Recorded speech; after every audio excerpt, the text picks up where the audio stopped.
1 minute. या कुछ समय पश्चात प्रयास करें. If the call is speaking to someone else, you can wait or call again later. நீங்கள் அழைத்திருக்கின்றவர் the person you're calling is not answering. Please try later. நீங்கள் அழைத்திருக்கும் நபரால் தற்போது உங்களுக்கு பதிலளிக்க இயலவில்லை. தயவு செய்து பின்னர் முயற்சி செய்யவும். आप जिस व्यक्ति को कॉल कर रहे हैं वो उत्तर नहीं दे रहा है. कृपया कुछ समय पश्चात प्रयास करें. I think it's by default. Okay. It's let 60. It's let 60. 60. No? Done now? Can we see here also? No. It will be live on 10. No. We have to end broadcast. Stop streaming. No. Recording why? Already going, sir. Streaming done. But where to see this? Does it come on LED or what? No LED, only on live. But live will go on 10 a.m. No? 7 minutes left. Live is on like 10 a.m. Hello? Wait. G ஃப்ரீயா? இல்லை ஒரு ஈவெண்ட்டில் இருக்கும், அது live பண்ணணுமா? ஓபிஎஸ்ல இருக்குது, but ஆனால் எப்படி லைவ் போடுறதுன்னு தான் தெரில. கேப்சர் கார்டெலாம் போட்டு வீடியோ எல்லாமே எடுத்துட்டேன்.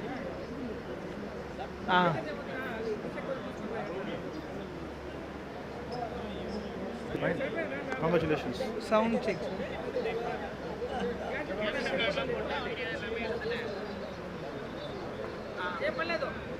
Done? Done? Sure? அண்ணா வந்துடுச்சுண்ணா. Done? அதுவாகவே வந்துடுச்சுண்ணா. எப்படியோ சவுண்ட் எப்படி எடுக்கிறது?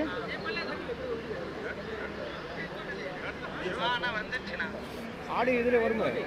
இப்போ என்ன ஒரு கனெக்ட் வருதுல ஆடியோ, அதில் கொடுத்துருக்கோம். அந்த ஆடியோ கனெக்ட் பண்ணுங்க.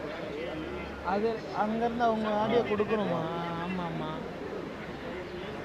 Should we stop streaming, right? You can stop now? சரி, ஓகேண்ணா. இல்லை அவங்க வந்து மிக்சரில் கொடுத்துருக்காங்கண்ணா.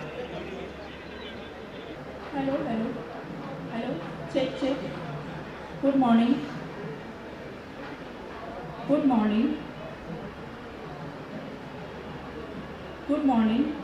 All of you are requested to please take seats. We are going to start soon. वो लोग आ रहे हैं वहाँ पे. लाइव कर दिया.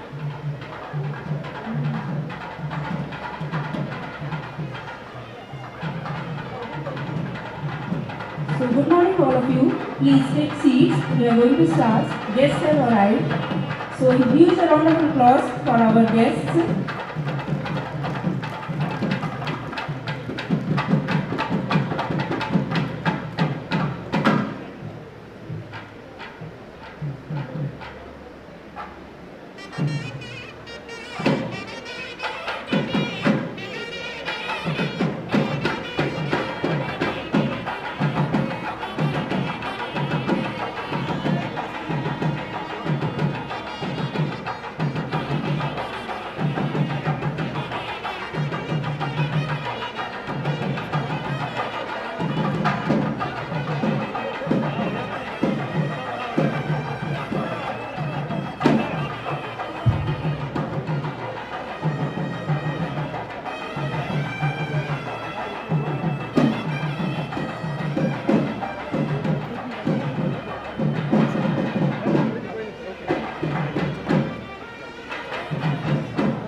Good morning all of you. Please just take your seats.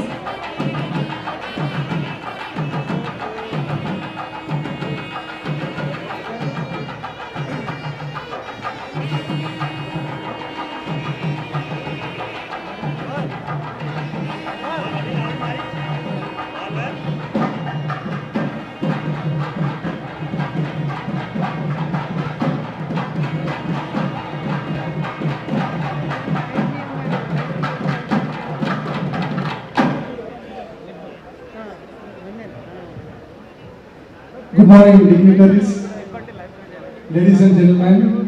We welcome you to Caliber 2025, hosted by Sri Venkateswara University and INFLIBNET Centre. I request the people who are sitting at the back side, please come here.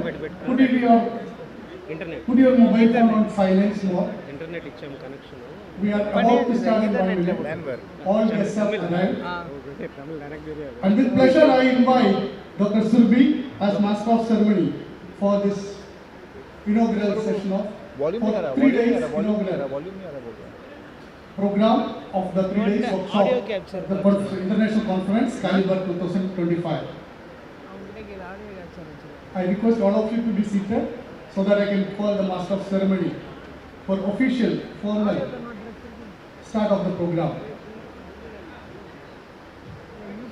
So Dr. Surbi, she is from INFLIBNET Centre, one of the vibrant scientists. She will be the Master of Ceremony for the inaugural session. Over to Dr. Surbi. Thank you so much, sir. Namaskaram. Good morning. So now I request all the dignitaries to please take your seats on the stage. So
and warm welcome to the inaugural session of 14th International Caliber 2025 here at Sri Venkateswara University, Tirupati, on the theme Library 2047, Democratizing Knowledge Towards Viksit Bharat. Caliber 2025 offers a unique opportunity to information professionals and knowledge managers to capture their horizon and extend professional expertise. Now I would like to request all the dignitaries to please light the auspicious lamp and inaugurate the conference, and also welcome my team member Monica from SDGs for the Lord Ganesha speaking.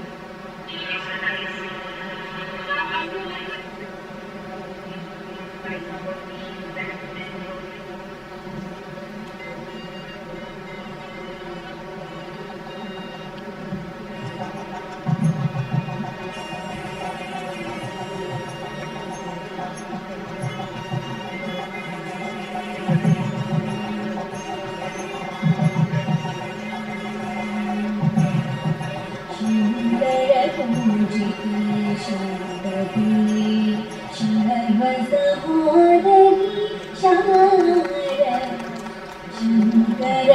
पूजिते शारदे सर्वसहोदरि शारदे शङ्कर पूजिते शारदे सर्वसहोदरि शारदे अभीष्टवरदे शारदे अद्भुतचरिते शारदे अभीष्टवरदे शारदे अद्भुतचरिते शारदे शृङ्गगिरिस्ते शारदे श्रुतिप्रतिपदे शारदे शृङ्गगिरिस्ते शारदे श्रुतिप्रतिपदे शारदे शङ्करपूजिते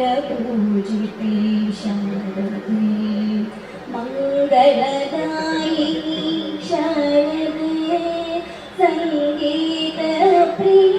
शारदे मङ्गलदायिनी शारदे सङ्गीतप्रिये शारदे कामितफलदे शारदे कोमलचरणे शारदे कामितफलदे शारदे कोमलचरणे शारदे शङ्करपूजिते शारदे सर्वसहोदरि शारदे शङ्करपूजिते शारदे शङ्करपूजिते शारदे.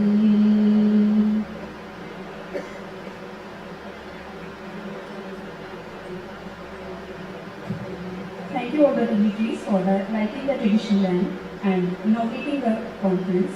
And thank you, Monica, for your speaking. Now I request Professor Tata Narasimha Rao, Honorable Vice Chancellor, Sri Venkateswara University, Tirupati, and Honorable Registrar Sir, SPU, Professor N. Mukati Naidu, to please welcome and honor our today's chief guest, Professor Uma Kanji Lal Ma'am, with a shawl, bouquet, and memento. Light. What to do now? Audio conference? Yeah.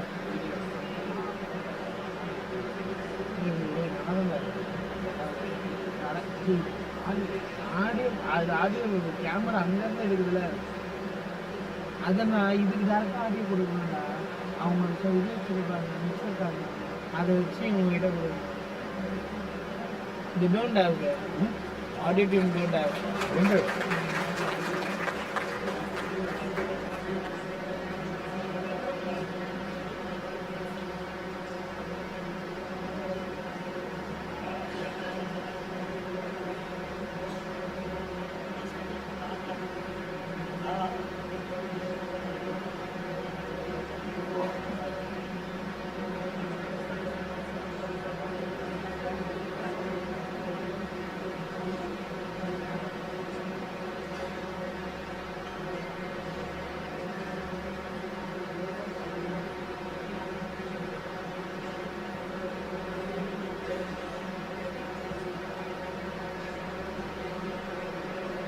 I again request Professor Tata Narasimha Rao, Honorable Vice Chancellor Sir, and Honorable Registrar Sir, Professor M. Mukati Naidu, to please welcome and honor our Honorable Director, INFLIBNET Centre, Professor Devika Vimadari Madam, with a shawl, bouquet and memento.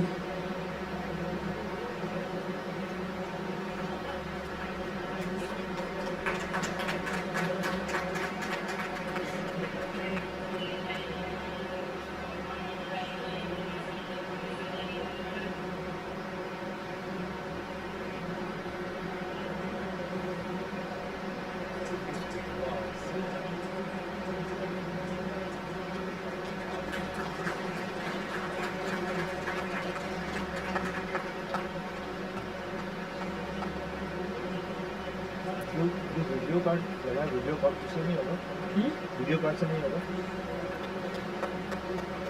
से MacBook का audio लगा ना, MacBook का audio चलेगा? No sir, the same one. No, that is fine. That card, but that is the video capture card. You need This is our a audio registrar, capture, sir. right? Please welcome and honor today's guest of honors, Professor Kolita B. Vijayasena, Vice Chancellor, Inaugural University of Sri Lanka, with a shawl, bouquet and memento. Right? No, sir, no, sir, no, sir. No? That is MacBook audio. So it's YouTube na here. This camera's audio.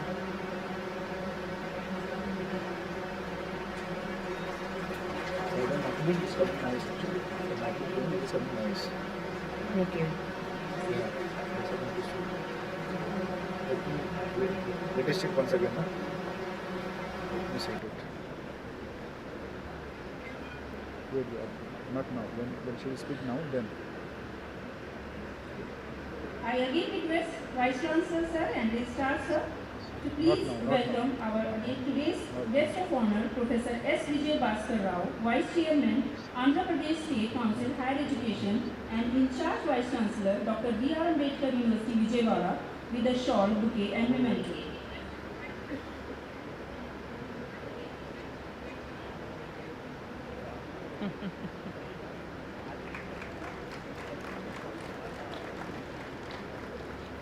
That audio.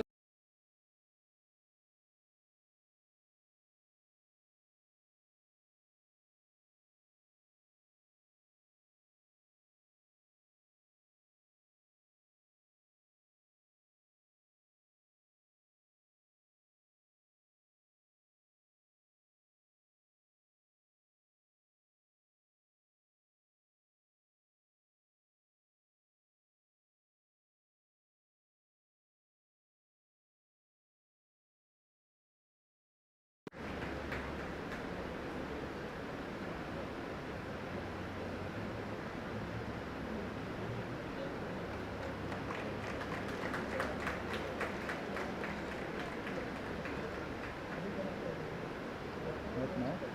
Hmm. Fine.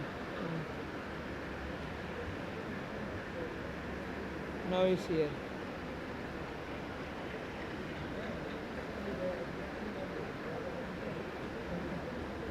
Now I request Organizing Secretary, Professor K. Surendra Babu sir, to please welcome and honor Professor Sargu Sudarshan Rao, Conference Director, Caliber 2025, and also to Sri Vallabh Pradhan, Convener, Caliber 2025, with a shawl, bouquet and memento.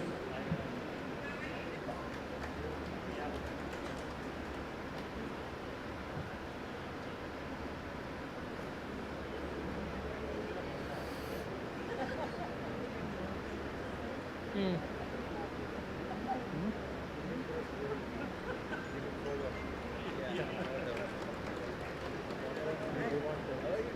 This one. You have to put here. Audio capture. This one you put it. Good, good, good. Good, good. Local audio search. Now I request Sri Vallabh Pradhan to please welcome and honor Professor N. Tirupati Naidu, Honorable Registrar, SVU, and Organizing Secretary, Professor K. Surendra Babu, with a shawl, bouquet and memento.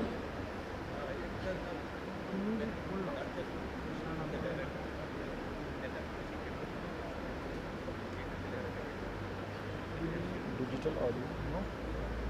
Sure. USB digital audio, no? Yes, that capture card's name USB. USB digital Video audio. card won't help. Okay. What video card we have today, that won't help.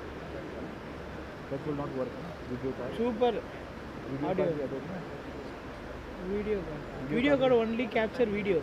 Audio will not help. No. Audio card will capture audio.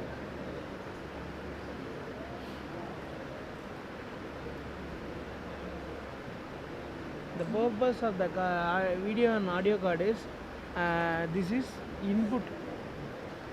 You have the Video voice is input. also use. coming. I request Vallabh Pradhan to please welcome and honor Honorable Professor K. Surendra Babu, Organizing Secretary, with a shawl, bouquet and memento. Please check now.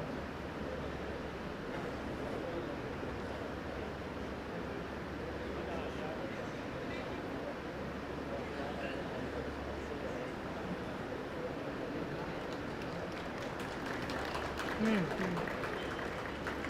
sir. It's not coming anything. To play the video. And I request Organizing Secretary K. Sri Babu to please welcome and honor Shri Pallab Pradhan, Convener Caliber, with a shawl, bouquet and memento.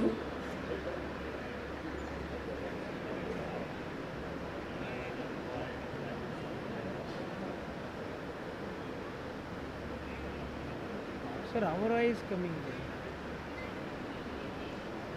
Tirupati.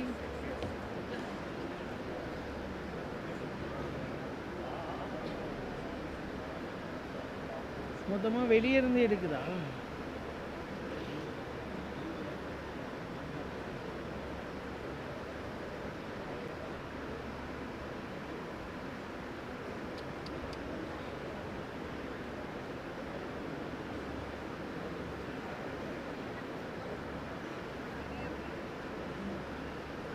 Thank you all the dignitaries for doing the honors. Now I request to invite Professor K. Sri Babu, Professor and Librarian, Sri Venkateswara University, Tirupati, and Organizing Secretary, Caliber 2025, for the welcome address. Before inviting, let me give a brief about Sir. Let me introduce Sir to you all.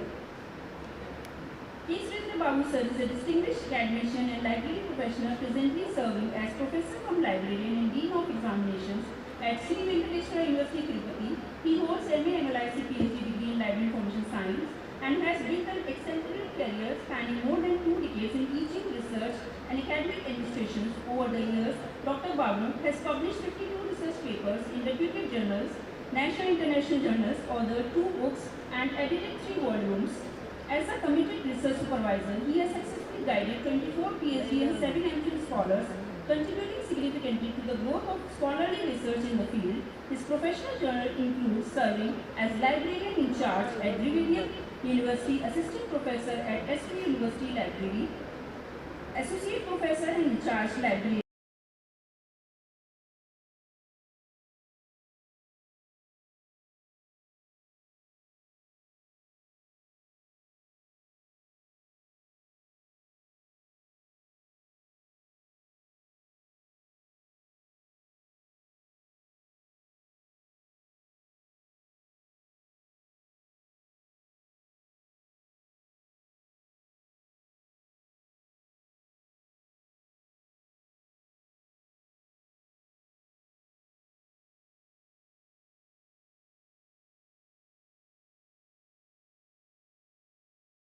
Dr. Babu is an active contributor to scholarly communication, serving on the editorial board of Journal of Research in Librarianship and PEARL, Journal of Library Information Science. So with this brief, I welcome you, sir, for the welcome address.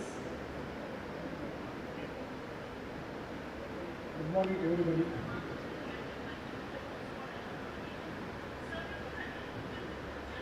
This is a prestigious event we are organizing in South India. Caliber, of the consultants are known about the history of calibers. And this is the holiest place, Tirupati.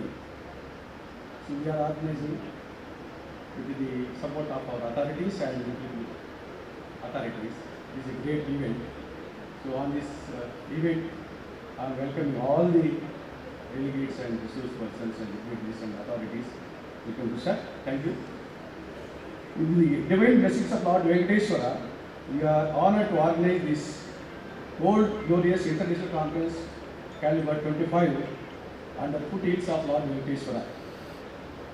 Honorable Vice Chancellors from India and other countries, respected senior library professionals, distinguished faculty members, eminent library professionals from countries such and other countries such as USA, Germany, Singapore, Ireland, France, Netherlands, Sri Lanka, etc. Esteemed research scholars, students, and other invitees and teaching faculty. Good evening, print and electronic media. Good morning to everybody. It is my great honor to privilege as an organizing secretary of Caliber 25 to extend a warm and heartfelt welcome to each one of you to this prestigious international Caliber. We are organizing jointly with the INFLIBNET Centre, Gandhinagar, in collaboration with the university. At the outset, I express my profound gratitude to our chief guest, Dr. Roma Kanjilal, Vice Chancellor Group, for gracing this occasion with your distinguished presence. Madam, your remarkable contributions to open distance learning, distance education, and academic leadership continue to inspire each one of us. I extend my sincere thanks to guest of honor, Dr. Viksit Bharat Garu, Vice Chairman, Andhra Pradesh Higher Education Council of Higher Education, and Vice Chancellor of INFLIBNET University, for honoring our invitation and for his continuous support to higher education and academic developments in the state.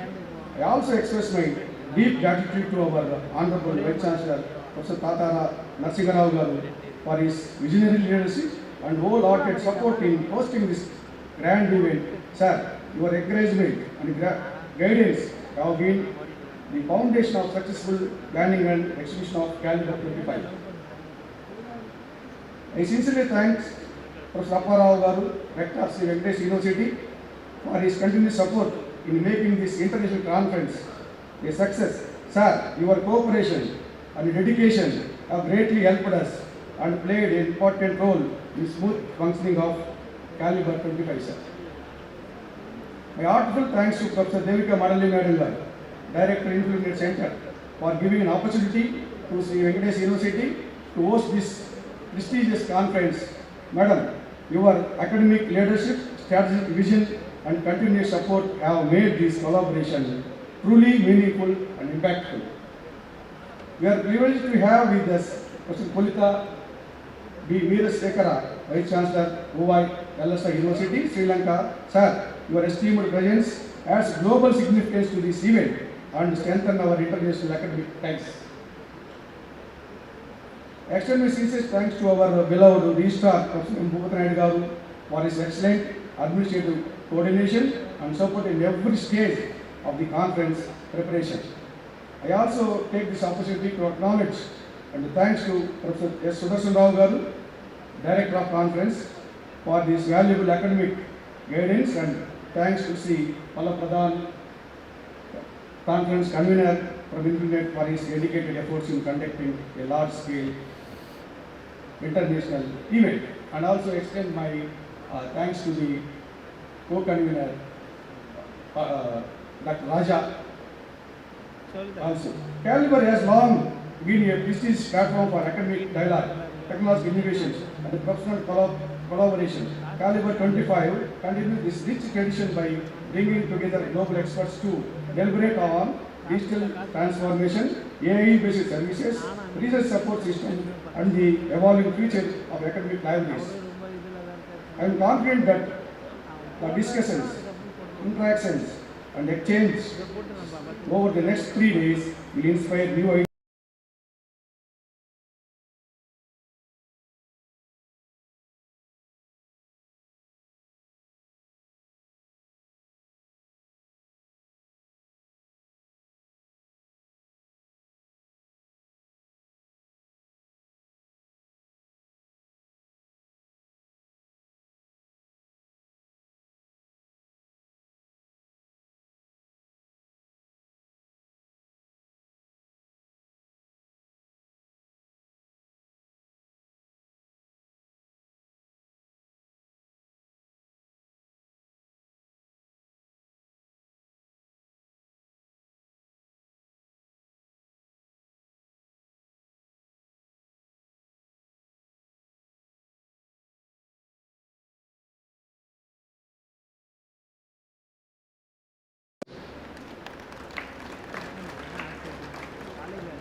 Thank you so much, sir. Now I request to invite Professor Sargu Sudarshan Rao, former professor, Usmania University and Conference Director, Caliber 2025, for About Caliber 2025. Before inviting, let me introduce sir to you all. Dr. S. Sudarshan Rao, BSc, MA, MLISc, PhD, Library Information Science, is presently the Tagore National Fellow, Ministry of Culture, Government of India. He served as Professor, Head and Chairman, Board of Studies in Library Information Science, Osmania University, Hyderabad. He was also the Coordinator, PG Diploma in Digital Information Management, He was formerly the UGC Emeritus Fellow and also the ICSSR Senior Research Fellow. He held various academic and administrative positions at Osmania University, such as Principal, University College of Arts and Social Sciences, Additional Controller of Examination, Confidential, and In Charge Dean, Faculty of Arts, and also In Charge Dean, Faculty of Social Sciences, Osmania University. He served as Senior Consultant at the National Council of Rural Institutions, now Mahatma Gandhi National Council of Rural Education, Ministry of Education, Government of India. No, sir. He guided 14 PhD degrees and 14 MPhil degrees. He edited 18 monographs and published 84 articles in various journals and conference proceedings. He was the recipient of the Parvatinani Gangadhar Rao Memorial Award 2009, IT's Motivated Allies Best Teacher Award 2010, and Andhra Pradesh State Government Meritorious Teacher Award 2012. So with this brief, I welcome you, sir, for briefing us about Caliber 2025. One is here, one is there. If we use here, then what will happen? No sound, same. Which sound is given by this? A very good morning to you all. When we The put video here, We give sound now. yes, this is Right now no video, output. no? You want ladies, input. You want input sound. I want output. respected Output. Oh, Chairperson, we try once. No, sir. This is esteemed speaker, colleagues sir. from India and abroad, Speaker. Output delegates, is audio from scholars, speaker. librarians, information technology professionals, friends, You want the input or audio source? and the chairperson of this today's inaugural session, and the chief guest, Professor Uma Kanjilalji, the Honorable Vice Chancellor of Keynote, and Honorable Vice Chancellor of this prestigious SV University, Professor Tata Narsingh Raoji, Professor S. Vijay Bhaskar Rao Garu, Professor Kolita Vijay Sekara Garu from Yuva Velaseva University of Sri Lanka, Professor Devika Madaliji, the director of the INFLIBNET, and many other distinguished personalities, Professor Surendra Babu of this prestigious university librarian, Professor Apparao Garu, Professor C.R. Kaksitappa, Professor Naidu from SU University, Dr. Chedda, Ravindra Kumar Chedda ji, Professor Raina, the Vice Chancellor, Professor Dr. D.V. Singh ji, the infant fraternity, ladies and gentlemen, an eminent galaxy of LIS persons and IT persons are around. Ladies and gentlemen, I welcome you all for this particular INFLIBNET 14th International Conference. Indeed, it gives me an honor as well a privilege to speak a few words at this inaugural event of this esteemed International Conference of Caliber 2047, themed Library 2047, Democratizing Knowledge towards Viksit Bharat, being organized by the INFLIBNET and under its regular programs. And this year it is the 14th International Conference being held at the renowned the SV University, Tirupati. Now this is steered by Dr. Surendra Babu, the librarian of this university. Caliber is the convention of automation of libraries in education and research institutions. It's an international event organized by the INFLIBNET Centre, Ahmedabad, across various parts of the country in collaboration with different universities, and this is probably the top convention of LIS professionals in India, and of course offering an excellent platform for discussions and sharing of expertise and experiences among ourselves, including the railway professionals, the IT professionals, and information providers, and many more. And of course, it's a truly an opportunity for information professionals and knowledge workers, knowledge managers to expand their horizons and share their professional expertise on this platform.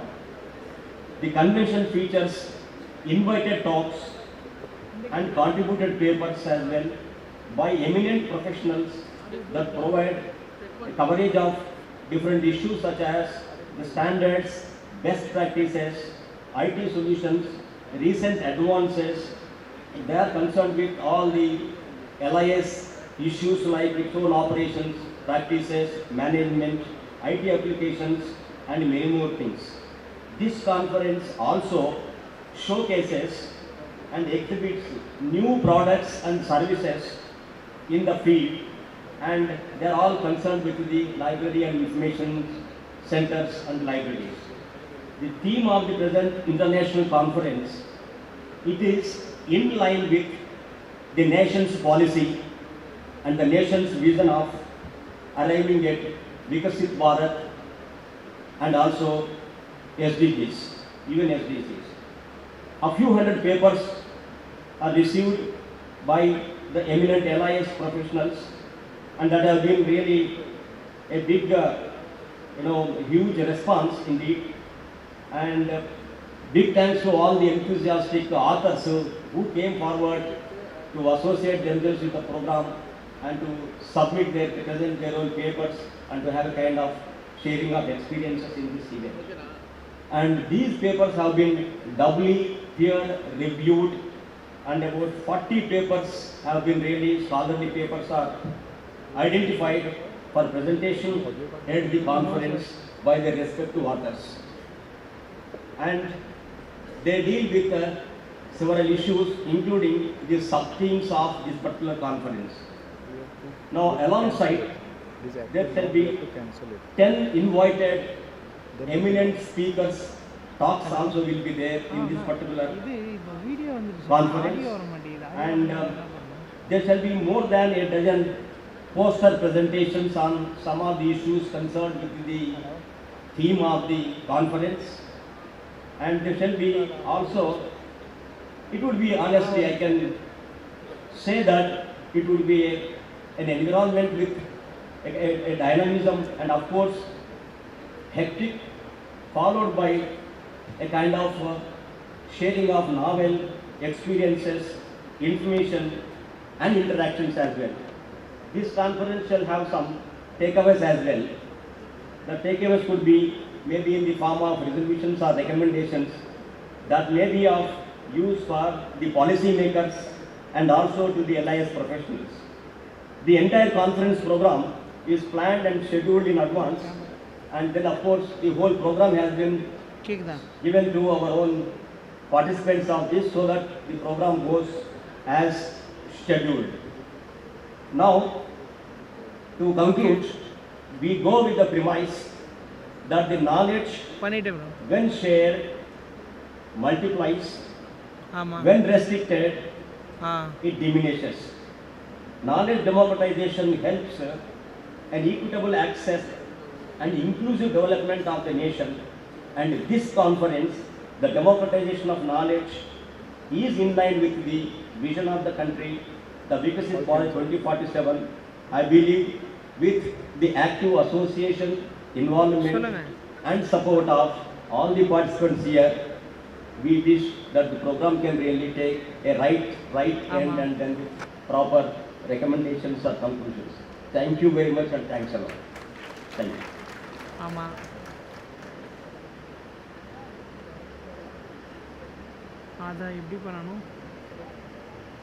Thank you so much, sir, for briefing all of us about Caliber 2025.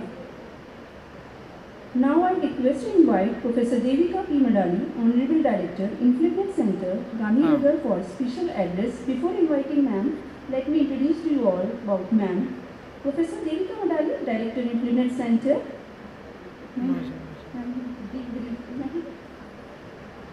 Thank you, Surabhi. My CV is on internet, so everybody knows. So let us not get into boring introduction about myself. Good morning, everybody. I'm Professor Devika, and I head INFLIBNET. Lucky to head a team of very energetic young professionals who have made us come together over here this morning. Respected dignitaries, Professor Uma Kanjilalji, Honorable Vice Chancellor IGNU, Professor Tata Narsingh Rao Karu, Honorable Vice Chancellor SVU, Dr. Vijay Bhaskar Rao ji, Professor Kolita Vijay Sekhar ji, and Surendra Babu ji, Professor Sargu Sudarshan Rao Garu, and all the invited dignitaries, invited guests, and my dear fellow library and information science professionals. A very warm welcome to you all to Caliber 2025. As already said, this is the 14th edition that INFLIBNET is bringing to this profession of Caliber, and today we stand before you at the inaugural of 2025 Caliber. This is, I say, at a very important juncture, as the title of the Caliber says, we want to democratize knowledge. And this year, as you know, we have given to this nation the One Nation, One Subscription to the public universities at the center and the state, and bringing together the academic community in a very democratic approach, giving them access to very expensive journals and making this access possible not only to the elite institutions but the institutions which were deprived of resources, particularly in Tier 2 and Tier 3 centers of this nation. So I thank SV University for their kind collaboration. Last time when I was here, they have requested that the next Caliber be held here, and I was assured of all the facilities. I hope you all are very comfortable arriving here and using their facilities. And I would particularly like to thank the energetic librarian Surendra Rao Karu, who has been a force behind organizing this.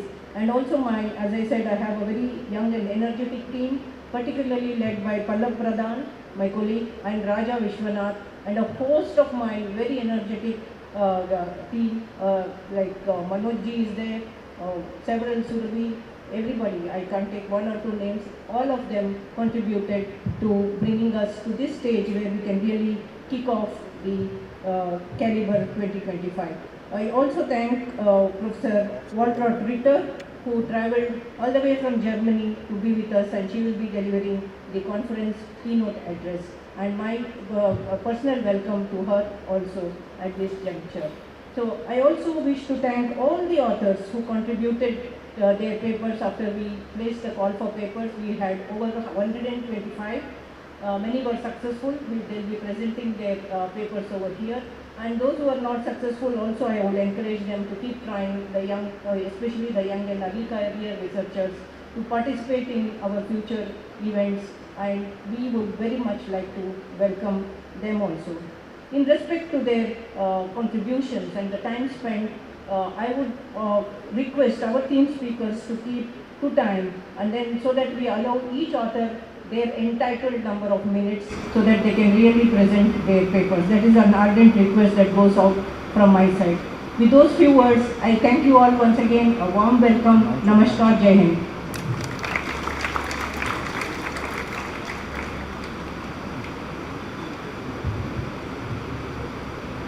Thank you, ma'am, for your inspiring words.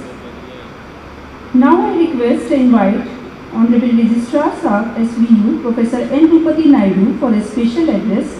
Before inviting Sir, let me introduce Sir to all of you. Professor N. Tirupati Naidu, Registrar, he started his career as Assistant Professor in the Department of Statistics in the year 1997 and at present working as Professor. He has 25 articles on the theme like quantitative methods, statistical methods, research methodology, probability, statistics, engineering. He has published 7 books and participated in and presented 26 papers in national and international conferences and seminars. So with this brief, I welcome you, sir, for your address.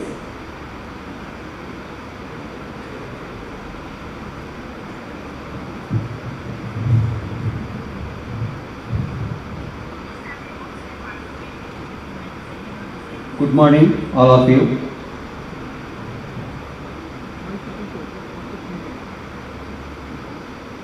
Honorable Professor Uma Kanjal,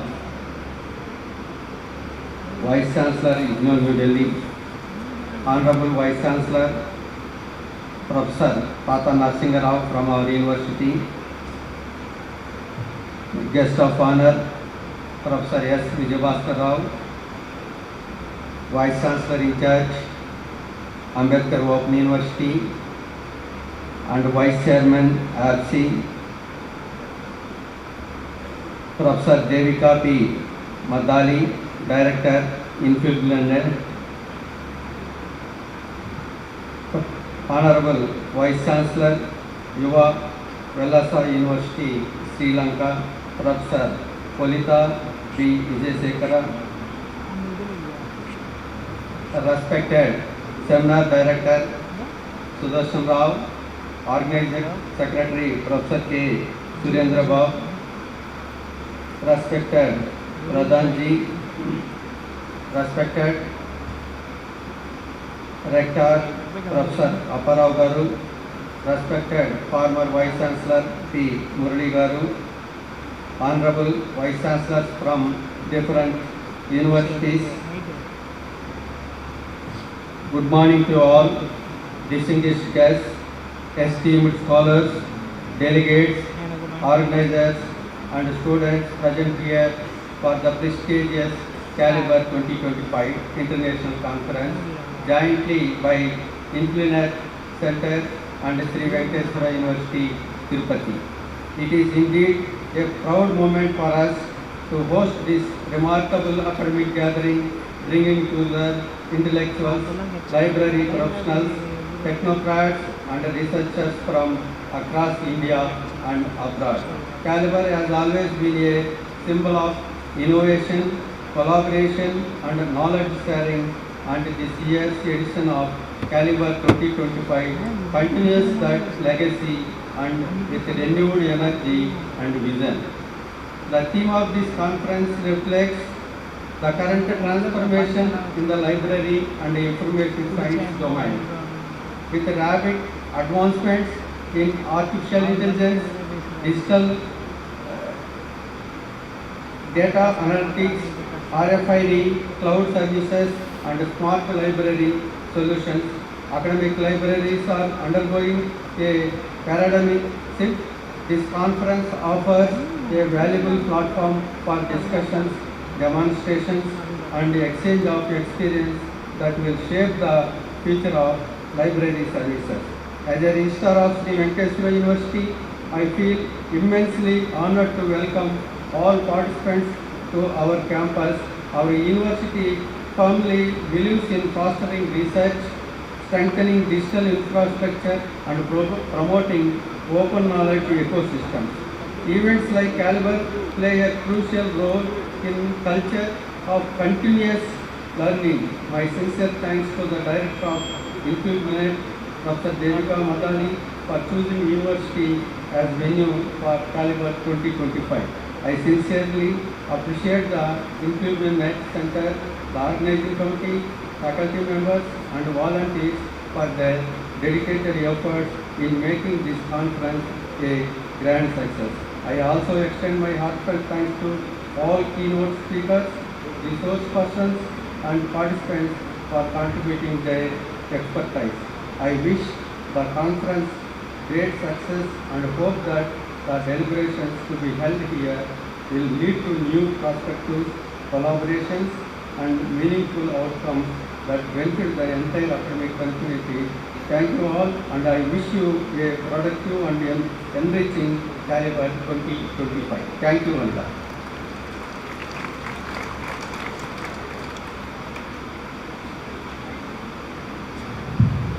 Thank you so much, sir. Now I request to invite Professor Tata Narasimha Rao, Honorable Vice Chancellor, Sri Venkateswara University, Tirupati.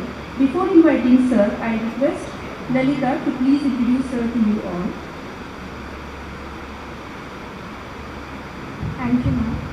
Professor Tata Narasimha Rao, Vice Chancellor, Sri Venkateswara University, has received his PhD degree in chemistry from Banaras Hindu University, India in 1994. After working at IIT Madras as research associate, he moved to the University of Tokyo in 1996 as a JSPS postdoctoral fellow and subsequently became lecturer in the same university in 2001.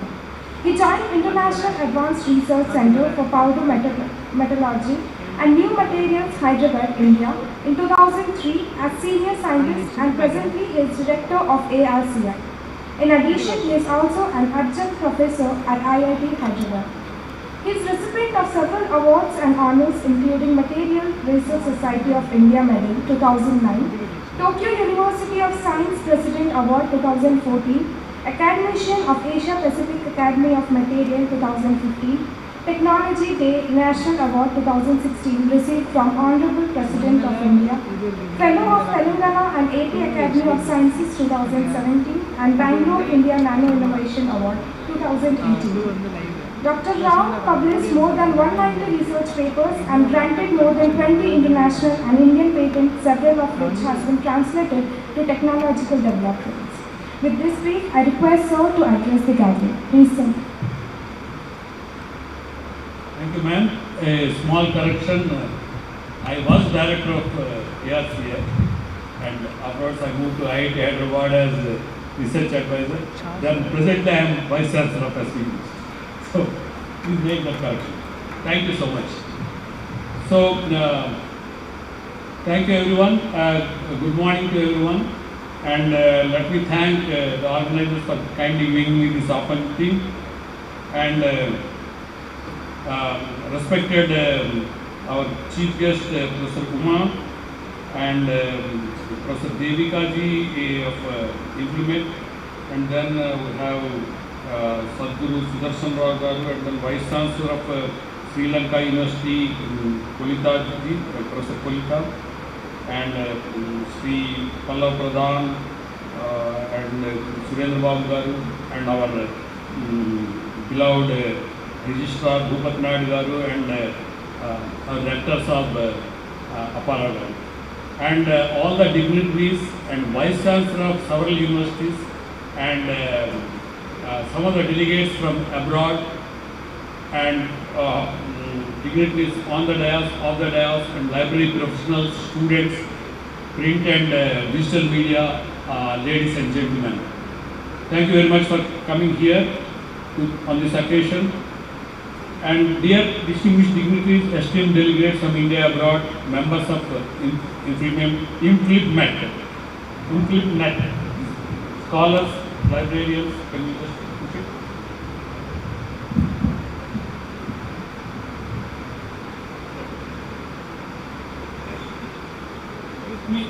It gives me immense pleasure to welcome you all to the 14th International Conference of Caliber 2025 being held here at our University, Venkateswara University. We are gathered in this sacred city, blessed by the divine presence of Lord Venkateswara, to reflect on one of the most important themes of our time, how knowledge, libraries and digital ecosystems can shape the future of India as we progress towards the dream of Viksit Bharat 2047. It is a privilege for our university to host distinguished participants from across India and more than 10 countries, and your presence enriches the significance of this event. Before I proceed, I must express the pride and legacy of Sri Venkateswara University, the institution hosting this prestigious conference. Established in 1954, SUV has grown over the last 7 decades into one of the most respected universities in the country, known for academic excellence, impactful research, and transformative social contributions. With many research scholars, NAC A+ accreditation, and a long list of accomplished alumni, including our Honorable Chief Minister Chandrababu Naidu Garu. Scientists, policy makers, and global administrators of our university have been a cradle of leadership and innovation. Today, Sri Venkateswara University stands for the perfect blend of devotion and digital advancement, tradition and transformation, and values and vision. Hosting Caliber 2025 is yet another milestone in our long journey of academic service to the nation. The theme of this conference, Library 2047, Democratizing Knowledge towards Viksit Bharat, is both timely and visionary. As India approaches the centenary of independence, it aspires to rise as a fully devoted nation, but development is not merely economic, it is intellectual. The Viksit Bharat is possible only when knowledge becomes accessible, inclusive and empowering for every citizen of this country and abroad. Democratizing knowledge means breaking down barriers of geography, financial capacity, social background and technological access. It means ensuring that a student in a remote village has the same access to world-class information as a student in a major city. It means treating knowledge not as a privilege for a few, but as a basic right for all. Today, libraries have undergone extraordinary transformation. From being repository of books, they have evolved into dynamic, technology-driven ecosystems of learning, spaces where artificial intelligence enhances discovery, where digital platforms connect millions, and where information crosses physical and linguistic boundaries. The idea of Library 2047 encourages us to imagine a future where libraries are accessible 24/7, where devices become gateways to learning, where multilingual content bridges cultural gaps, and where every learner, irrespective of location or background, can access knowledge without obstacles. Today, 90% of the world's information has been generated in just the last 2 years, reflecting the overwhelming explosion of data. Every single minute, the world produces 511 hours of YouTube content, 350,000 tweets, and more than 300 million emails. A student with a mobile phone today has access to more information than ancient kings even ever had. India, with 66% of its population below the age of 35, has the largest youth population in the world. And right here at SUV, our library preserves rare manuscript, centuries old, heritage treasures being digitized for future generations. These facts reveal the rapid evolution of knowledge and urgency of creating future-ready libraries. At this moment, it is my great pleasure to acknowledge the extraordinary role of INFLIBNET Centre, which has become a pillar of strength for Sri Venkateswara University. INFLIBNET is not only collaborating with us for Caliber 2025, but supporting, guiding and coordinating with the Sri University in every possible manner, from academic planning and technical support to resource sharing and knowledge integration. The platforms Sodh Ganga, Sodh Gangotri, etc., One Nation and the revolutionary One Nation, One Subscription have completely transformed the learning landscape of Indian higher education. Sri Venkateswara University is fully aligned with this national vision. Our institution is working tirelessly to build a digitally empowered environment, upgrading libraries, integrating AI tools, digitizing archives, enhancing connectivity and establishing interdisciplinary learning spaces. As we commence this conference, I would like to emphasize that this gathering is not simply a forum for discussion, but a platform for creating a national movement. It is an opportunity for librarians to become leaders of transformation. To the young students and scholars present day, I want to remind you that the future of India lies in your hands. Read widely, think critically, innovate boldly, and embrace technology fearlessly. Use libraries as your engines of curiosity and knowledge. Your passion, discipline, and creativity is the foundation of Viksit Bharat. And the librarians and faculty members, you are the guardians of knowledge. Your role is more important than ever, not only to guide students to information, but also help them convert information into insight and insight into innovation. Let this conference inspire us to envision libraries not as buildings but as living ecosystems, not as storage spaces but as gateways to opportunity, not as collections but as catalysts for national transformation. Let us all commit ourselves to build an India where knowledge is accessible to everyone, where learning is lifelong, and where the dream of Viksit Bharat becomes a reality.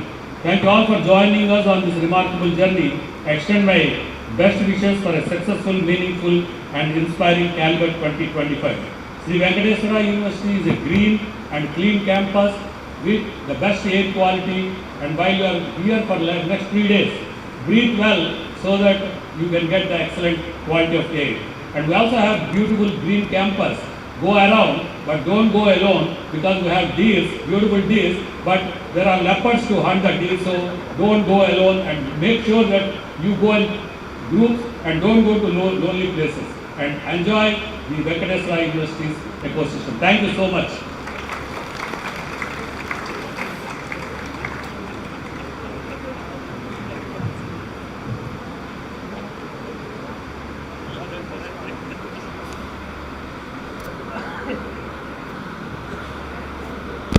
Thank you so much, sir, for your inspiring words.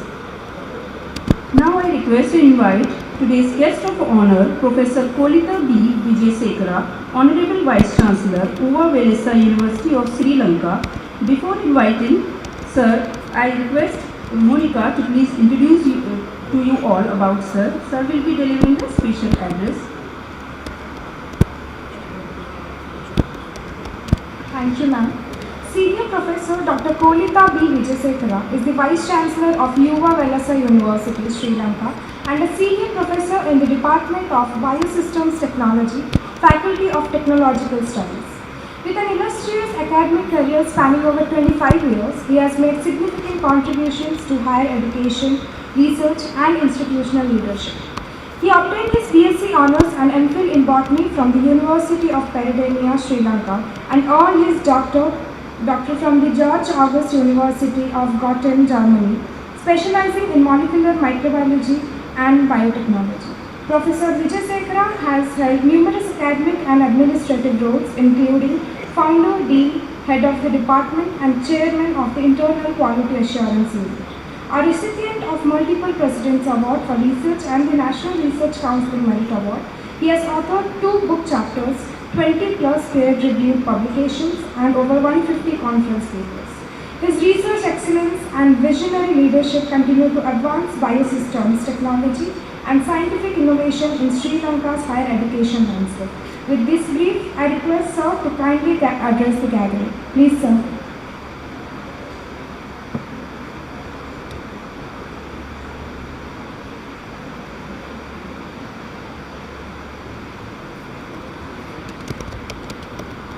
Honorable dignitaries at the high table, distinguished scholars, respected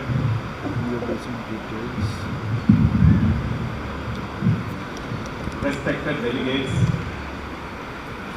library professionals, and dear friends, good morning, namaste. It's a profound honor to join you at the 14th International Caliber 2024. I extend my sincere gratitude to INFLIBNET Centre and Sri Venkateswara University for inviting me to serve as the guest of honor at this remarkable gathering. Caliber has long stood a beacon of innovation and collaboration in the library and information science community. And being part of this movement today is both humbling and inspiring. This year's theme, Library 2047, Democratizing Knowledge Towards Viksit Bharat, is visionary. It invites us to rethink the future of libraries, not as traditional repositories of books, but as transformative, intelligent, inclusive ecosystems that empower learning, inspire innovation, and advance national development. This theme resonates deeply with the aspirations of Viksit Bharat 2047 and with the global call to create equitable access to knowledge for all. Libraries around the world are undergoing a profound transformation. They are evolving from static storehouses into dynamic environments where knowledge is not merely accessed but created, interpreted, and most importantly, shared. Today's libraries are innovation hubs, digital gateways community learning spaces, and catalysts for social and educational equity. They foster the spirit of curiosity and encourage lifelong learning. Values all essential for national progress. India's vision for Viksit Bharat 2047 recognizes knowledge empowerment as a pillar of national transformation. In this context, libraries are central to building a future-ready nation. They nature-informed citizens, support cutting-edge research, uplift underserved communities, and bridge socio-economic divides. The One Nation, One Subscription initiative is a bold and progressive step in that direction. By providing seamless access to scholarly content across the country, it democratizes research and strengthens India's position as a global knowledge leader. It is more than a policy, it is a commitment to equity and academic excellence.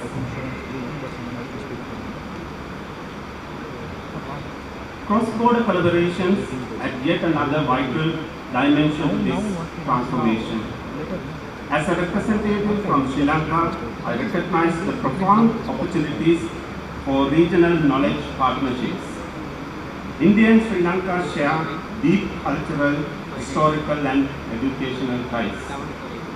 Our libraries can become bridges of understanding, facilitating shared research platforms, interoperable digital repositories, staff exchanges, and joint capacity building initiatives. Knowledge has no borders, and our collaboration should reflect that truth. Together, we can build a Southeast Asian knowledge ecosystem that is globally competitive, socially responsive, and technologically progressive. As we reflect on the path towards 2047, let us envision libraries that democratize access, celebrate diversity, leverage intelligent technologies, and elevate every citizen, regardless of geography or background. Let us imagine a region where a student in a rural village setup has the same access to the knowledge as a scholar in a metropolitan university. Let us commit to building a culture where research is not a privilege but a shared national endeavor. In closing, I express my heartfelt appreciation to the organizers of Caliber 2025. May this conference spark new ideas, forge new partnerships, and strengthen our collective resolve to build a future where knowledge is abundant, accessible, and empowering. The Library of 2047 will not only support a Viksit Bharat, it will contribute to a more enlightened South Asia and a more equitable world. Thank you for this honor. I wish you all a meaningful and successful conference.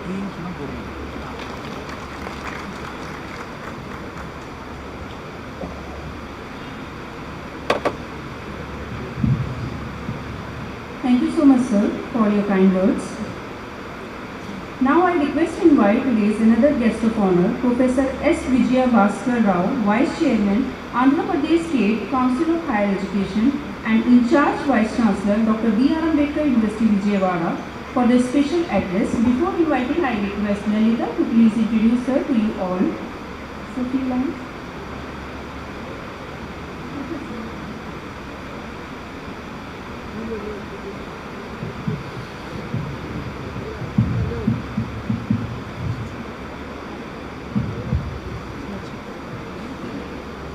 Distinguished dignitaries on the dais, off the dais, Vice Chancellors of different universities, national and international participants, librarians, faculty members, students, press and electronic media.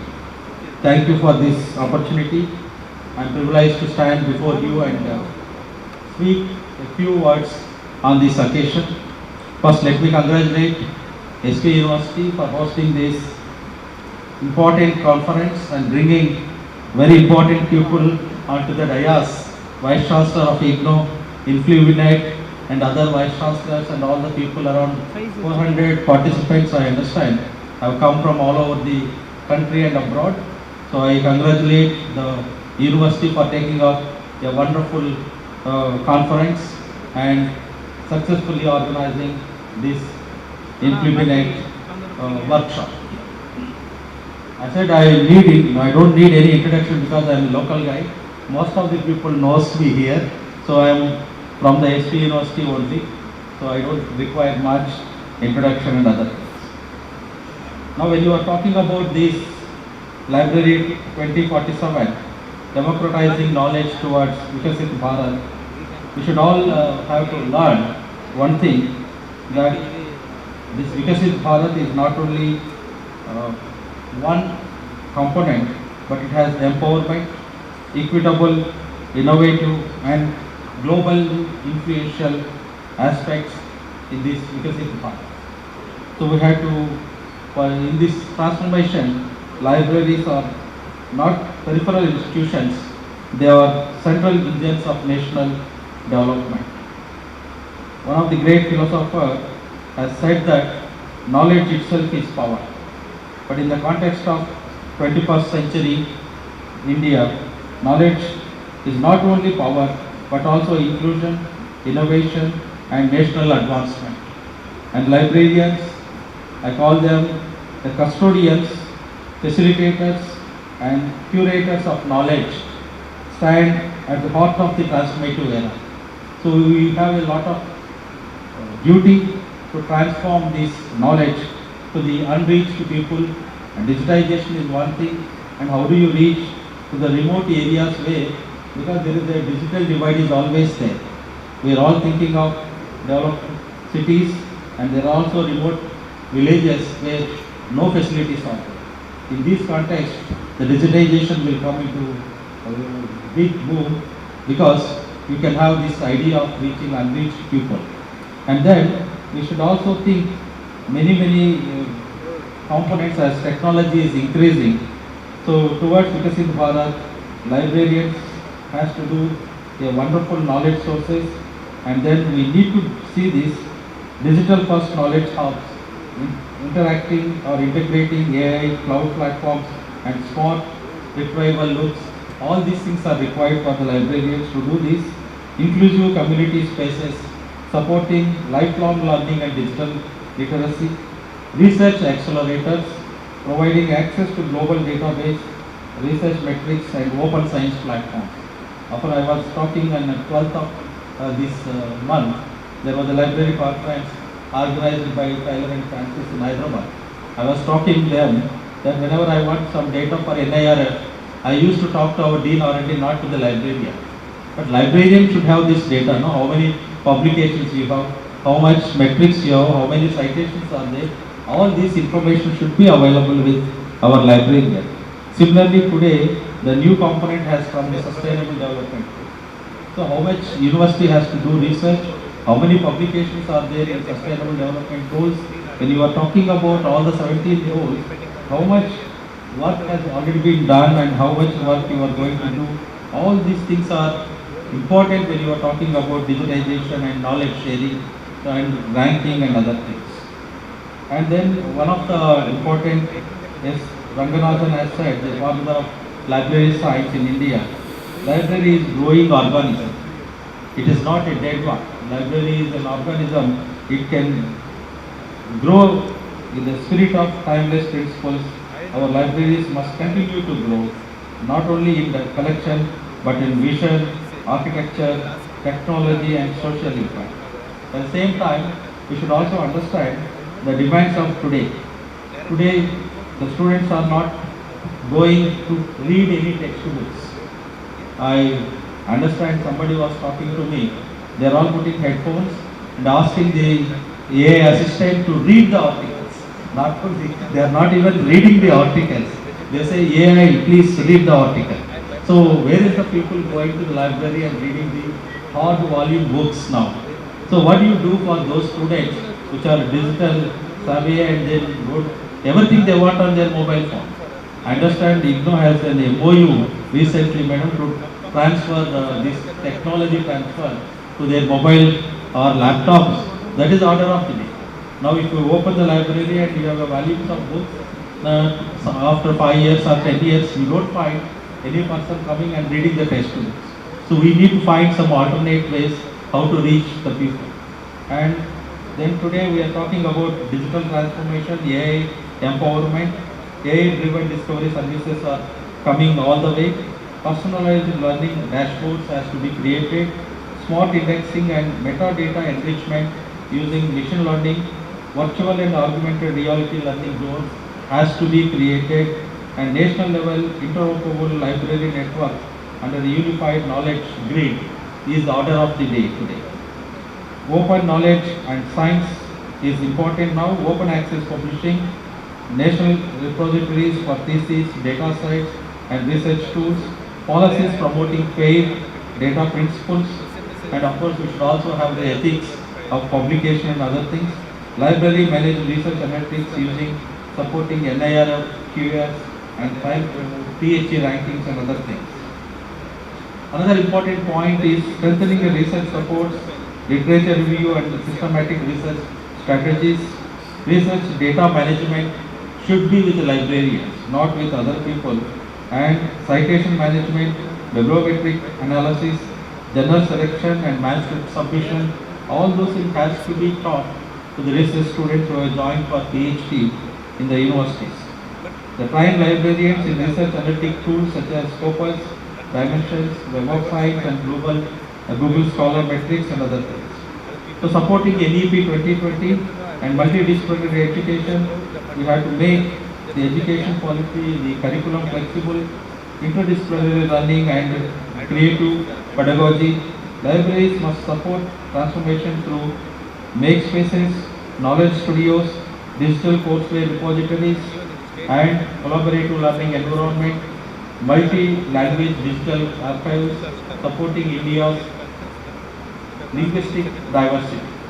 So all these things are required in this knowledge-driven society now today. So I request the librarians, the leaders of knowledge revolution, be a digital strategist, a research consultant, a data curator, an intelligent guide, a community educator, a guardian of information ethics. So all these responsibilities are with you. So you have to be aligned with the national importance and Viksit Bharat, and I wish the conference a grand success, and thank you for giving me this opportunity. Thank you one and all for this.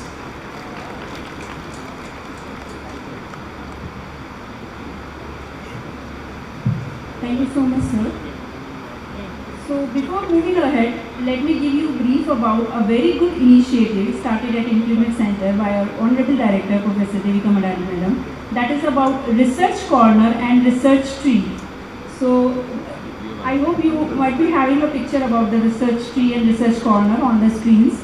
So what you have to do, you have to install or set up a research corner at your university library or your library. You have to take a selfie with the research tree. You have to upload the selfie or information on our INFLIBNET Research Corner website. So we will take a pickup or a lucky draw on our any event, and we will announce the winner of this research corner, and you will get a chance for the free registration for our next conference. So this time also I request our Chief Guest Professor Omakanjilal Ma'am and Director Ma'am and other dignitaries to please pick a chit for announcing the winner of the research corner.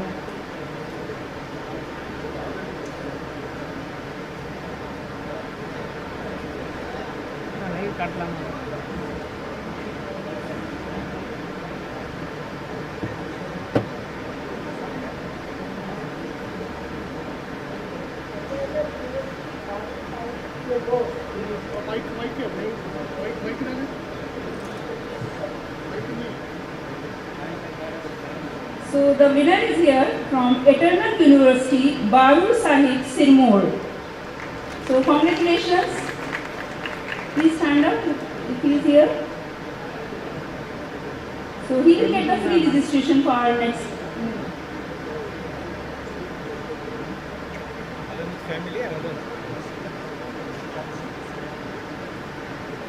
You are also invited for our next Foundation Day at INFLIBNET Centre.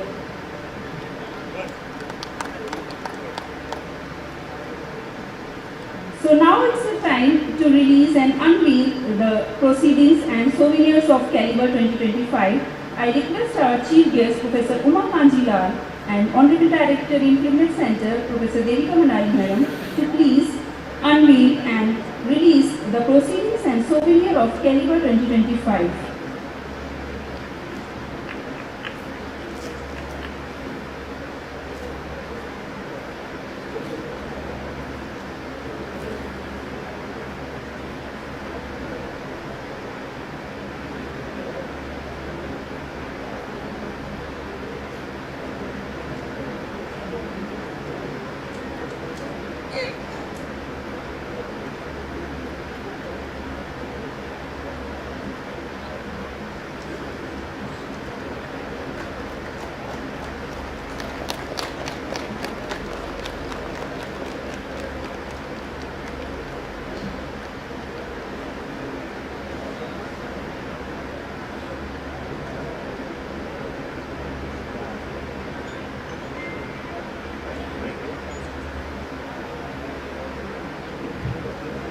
Thank you all the dignitaries for unveiling the proceedings.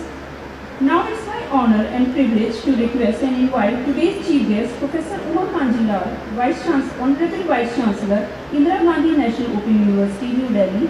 Before inviting for her inaugural address, let me introduce to you all about ma'am. Professor Uma Kanjilal assumed the charge of Vice Chancellor on 2025.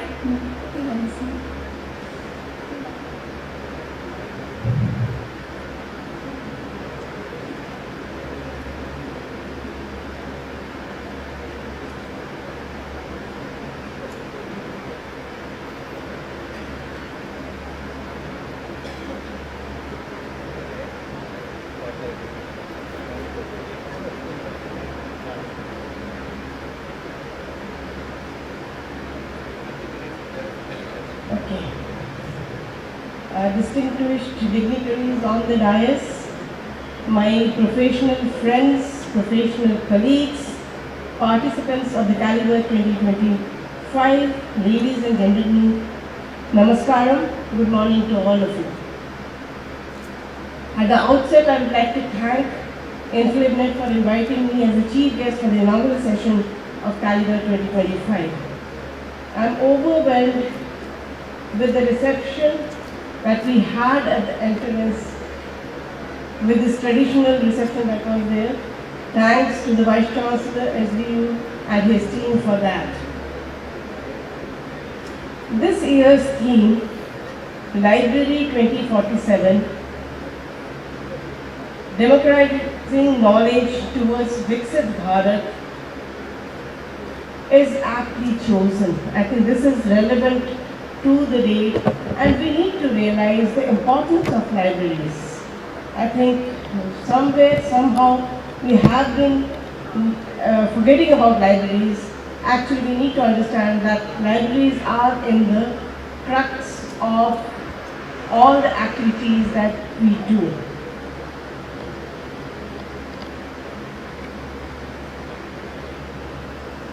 The Viksit Bharat vision is a bold, transformative, people-first mission to build a confident, prosperous, innovative, sustainable, and culturally rooted India by 2047.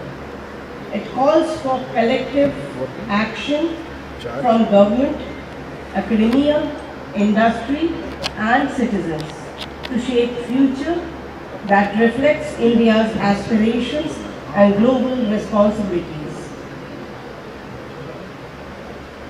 NEP 2020, another important thing which is also part and parcel when we talk about education, as one of the important missions, part of the Viksit Bharat, paves the way for an exciting future where libraries are envisioned as dynamic, digitally empowered, inclusive, and innovation-driven. Far from being outdated, libraries will be the engines of learning and knowledge creation in India's march towards Viksit Bharat at 2047. Libraries are at the heart of India's vision for knowledge-powered society. The National Education Policy recognizes libraries as essential learning spaces, not just repositories of books. It reimagines them as dynamic, technology-enabled, inclusive learning hubs that support school education, higher education, adult learning, and lifelong skill development. Re-engineering libraries is central to shaping a knowledge-rich, digitally empowered, equitable, and innovative India. With vision, investment, and technology, libraries can become the pulse of Viksit Bharat 2047, ensuring that every citizen has the opportunity to learn, grow, innovate, and contribute. The key components of library modernization, therefore, should be directed towards creating smart digital libraries by incorporating artificial intelligence, cloud storage, remote access, and mobile app integration. It should be integrating knowledge systems such as NDLI, Swayam Prabha, virtual libraries, Diksha, so on and so forth, to create a unified national digital infrastructure. We need to have physical space transformation as well. Libraries need to evolve as learning commons, collaborative spaces, creative studios, project zones, flexible student-friendly layouts. These are, I think, need of the day, and we need to reimagine, restructure our libraries accordingly. We should have new age facilities where libraries must shift from quiet rooms to vibrant, innovative spaces. We have been talking about maker spaces in public library domain, but I think that needs to be across the libraries, all types of libraries that we have.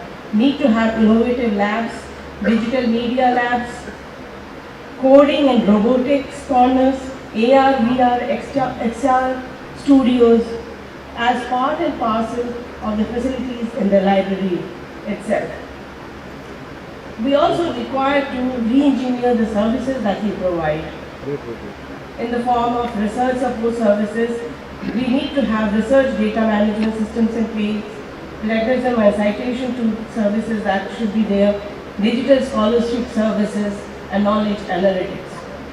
In front of skill and career support, digital literacy programs, career counseling, and job readiness sessions, entrepreneurship and startup help decks, community skill building workshops are some of the examples that we can consider. Libraries play a very important role in community engagement in the form of clubs such as for reading, STEM innovation, hosting talks, exhibitions, cultural programs, local history, archiving, etc. Re-engineering libraries is central to shaping a knowledge-rich, digitally empowered, equitable and innovative India. With vision, investment and technology, libraries can become the pulse of Viksit Bharat 2047, ensuring that every citizen has the opportunity to learn, grow, innovate and contribute. Another important aspect I need to mention, the India Skill Mission is one of the world's largest human capacity development efforts to harness India's demographic dividend. It aims to equip millions of youth and adults with the skills, competencies and entrepreneurial abilities needed for rapidly transforming economy. Skill development is also central to India's aspirations for Viksit Bharat at 2047, where a productive, innovative, future-ready workforce will drive economic growth, social progress, and global competitiveness. Now, libraries can play an important role as skill facilitators. In the new skill ecosystem, librarians have to take up the role of digital literacy trainers, facilitators of online learning, curators of skill content, career mentors, community connectors. They need to evolve from custodians of books to navigators of knowledge and skills. The skill mission cannot succeed without accessible, inclusive, community-centric learning spaces, and libraries are perfectly positioned to fill the space. With digital transformation, capacity building, and strategic support, libraries must evolve into skill accelerators that empower millions of Indians and drive the nation's journey towards Viksit Bharat.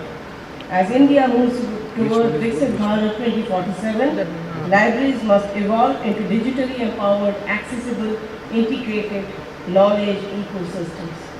INFLIBNET is uniquely positioned to enable this transformation. No, here, right? One Nation, One Subscription, spearheaded by INFLIBNET, marks a historic step towards democratizing access to global knowledge. Combined with NEP 2020's reformist vision, it will create future-ready libraries that are digital, inclusive, innovative, and central to India's journey towards Viksit Bharat 2047. INFLIBNET is at the core of India's library transformation agenda. Its initiatives, such as digital repositories, research support tools, national catalogs, open access platforms, and capacity building programs are key to shaping future-ready, digitally smart, inclusive libraries. As India moves towards Viksit Bharat 2047, INFLIBNET will continue to be the architect, enabler, and catalyst of the modern knowledge ecosystem, empowering every learner, researcher, and citizens. To conclude, let us all get together to this noble mission. Let us reimagine and restructure and re-engineer our libraries to be relevant for the present day requirements, and wholeheartedly contribute toward this vision of Viksit Bharat 2047. I think libraries are important and have a major role to play in future. I think let us all work together and dedicate ourselves to this mission of the country. Thank you very much. Jai Hind, Jai Bharat.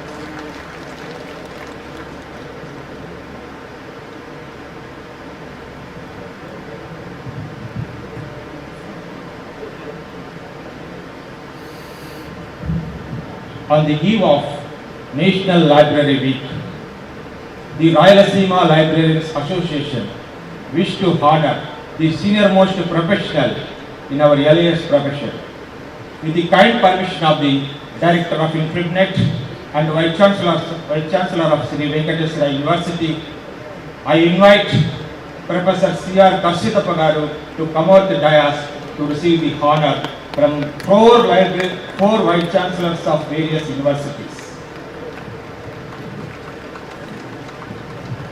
Professor Karsitappa Garu believes in dictum, coming together is a good beginning, keeping together is a good progress, and working together is a good success. N.T. Ramarao is known as Nataratna in Telugu film industry. C.R. Karsitappa Garu as known as Gandhalaya Ratna in LIS education.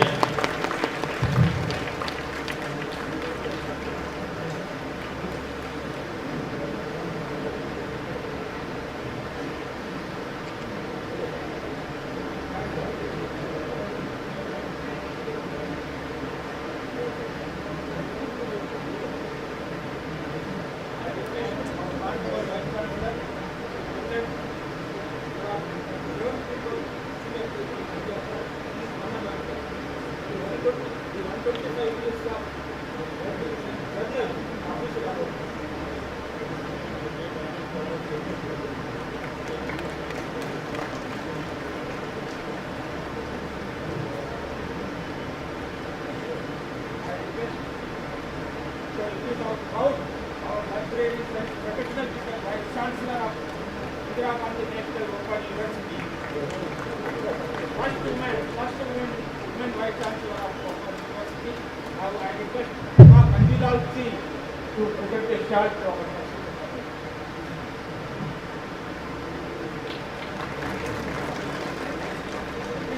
All group photo, University of Peace, with all Vice Chancellors.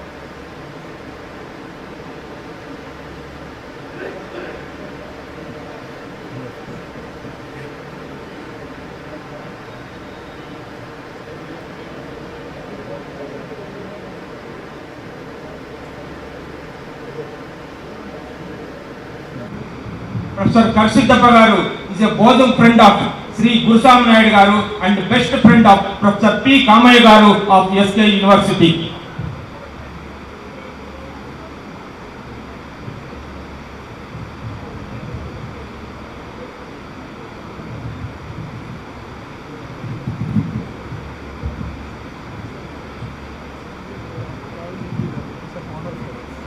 Thank you so much, ma'am, for doing the honors. Let me give you a message that the winner of the research corner will be announced in our next foundation day, that is celebrated as open day on 27th Feb. So you all people please have this. And now I request Shri Pallav Pradhan, Scientist C, Library Science INFLIBNET Centre and Convener Caliber for the formal vote of thanks. Before inviting, let me give a brief about Pallav. So I welcome Pallav. Thank you, Dr. Sri. Good morning, everyone. Honorable Chief Guest, Professor Umakanjal Ma'am, distinguished guest of honor, Honorable Director Ma'am, INFLIBNET Centre, respected Vice Chancellor of Sri Venkateswara University, Tirupati, esteemed Registrar of SBU, Caliber 2025 Conference Director, Caliber 2025 Organizing Secretary, invited speakers, delegates, sponsors, colleagues, students, and media representatives, friends, ladies and gentlemen. It is my great privilege and honor to stand before you today, not just as the convener of Caliber 2025, but as a grateful member of the organizing committee to express our heartfelt gratitude and to propose the formal vote of thanks at this concluding time of the inaugural session of Caliber 2025 here at the historic Srinivasa Auditorium, Sri Venkateswara University, Tirupati.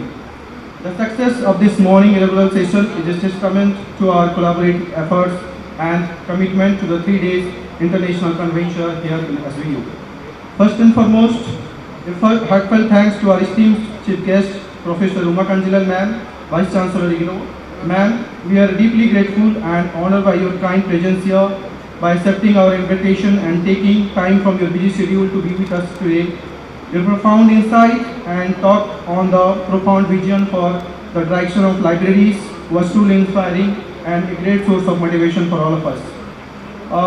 Further, your support and encouragement for the work we do at the INFLIBNET Centre are invaluable. Your remarks on libraries as the knowledge engine towards Viksit Bharat and the skill facilitators echoes the theme of Caliber 2025. We are also very much grateful to our respected guest of honor, Professor Kulitavi Vijayasagara sir from Uvailasa University, Sri Lanka. Thank you, sir, for accepting our invitation and gracing the occasion. Your gracious presence and your special address on the immense value and impact of libraries on learning have greatly enriched today's platform with global libraries of perspective, remarking on the creation of a South Asian knowledge ecosystem. Thank you, sir. We are also very grateful to our respected guest of honor, Professor S. Vijay Bhaskar Rao, sir, Vice Chairman, APSC, that is Andhra Pradesh State Council of Higher Education. Thank you for accepting our invitation, sir, and sharing your thoughts with us today. Your special address has truly encouraged all of us in the library and information science community to strive for excellence in delivering better services for better education and research by reaching to our nation. My sincere gratitude and a special word of thanks to our Honorable Director, Professor Devika P. Madali ma'am, for her visionary leadership, unwavering support and continuous guidance in organizing this convention and making this happen.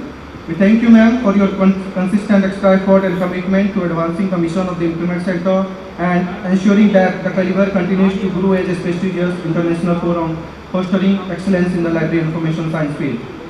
Our sincere appreciation goes to the Vice Chancellor of Sri Venkateswara University, Professor Tata Narasimha Rao sir for providing unwavering support this venue and all other associated facilities for hosting Caliber 2025 at this venue at SV University Tirupati with such warmth and commitment and enlightening us about the university's growth and vision.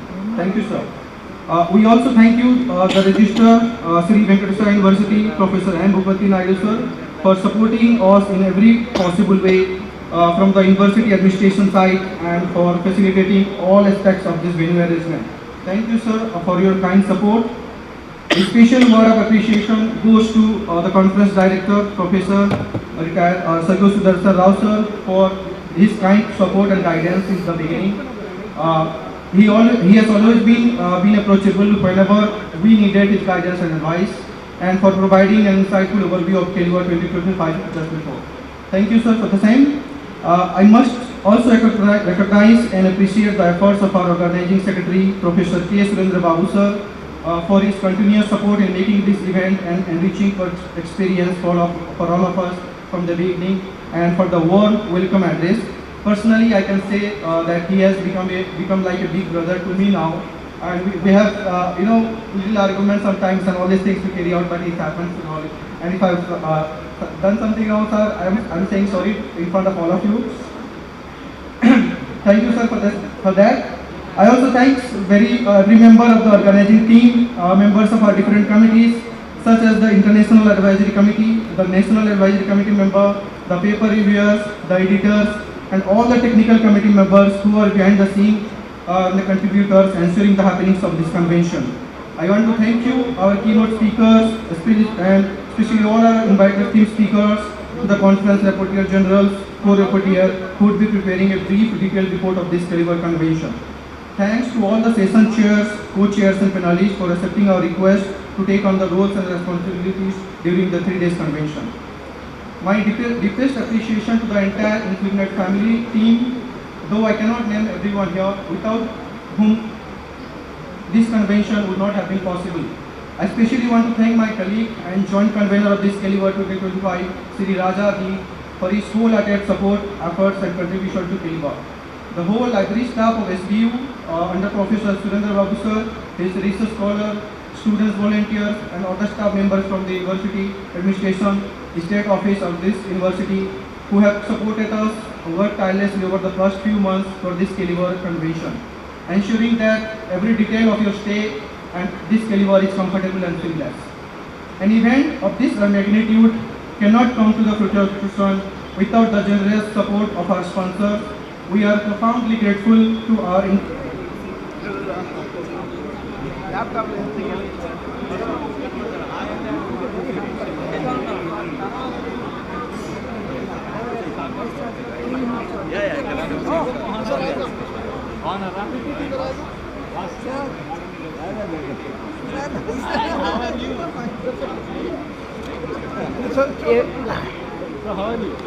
यहाँ से ही presentation होगा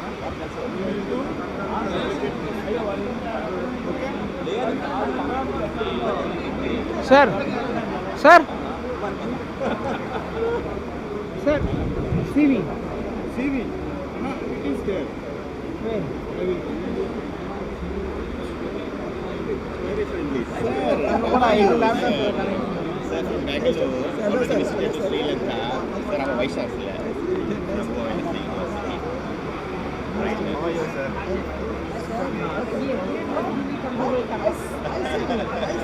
Madam was good to invite me.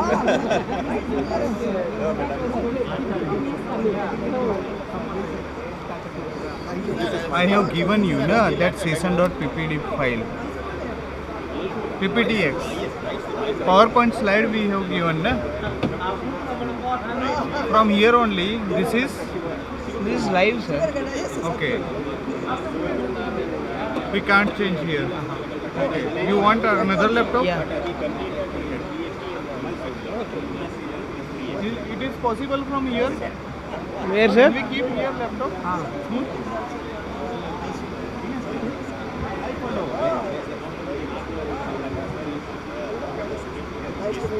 I came, sir. Sri Lanka is a Kalanian Yes, we are. I போட்டாச்சா வரலையே என்ன லாட்டாது Okay, sir. Vijay Surya, Vijay all my friends. Avira Singh. Okay, sir. Please, మాట్లాడా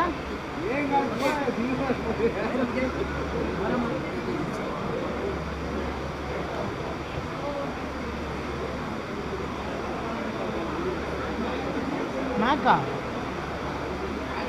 విండోసా This screen should come there.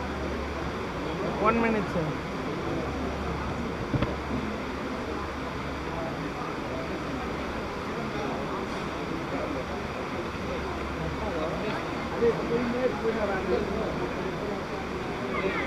வரலடா இல்லை sir எல்லா இடத்துலையும் வரும் இங்கே போட்டால் எல்லா இடத்துலையும் வரும் எல்இடி எல்லா இடத்துலையும் கனெக்ட் ஆகலை எடுத்துகிட்டு போடு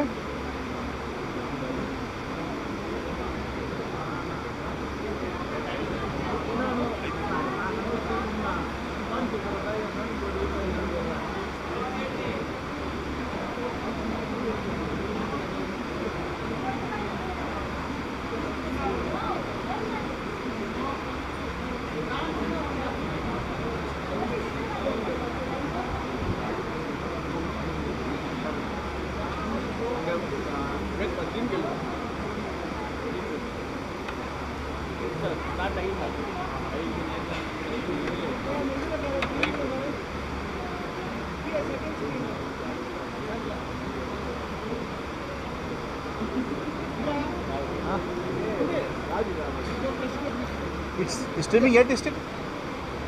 Pollard. His name? Pollard, no? Pollard. Is streaming right now also? Is streaming? Yeah, I put the Image, fine.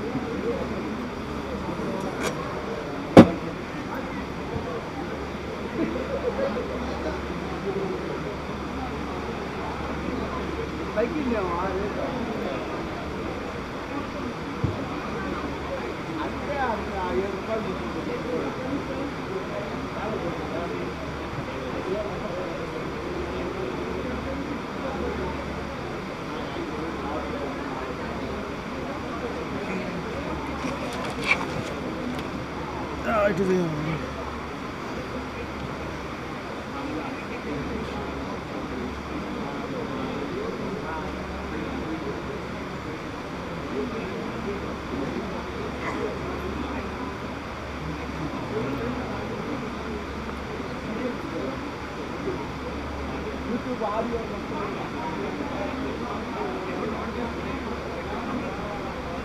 yeah.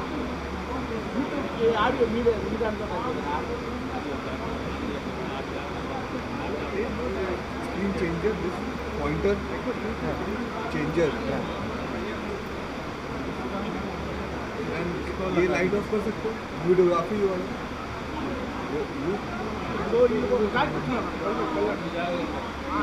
इसको लगाइए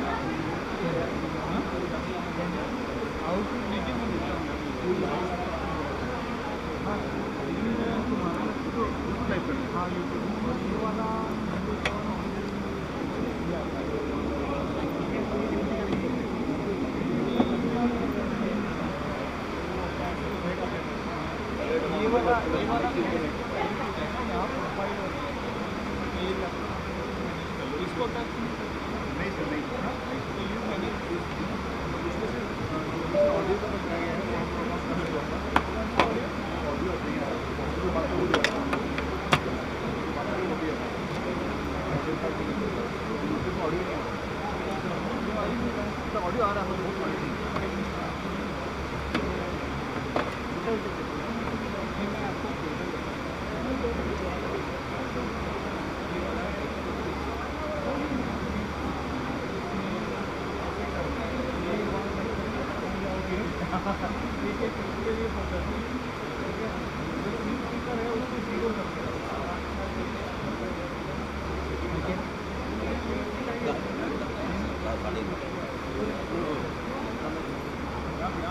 You never changed, అలాగే ఉన్నావు. పిల్లలు ఇక్కడ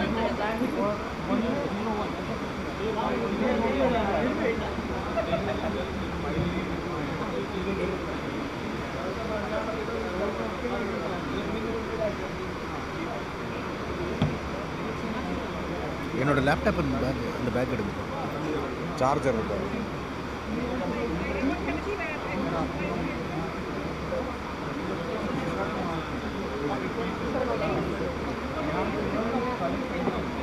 சார்ஜர்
ये आपको वीडियो वहाँ लेना है तो ले लीजिए पेन ड्राइव में।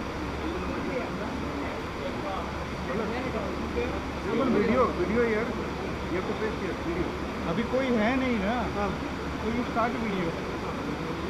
ये वीडियो यू वांट मतलब पेन ड्राइव में चाहिए आपको? हाँ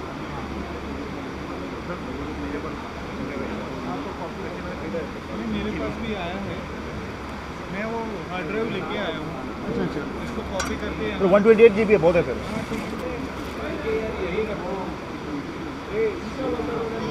नहीं वीडियो चला देते हैं। हाँ ये कॉपी करके इसमें डाल दें, ठीक है। नवनीत, हाँ sir, now you have video give by pen no works हाँ ये दे रहे हैं नो वर्क सर। अरे अपने लैपटॉप कनेक्ट कर दिया तो क्या यहाँ बैठ जाओ। डीवी लग रहा है, इसकी प्रोफाइल आए ना यहाँ विजिबल कर दिया मैंने वीडियो टेक्निकल सेशन पर, तो उसका आगे कर लो। एडिटर का भी है तो फर्स्ट एडिटर का स्लाइड में पहले ले आओ। हाँ हियर ये लोग कॉपी कर रहे हैं। only to copy ना?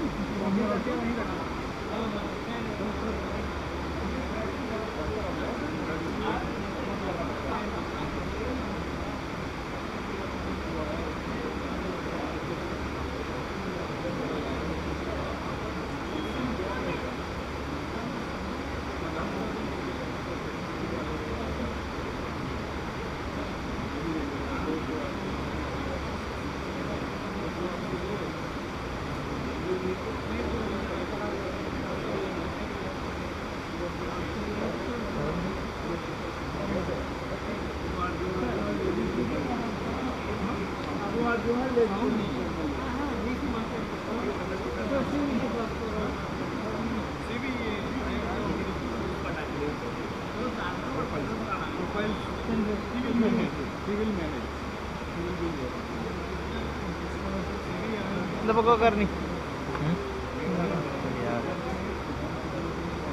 हाँ अदर भी यार माटी दे प्रोफाइल तो 5 प्रोफाइल आज ले लो सीक्वेंस बना के सेशन हाँ 5 को आगे कर लो पहले 5 काले ले इधर चाहिए इधर भी यार माटी दे प्रोफाइल में उसका काम खत्म पीछे करके उसका आगे कर लो meanwhile presentation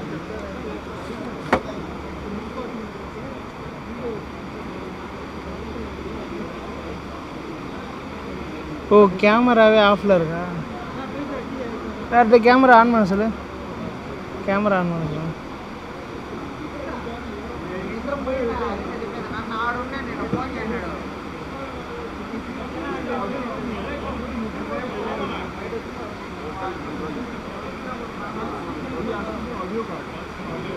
video card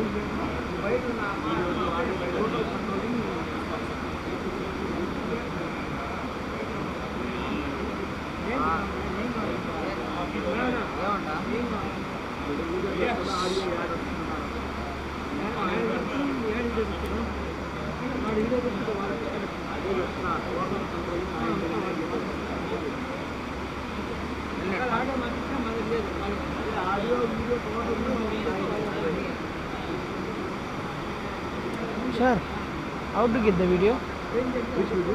This video? Which video? Capture cards video. That camera video. காலையில் ஏதோ பண்ணா capture data na capture data wala okay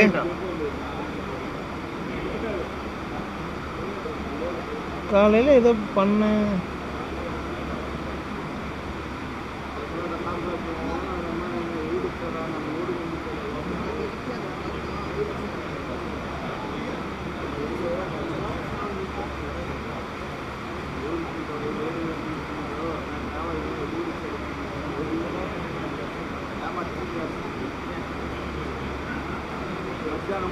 ఆహా మాటిపోం పోలకదే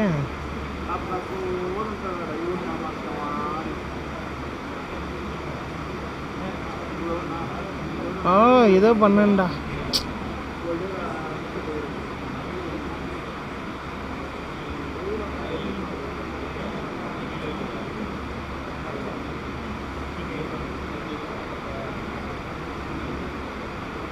అవసరపడి డెలీట్ பண்ணிட்டேன்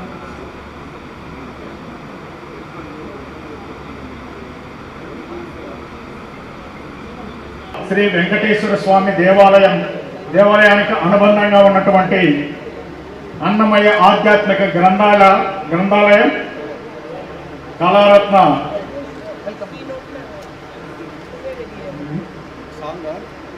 గ్రంథకర్త SVU library జ్ఞాన స్వరూపి శ్రీ లంకా సూర్యనారాయణ గారికి జీవిత సాఫల్య పురస్కారాన్ని అందిస్తూ అభినందన సభకు ఏర్పాటు చేసుకోవడం జరిగింది. ఈ కార్యక్రమానికి ముందుగా సన్మాన గ్రహీత శ్రీ లంకా సూర్యనారాయణ గారిని వేదిక మీదకి సగౌరవంగా ఆహ్వానిస్తున్నాను. వారిని తీసుకురావాల్సిందిగా SVU కల్చరల్ కోఆర్డినేటర్ మరియు కోట పురుషోత్తం గారిని కోరుతున్నాను. ఆల్రెడీ కన్ను కూర్చున్నాను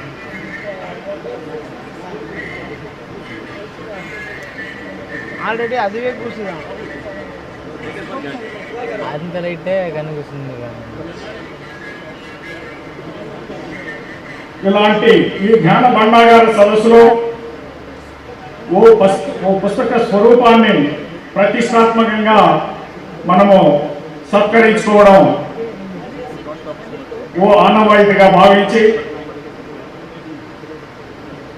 డాక్టర్ సురేంద్ర బాబు గారిని అభ్యర్థిస్తే వారు అంగీకరించి ఈ కార్యక్రమానికి అనుమతించారు.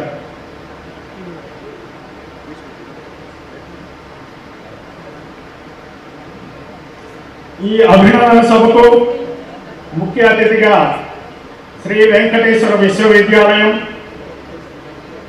ఉపకులపతి గొప్ప శాస్త్రవేత్త శ్రీ టి నరసింహరావు గారిని వేదికపైకి సాదరంగా ఆహ్వానిస్తున్నారు. అదేవిధంగా SVU రెక్టర్ శ్రీ అప్పారావు గారిని కూడా వేదికపైకి ఆహ్వానిస్తున్నాను. SVU రిజిస్ట్రార్ శ్రీ మాదాల భూపతి నాయుడు గారిని వేదికపైకి సవినయంగా ఆహ్వానిస్తున్నాను. అదేవిధంగా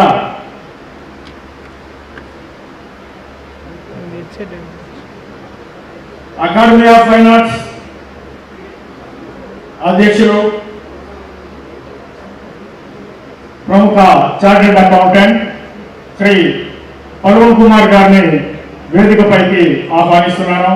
అదేవిధంగా అకాడమీ హితైషి బ్రహ్మశ్రీ ప్రవచనకర్త శ్రీ ఆకెళ్ళ విభీషణ శర్మ గారిని కూడా వేదికపైకి ఆహ్వానిస్తున్నాను.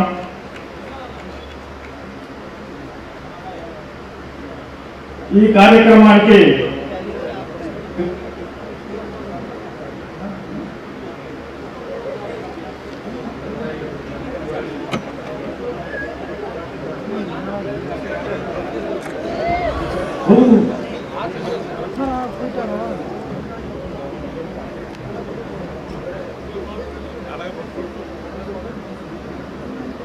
పండుగ సావచ్చు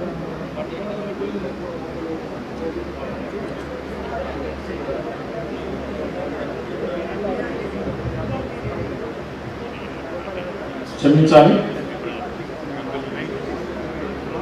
ప్రొఫెసర్ దేవికా మడాలి గారిని కూడా వెల్కమ్ సార్. ప్రొఫెసర్ దేవికా మడాలి గారు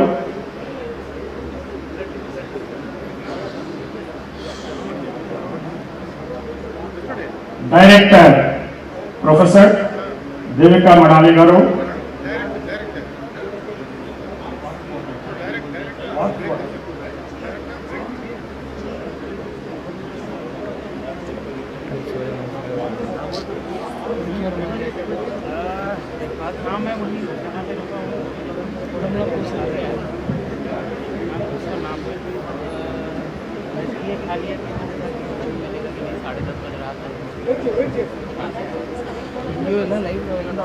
கேமரா திருப்பி போக மாட்டேறாங்க.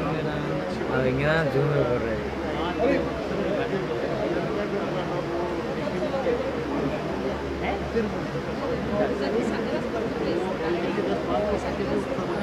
ప్లీజ్ అందరూ క్లియర్ చేయాలి. అందరూ క్లియర్ చేయాలి. అదేవిధంగా ఈ సదస్సుకు ఆద్యులు డాక్టర్ సురేంద్రబాబు గారిని, గొర్రెపాటి రమేష్ బాబు గారిని,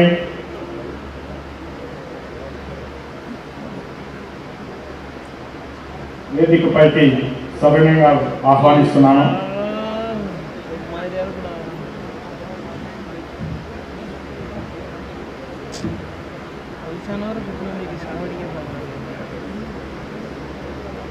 ఒక 2 మాటలు అకాడమీ ఆఫ్ ఫైనాన్స్ గురించి.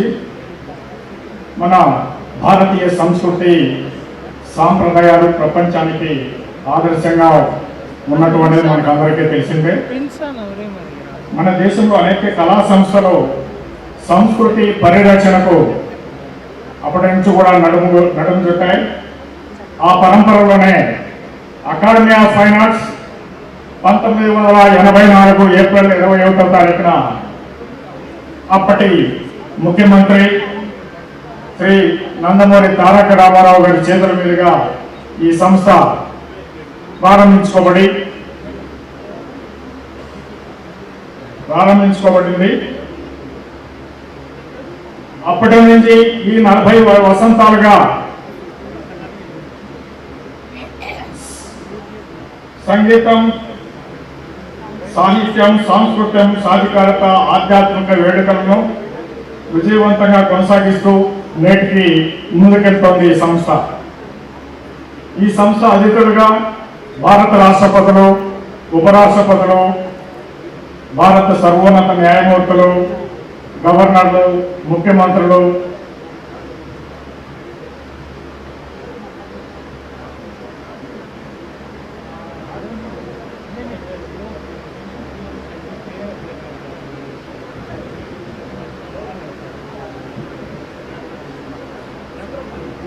అలాగే జాతీయ కళాకారులు ఎంఎస్ సుబ్బలక్ష్మి దగ్గర నుంచి బాలమురళీ కృష్ణ సర్కారులు ఎంతో మంది జాతీయ కళాకారులందరినీ కూడా వేదికపైకి పిలిచి వాళ్ళ కార్యక్రమాలను తీసి సత్కరించుకోవడం జరిగింది. ఈ కళా సంస్థకు రథసారథులుగా ఈవోలు,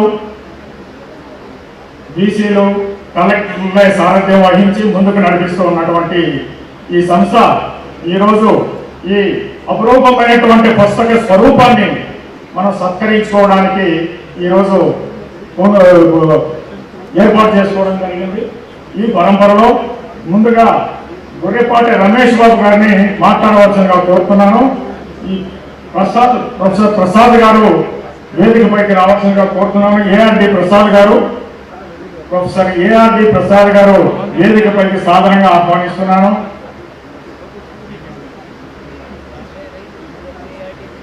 ప్రొఫెసర్ ఏఆర్డి ప్రసాద్ గారు. సో ఇప్పుడు గొర్రెపాటి రమేష్ చంద్రబాబు గారిని కొనసాగించవలసిందిగా కోరుతున్నాను.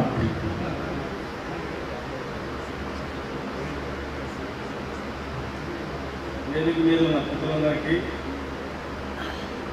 సభలో చేసిన పెద్దలందరికీ నమస్కారం.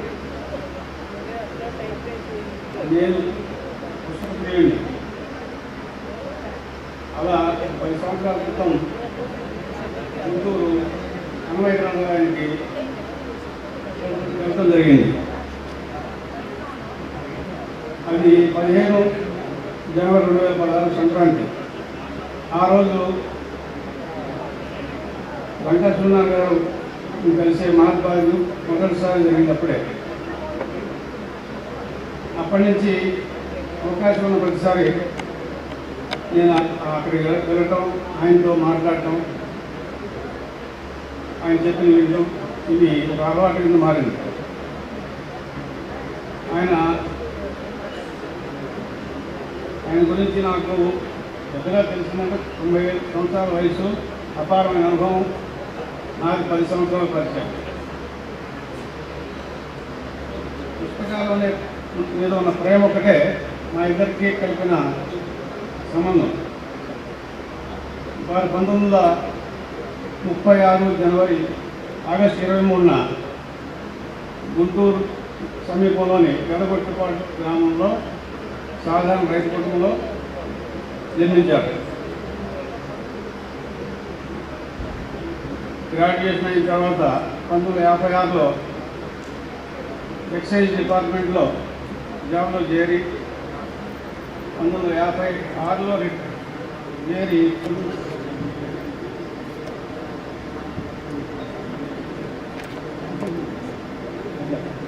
ఇప్పుడు వెంకటేశ్వర గారికి మనకు సన్మానం జరిగిన తర్వాత ఈ సభను కొనసాగిద్దాము. అందరూ సహకరించవలసిందిగా కోరుతున్నాను.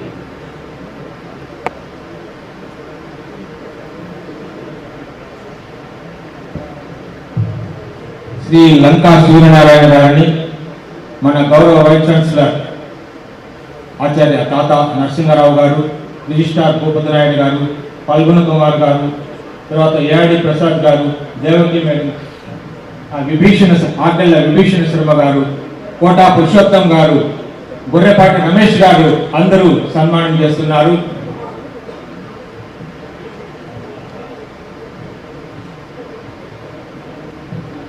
ఈ సన్మానం శ్రీ లంకా సూర్యనారాయణ గారి సన్మాన సందర్భంగా డాక్టర్ వంకాయలపాటి రమేష్ బాబు గారు ఒక చిన్న ఇది పంపించారు. డాక్టర్ వంకాయలపాటి రమేష్ బాబు గారు చెప్పినటువంటి 2 అక్షరాలు మాత్రం కైండ్ పర్మిషన్. అక్షరాల రక్షరేకు లంకా సూర్యనారాయణ, పుస్తకాల పొడమిరేడు లంకా సూర్యనారాయణ, పుస్తకాలనే శ్వాసించి గ్రోలి ఆస్వాదిస్తున్న బాటసారి శ్రీ లంకా సూర్యనారాయణ గారు, పుస్తకాలను బ్రతికిస్తున్న శ్రీ సూర్యనారాయణ గారి ప్రతిభా పాఠవాలను పట్టుదలను ఏమని వర్ణించగలం? పుస్తకాల పట్ల వారికి గల ఆసక్తిని, విజ్ఞాన కృష్ణను ఏ త్రాసులో పెట్టి తూచగలం? So I request Padmini madam to come out the dais. ఏషమై సోమరాజాయో జజతే ప్రాజరిద్ధద్యాదధతి ప్రాచీదిక్భాగే ఇంద్రో దేవతా ఇంద్రప్రసాదాద్ రాజ్యాభివర్ధనమజ్ఞుదే తేన ప్రాధీందిషంజయతి తం దక్షిణా పరివహంతి దక్షిణ దిగ్భాగే ధర్మరాజో దేవతా ధర్మరాజ ప్రసాదాద్ ఆవిద్యాభివర్ధనమశ్నుతే తేన దక్షిణాం దిశంజయతి తం ప్రత్యంజమావర్తయంతి ప్రతీతి దిగ్భాగే వరుణో దేవతా వరుణ ప్రసాదాద్ పుత్రపౌత్రాభివర్ధనమశ్నుతే తేన ప్రతీతిందిజంజయతి తముదీతిధరముపావహరంతి उदीति दिग्भागे कुबेरो देवता कुबेर प्रसादात् धनधान्याभिवर्धनमश्नुते तेनोदीतीन्द्रिसञ्जयति सर्वदिग्भागे ब्राह्मणो देवता ब्राह्मण प्रसादात् सकलधाम्राज्याभिवर्धनमश्नुते तेन सर्वान् दिशञ्जयति वृषशैलाधिपदेव दैवतन्नः वृषभाद्रीश्वर एव दैवतन्नः फणिशैलाधिपदेव दैवतन्नः भगवान् वेङ्कट एव दैवतन्नः श्रीनिवासः परदैवतन्नः श्रीनिवासः परमन्धनन्नः श्रीनिवासः कुलदैवतन्नः श्रीनिवासः परमागतिर्नः वक्त्रजे भाग्यलक्ष्मीः करतलकमले सर्वदा दानलक्ष्मीः दोर्दण्डे वीरलक्ष्मीः हृदयदरसिजे भूतकारुण्यलक्ष्मीः खड्गग्रे शौर्यलक्ष्मीः निखिलगुणगणाडम्बरे कीर्तिलक्ष्मीः सर्वाङ्गे सौम्यलक्ष्मीः परितु विजयताम् सर्वधाम्राज्यलक्ष्मीः प्रियः कान्ताय कल्याणनिधये धिनाम् श्री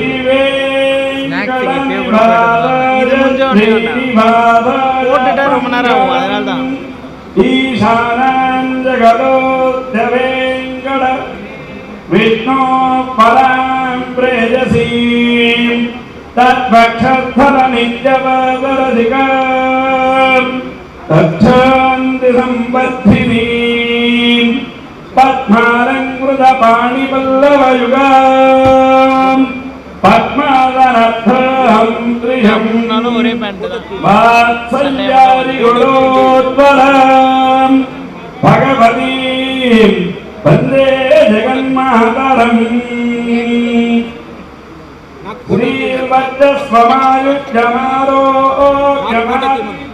श्रीवद्रस्वमायुज्यमारोग्यमाच्छोभामान् महीयते धान्यं धनं वशं बहुपुत्रलाभं घरसंवत्सरं दीर्घमायुः लक्ष्मीप्रसन्न वेङ्कटेश्वर प्रसादसिद्धिरस्तु। పుస్తక లక్షాధిపతికి అక్షర కోటీశ్వరునకు జీవిత సాఫల్య పురస్కారం లైఫ్ టైమ్ అచీవ్మెంట్ అవార్డు అందించడం శ్రీ వెంకటేశ్వర యూనివర్సిటీ లైబ్రరీకి మరియు అకాడమీ ఆఫ్ ఫైన్ ఆర్ట్స్కి దక్కిన అరుదైన అవకాశంగా మేము భావిస్తున్నాం. కలియుగ వైకుంఠనాథుడైన తిరువేంకటపతి పాదపద్మంలో చెంత వెలిసిన శ్రీ వెంకటేశ్వర విశ్వవిద్యాలయ వేదిక మీద శ్రీలంకా సూర్యనారాయణ గారిని సన్మానించుకోవడం మేము లంకంత అదృష్టంగా సంభావన చేస్తున్నాం. ఇప్పుడు బ్రహ్మశ్రీ డాక్టర్ ఆకేలు విభూషణ్ శర్మ గారిని ప్రసంగించవలసిందిగా కోరుతున్నాను.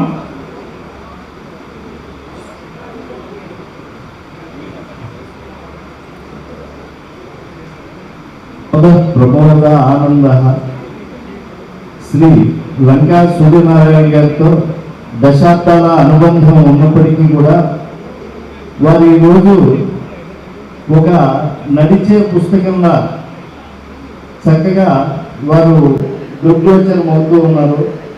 అటువంటి మహనీయులకు ఈనాడు సత్కారం జరుగుతోంది అని అంటే గ్రంథాలయానికి సత్కారం జరుగుతోంది అని చెప్పి మనం అందరం కూడా భావించాలి. ఎందుకంటే ఒక వ్యక్తి ఒక వ్యవస్థకు శ్రీకారం చుట్టి అన్నమయ్య గ్రంథాలయానికి శ్రీకారం చుట్టి చాలా గొప్పదైనటువంటి వరివస్సు చేసి దశాబ్దాల పాటు ఒక దారిదీపంగా ఆయన వెలుగొందినటువంటి మహాత్ముడు. నాకు ప్రత్యక్షంగా వారితో అనుబంధం ఉన్నది. ఇటీవల కాలంలో ఒక మంచి ప్రశ్న వస్తుంది, ఎందుకండి ఈ గ్రంథాలయాలు సంగ్రహాలయాలు ఎందుకు? పుస్తకాలన్నింటినీ కూడా వాటిని తీసుకురావడం చాలా కష్టం, తీసుకున్నాక వాటిని రక్షించడం కష్టం, చదువులు తగ్గిపోతూ ఉన్నారు. ఈ నేపథ్యంలో అర్థానాం ఆర్జనేయ దుఃఖం ఆర్జితానాంచ రక్షణేలాగా గ్రంథానాం ఆర్జనేయ దుఃఖం ఆర్జితానాంచ రక్షణే. ముద్రణంలో మళ్ళా దుఃఖం, ముద్రింపబడినటువంటి వాటిని విక్రయించడంలో దుఃఖం. ఇన్ని కిమర్థం దుఃఖభాజనం అన్నట్టుగా ఎందుకు ఈ యొక్క పుస్తకాల యొక్క ప్రచురణలు అమ్మకాలు అనేటువంటివి. కానీ ఒక్క సత్యాన్ని మనం అందరం కూడా గుర్తుపెట్టుకోవాలి. ప్రాచీనమైనటువంటి ఋషి గ్రంథాలన్నీ కూడా ఏం చెప్తూ ఉన్నాయంటే అవన్నీ బీజాక్షరములతో నిండినటువంటి గ్రంథములు ప్రత్యక్షముగా వాటి స్పర్శ చేతనే మనకి గొప్పదైనటువంటి పుణ్యాన్ని పురుషార్థాన్ని ప్రసాదించేటువంటివి. ఒక సత్యం ఏమిటి అని అంటే కాబట్టి ఒక సత్యం ఏమిటి అని అంటే ఈరోజు ఆన్లైన్లో కూడా వెంకటేశ్వర స్వామి వారిని దర్శించవచ్చు. మరి ఇంకా చక్కగా ఎస్విబిసి ప్రసారాల్లో వాటిలో చాలా దగ్గరగా మనం స్వామివారిని చూడవచ్చు. బహుశా వెంకటాచలానికి వెళ్ళి ఆ స్వామి సన్నిధిలో మనం ఏదన్నా అక్కడ ఉండేటువంటి గొప్ప నాయకుల పక్కన నిలబడినా కూడా ఆ యొక్క స్వామిని అంత దగ్గరగా చూడలేము, అంత బాగా మనం ప్రసారాల్లో చూడవచ్చు. అయినప్పటికీ కూడా మనం ఎందుకని ప్రత్యక్షంగా వెళ్తున్నామంటే ఆ యొక్క దివ్యానుభూతి పొందడం. అలాగే పుస్తకం కూడా పుస్తక రూపంలో పరమాత్మ ఉంటాను అని అన్నాడు. కాబట్టి నేను ఒక్క విషయంతో ముగిస్తున్నా, ఎలా అయితే భగవత్ రూపాన్ని మనం ప్రత్యక్షంగా చూస్తామో అలాగే పుస్తక స్వరూపాన్ని కూడా ప్రత్యక్షంగా దర్శించడం వల్ల మనం చరితార్థులం అవుతాం అనేటువంటి సత్యాన్ని ప్రకటించి ఓం నమో వెంకటేశాయ. శ్రీ లంకా సూర్యనారాయణ చక్కటి ప్రవచనాన్ని ఆశీర్వచనాన్ని అందించినటువంటి డాక్టర్ ఆకెళ్ల విభూషణ్ శర్మ గారికి అకాడమీ ఫైనాన్స్ తరఫున థ్యాంక్స్ చెప్తున్నాం. The next conference proceedings will continue. Thank you so much. We are moving towards this very important talk. The keynote speech now to give us 2 more minutes. I'm requesting all the participants please come to the right.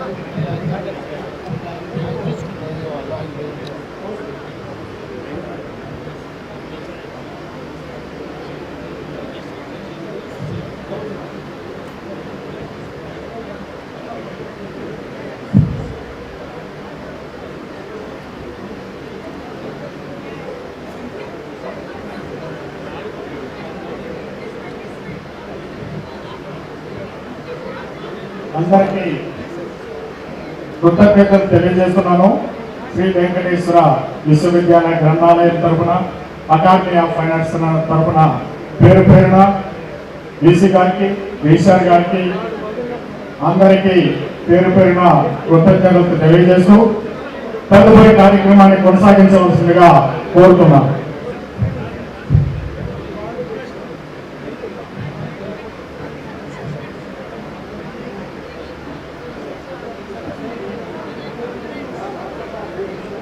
Namaste sir, it's a honor for us to get you felicitated, but due to time constraints, madam please come, the keynote speaker is here. Give us 1 minute to settle on that. Technically are you ready? Yes.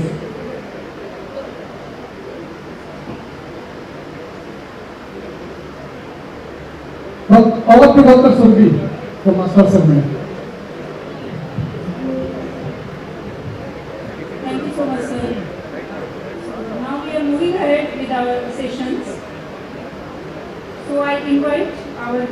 keynote address by Ms. Walfred Rita.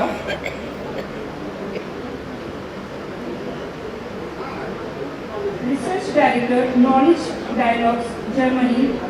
So I welcome you, Madam, along with our Honorable Director, Professor Devika Kumar, Madam. And I also request Professor S. Sudarshan Rao, Conference Director, to please chair the session.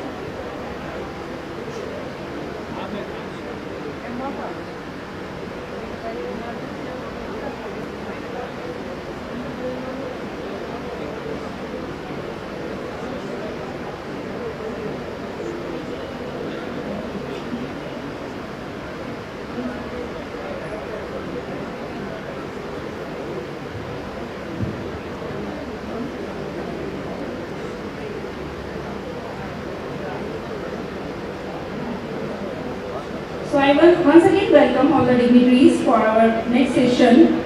Our keynote address expert by Ms. Walfred Rita, Research Director, Knowledge Dialogues, Germany, along with our Honorable Director, Professor Devika Kumar, Madam, from INFLIBNET Centre, and our Conference Director, Professor Sudarshan Rao, sir. I welcome all of you for our session. So now I request and invite Ms. Walfred Rita for her keynote address. Before inviting, let me give a brief about Ms. Walfred Rita. Ms. Walfred Rita is an information scientist and urban sociologist, Free University of Berlin, Stockholm University and Engineer, Ruskin University, UK.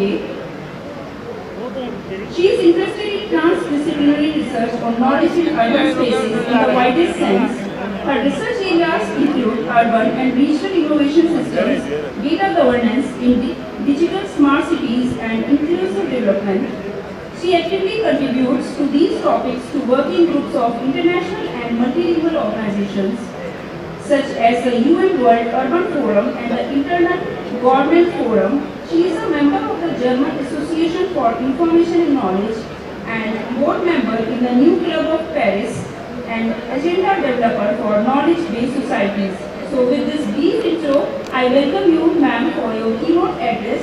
Ma'am will be talking about the library at the heart of knowledge cities. So with this topic, I welcome you, ma'am, for your keynote address.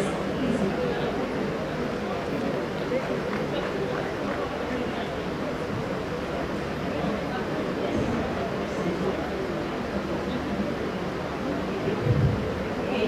Hello everyone, good afternoon.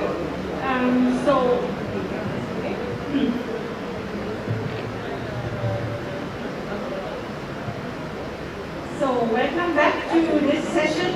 I think this has been a very interesting program change now, connecting the history of libraries to the future of libraries. So what I'm going to do. So thank you very much, first of all, for the organizers for inviting me.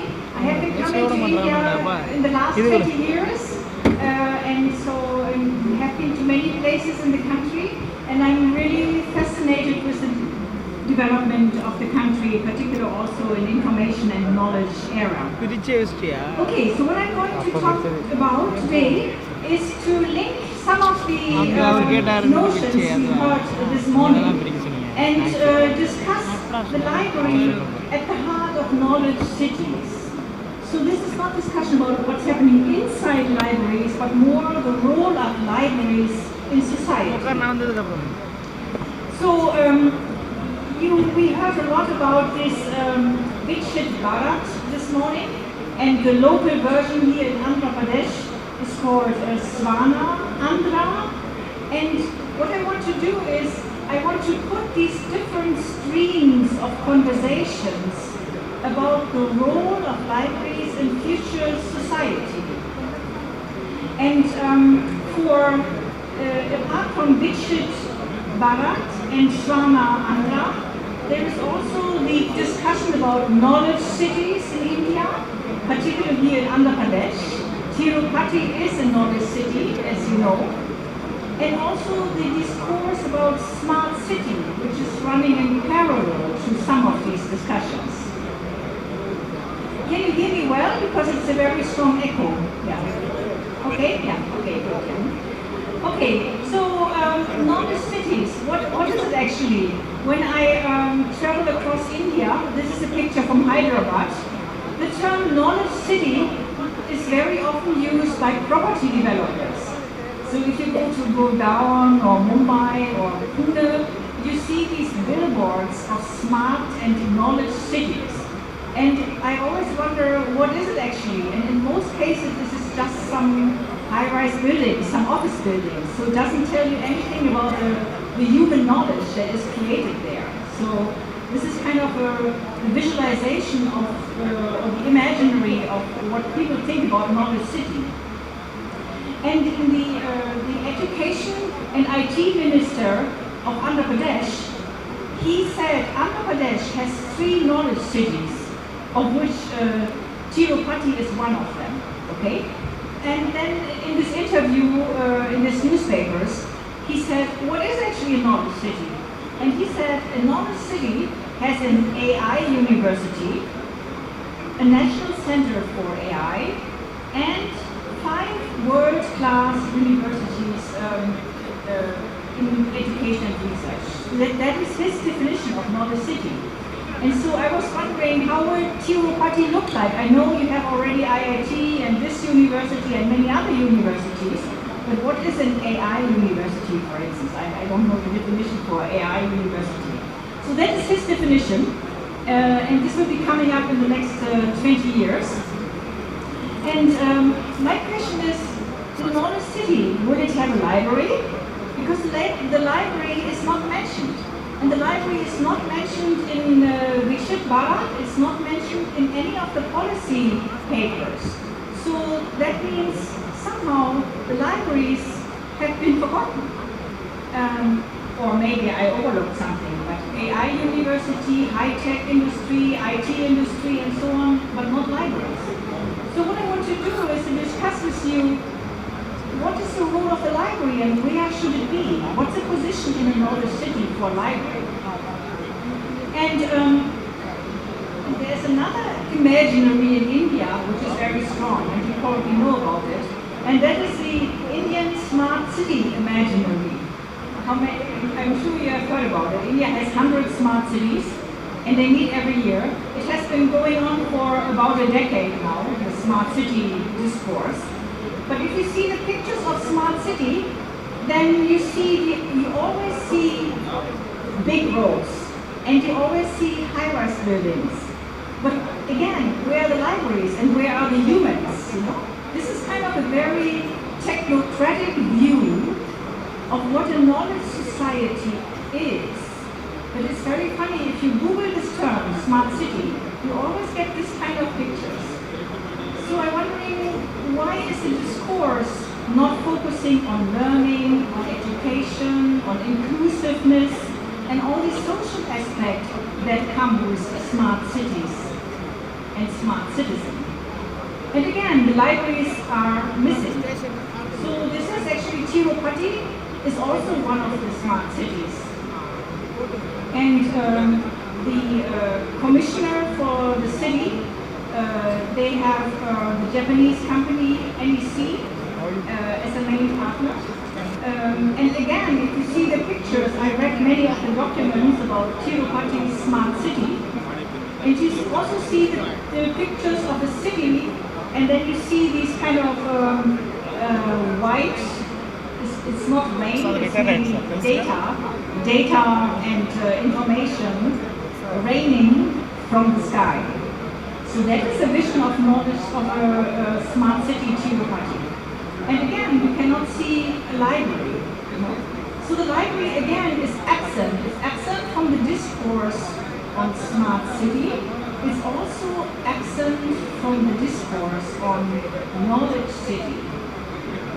So what does it mean for the future of libraries in the city and in India? I want to show you a couple of pictures on what other cities in other countries are doing to reposition the library at the heart of the knowledge economy or at the heart of any kind of future development where the human knowledge is the core.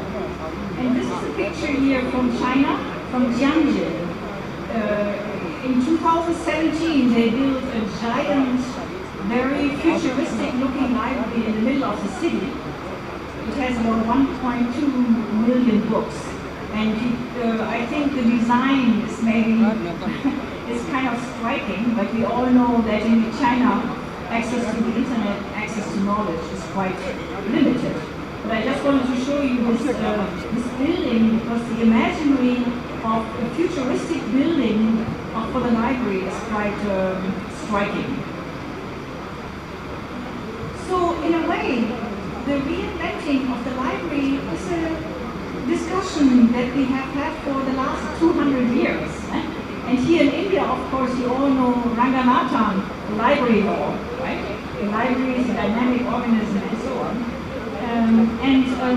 But it was only like in the 19th century that the modern library, which is at the center of the city, open and accessible to all citizens for various kind of purposes. So it's a relatively new idea. And I think in Europe or the US it started about 1940s, but Ranganathan was already, he wrote his book in 1931, so it's quite an old idea. So, but what I find interesting is that the text here, they wish their citizen a happy life.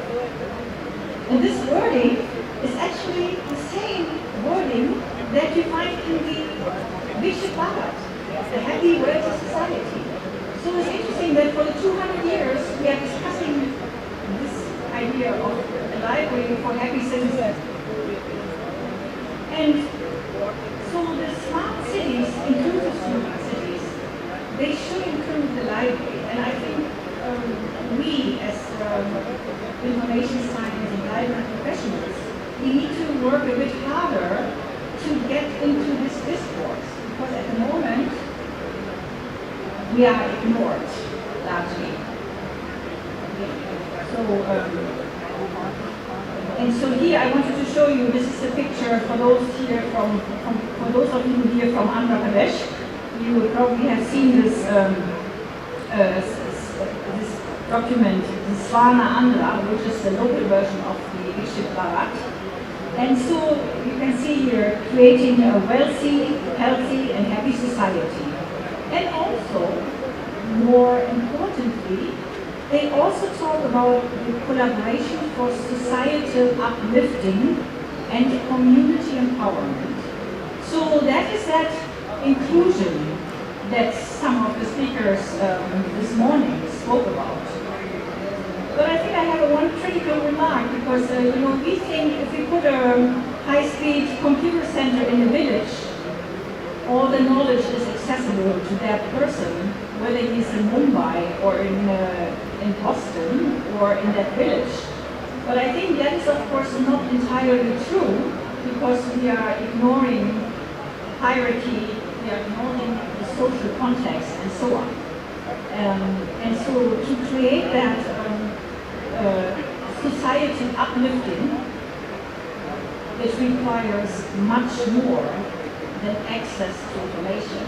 I'm sure that you would agree with me. But exactly that access to information is the first step, but the whole societal context is much more difficult to address. Okay, and the smart citizen, of course, they are those people living in this future society which have an affinity to lifelong learning. They are ethnically diverse and socially upward moving, and they also take part in the public life. And we all know that from the recent surveys, at least in the Western world, people are less and less involved in public life, in public decision making. Okay, so apart from that community function of the library, some of this has already been mentioned in the morning, but I want to mention one aspect that I think is sometimes overlooked, and that is this community space. That people don't go to the library to look for information, they just go there to hang out or to meet friends. And that itself is also a very important and valid reason.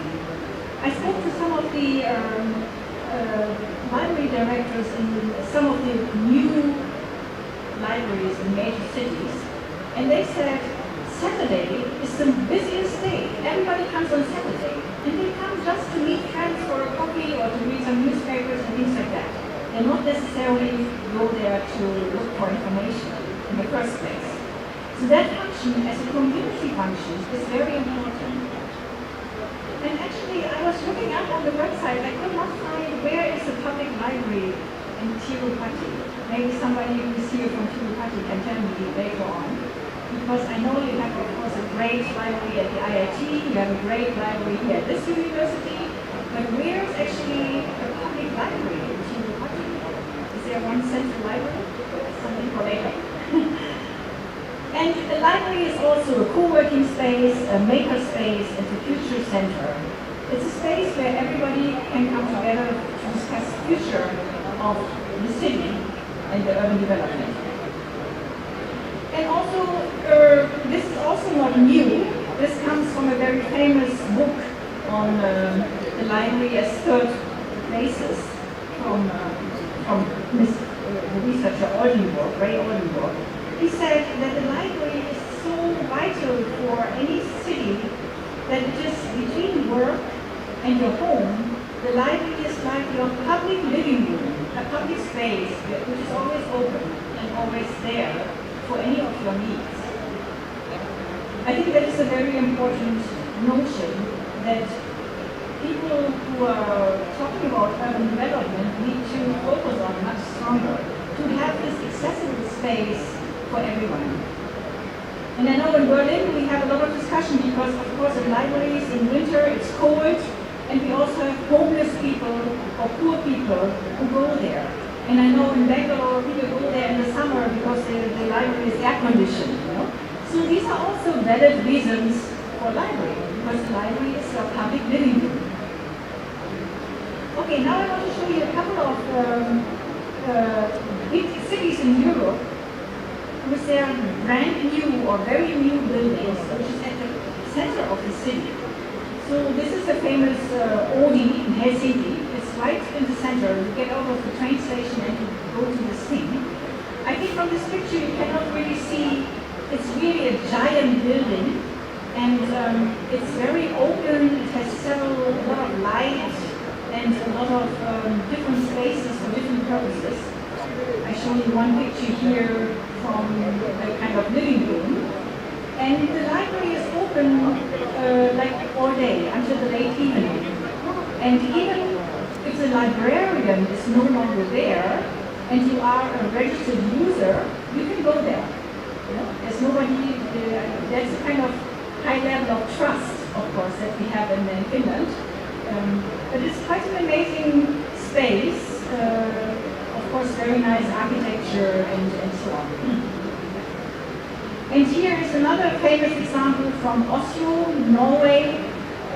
This opened in 2020, and it is also a very interesting architectural structure, and in the middle of the city. And so from inside you can see it has a lot of social places for people to meet and talk.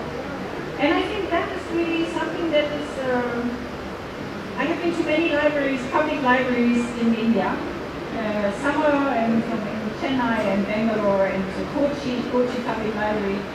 And some libraries are very, very poor. They have like nothing. And so, but then there are of course some which are also very nice, like the one in Chennai, the public library is beautiful. But you cannot really use it to go there and talk with friends. You have to be quiet, right? That's also something that is a kind of old-fashioned idea that you're on the library and you have to be quiet. It's not a social space for meeting and for discussion. Okay, and then I want to talk about my own city in Berlin. So Berlin, we have a library that was designed for 500 users, but now we have 3,000 users. So the city is looking for a new space. And so this is just an image of a department store in the middle of the city. And ZLB means Central Library. And so here there are some discussions on whether the department store, which is not going very well anymore in the times of e-commerce, so maybe the first floors are department stores and then the upper floors are the library. So that is a discussion.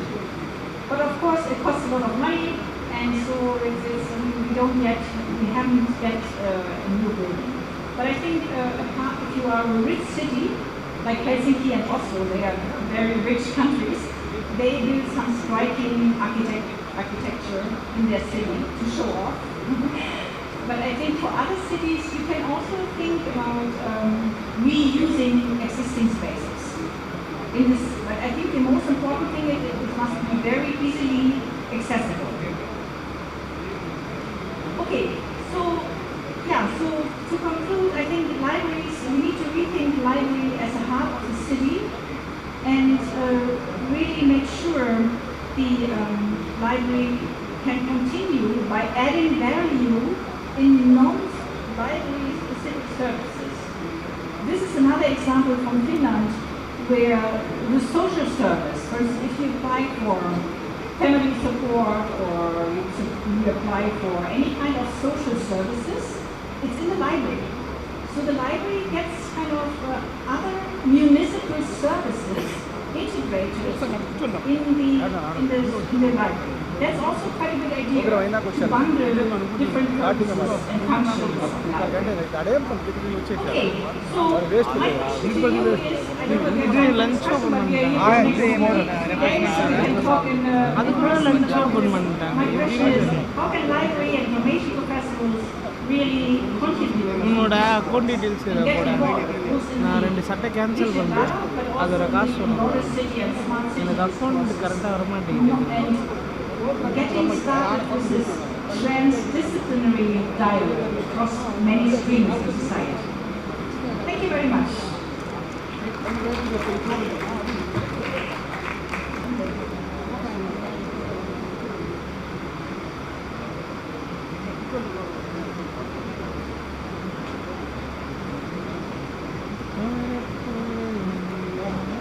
Thank you so much, ma'am, for your insightful session. So now I request our Conference Director, Sudarshan Rao sir, to please felicitate and honor ma'am with a bouquet and memento, shawl and memento.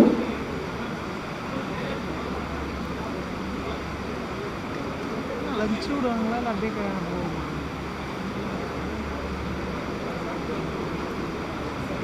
திருப்பி போடுறீங்க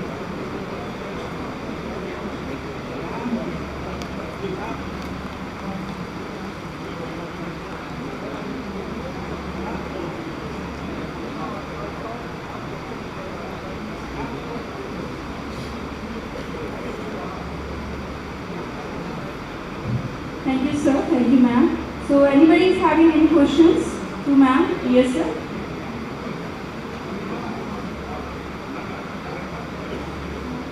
இந்த mic வாங்கிக்கலாம் Dr. Rajesh Singh, sir, please come forward. So, this is not a question directly to the speaker, but I would like to make an observation. Rather than this discourse, we should think and concentrate that how many libraries will have full-time librarians till 2047. This is a basic question because librarianship is a total commitment. It's a 24 hours job. If it is managed by the additional charge, we are spoiling. Simply we are spoiling. So that's the main question. If the expectations from libraries are there, the library should be well manned off and professionals, trained professionals at all the levels along with the university library to take charge of the library. Thank you. Thank you so much, sir. Anybody else would like to have any queries or some suggestions?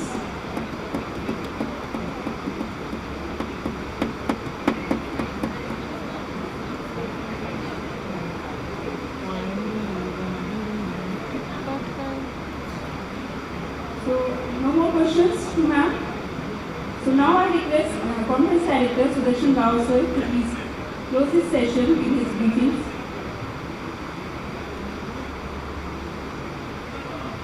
Our grateful thanks to the today's keynote speaker,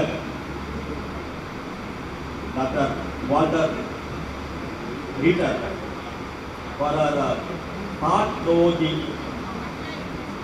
insights into the today's library situation in the country.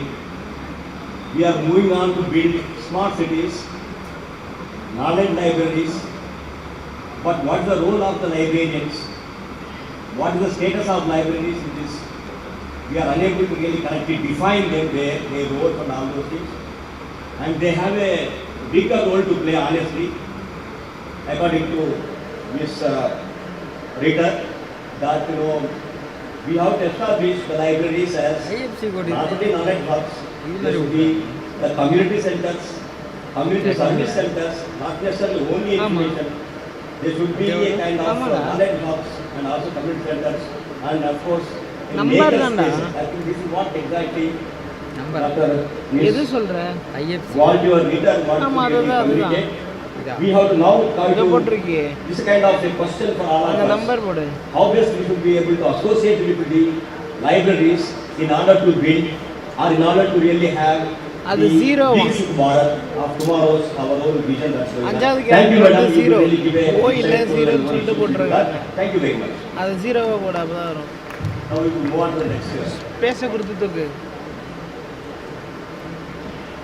Thank you so much, sir. Thank you, ma'am.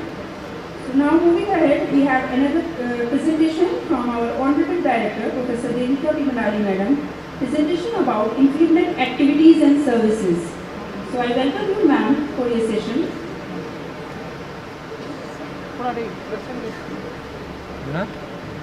So I was suggesting my team at INFLIBNET that at every caliber and every activity that we do, where at the national and international level the participants come, it is only appropriate to talk about INFLIBNET offerings and our latest that we have to offer.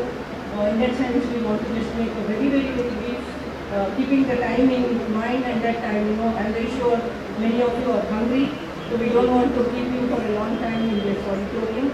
But still, we would like to just introduce our latest offerings from INFLIBNET to the profession.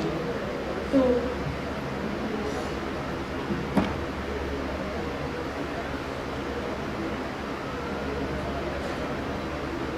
IFC or morning level.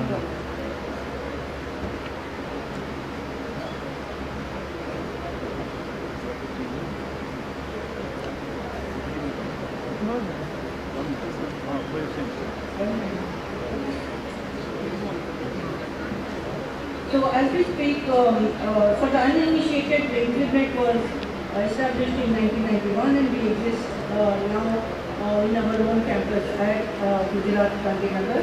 And as we speak, we have about 10 verticals that we run for the library and information services, from library automation, access to scholarly resources, open access initiatives, scholarly networks. We also help the government as well as UGC with several of our services, like we have the India rankings, for example, and several other of their products. Towards the right of my hand, you see that there is a tree. This tree and its branches signifies the various services that we offer.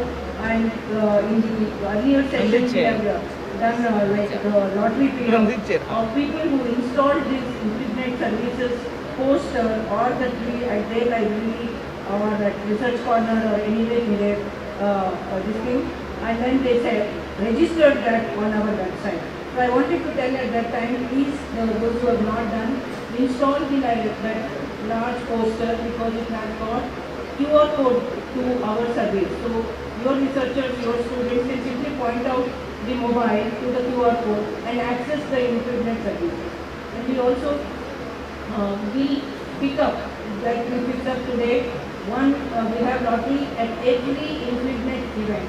And the next significant INFLIBNET event is going to be on February 27th at the center itself which is the foundation day of INFLIBNET. So you have from now till then, please install the INFLIBNET services corner in your library, in your university, at various places. It is very cost effective, it's just a poster, but it helps your users a lot to access the INFLIBNET services. Now talking about the INFLIBNET outreach, as I said, we have several verticals, and this visual on your screen is color coded to show our reach.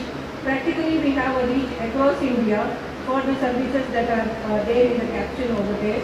And this across services, I can say that we have reached every state, but ONOS is our latest offering, like I said, and this has a reach.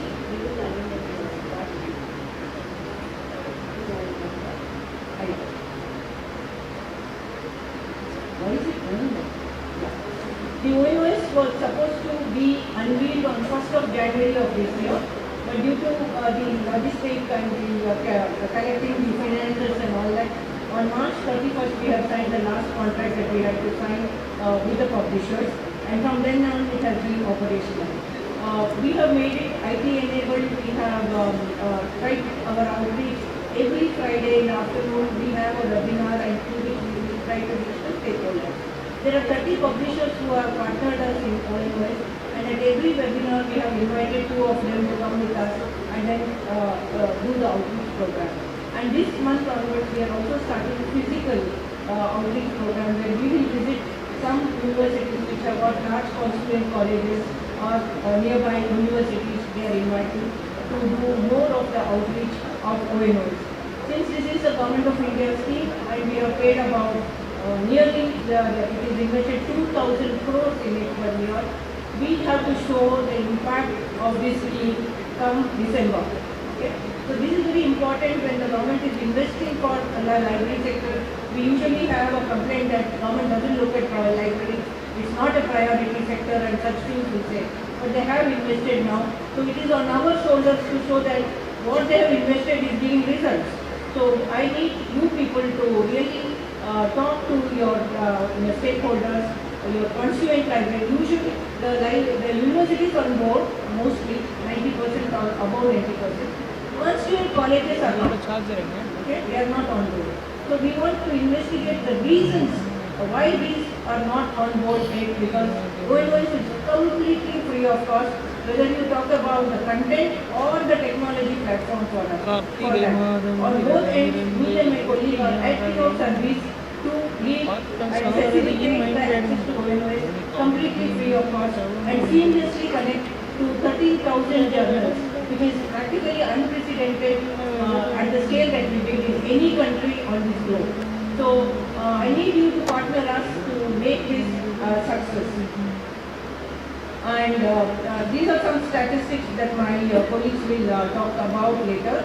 And I just want to come and say this is the latest part of the offering of ONOS, where we are supporting authors by paying APCs. Okay? So at present, we have identified the top 1% by Scopus rankings of the journals in 27 disciplines. And the top 1%, if somebody has an accepted paper, we have given how to apply for an APC on our ONOS website itself. You can apply there and we will process the APC for that. It's not a large amount, but then even the small amount is not being utilized by the authors. So this is also a call to you librarians to sensitize the authors in your campuses and say that APC is available. First of all, spread the word that APC is available, and then it is for the top 1% right now. If the usage will not come up to the mark that we expect, we will go up to 5% and we will go up to 10% of the journals also, if the authors will be successful in that. And of course, at that point in time, it will be on a first come basis. So I need the library community to really partner us in this and spread the word so that the APC will be rolled out as soon as possible. And we make the best use of the money that the Government of India has invested in that. One more I want to say, our offering is Indra, the discovery platform from INFLIBNET, which is brand new, fresh off the oven for you. Okay? So it was called knowledge discovery by my colleagues, and we built several facets of this over the past few years. My young colleagues are here to wait it. And we are very excited about the features of Indra. Now, people said that what is the use of giving 13,000 journals if it is just a standalone and they have to search separately to discover the content. So Indra seamlessly integrates ONOS with the services that you already have in your library. So you don't need another tool at all. You just use Indra completely free of cost. My colleagues are at your disposal. I myself am at your disposal. Kindly, you contact us. You know what Indra is all about, and we are ready to roll it out to whichever institute is interested to take this. And especially I want to start with the 6,500 ONOS institutes that are already using this, because ONOS content must be seamlessly integrated with the rest of the services of the library. Now I hand over to Mr. Manoj Kumar, who will explain the rest of the exciting offerings that INFLIBNET has.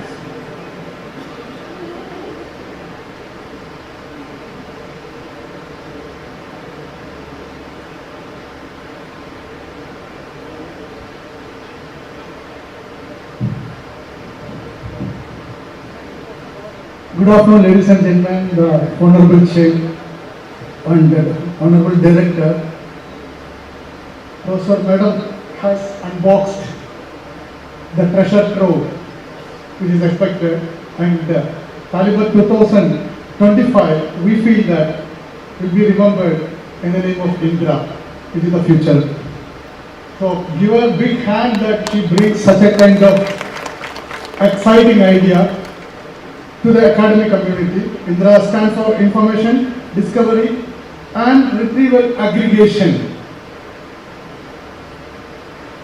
And Madam also gave the name, it seems, on the discussion. Hidesh and 4 names. Hidesh, please come. They are on the OMS list. And now surprise, Shodgana is known to all of you. And Abhishek is also. Hidesh is the architect of Indra. So we have the young library professional or computer professional joined together to create what academic community and research community is looking for. And Shodgana is known to you, so I am not going to the history and all that is there, because we have a better on the time now. We are running very late. 15 minutes given, but I will finish in 3 minutes so that we can save the time. And today we are standing with a thesis repository before the world with open access, freely available full text thesis, which crosses 635,000 theses full text, which is as good as a library in your home with the research content. This is one of the journey INFLIBNET has taken, and we celebrate with the August gathering 1,000 MOU signed by the higher education institution for this project. And I asked Madam to cross-check, will it be the highest number of MOU signed in the country by any institute? And we hope yes, from our answer, the highest number of MOU signed by any institute with higher education is going to be Shodgana, and one of the largest repository of PhD theses in the world also it will be known for. Now we are not stopping there. My slide will talk about what is next in Shodgana for you. So this is what was that region, university wise, etc. We are 110 today. Another 10 added once we put the figure. And looking at the growth, we struggled on the first 5 years. UGC notification, landmark notification on PhD, which came on 2009. The first thesis was uploaded in May 2010. And 10 to 15, we were struggling to get thesis. Look at the graph. Hardly we got 10,000 theses in the first year, even the notification is there. Gradually, university started contributing. You took to the heart the philosophy of Shodgana. And look at one of the figures where I have marked with this highest number of 35,000 theses added when 10,000 was first 5 years. 1 year, 95,000 theses, about 1 lakh theses added in just 1 year. That is the year INI joined us. Now today you have seen the number.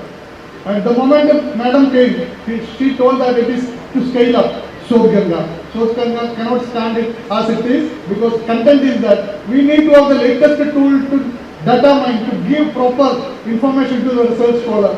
And she suggested to have the language interface, and we are happy to announce another excitement. Open your Shobganga website.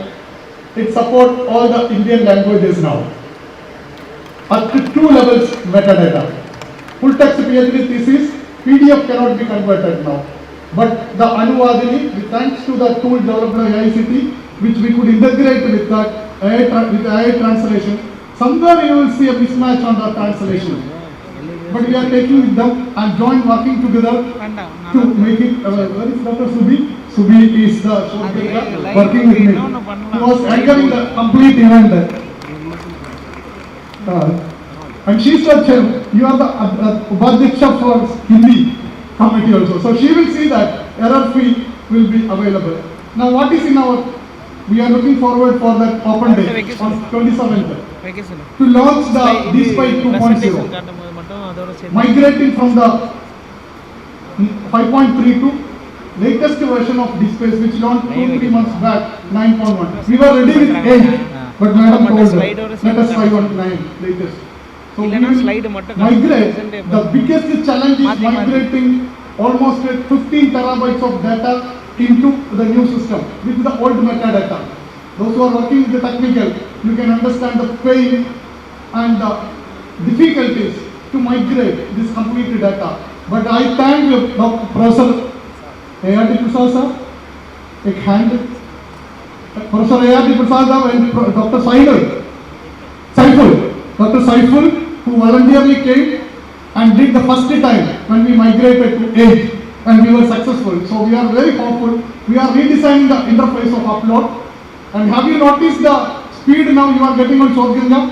Earlier there was so many complaints 1 year back, but we have improved drastically the performance of Shobganga in the backend tuning with the help of this tool. And we are looking forward for the Shobganga. That's about Shobganga. The other project which we handle is that PDS.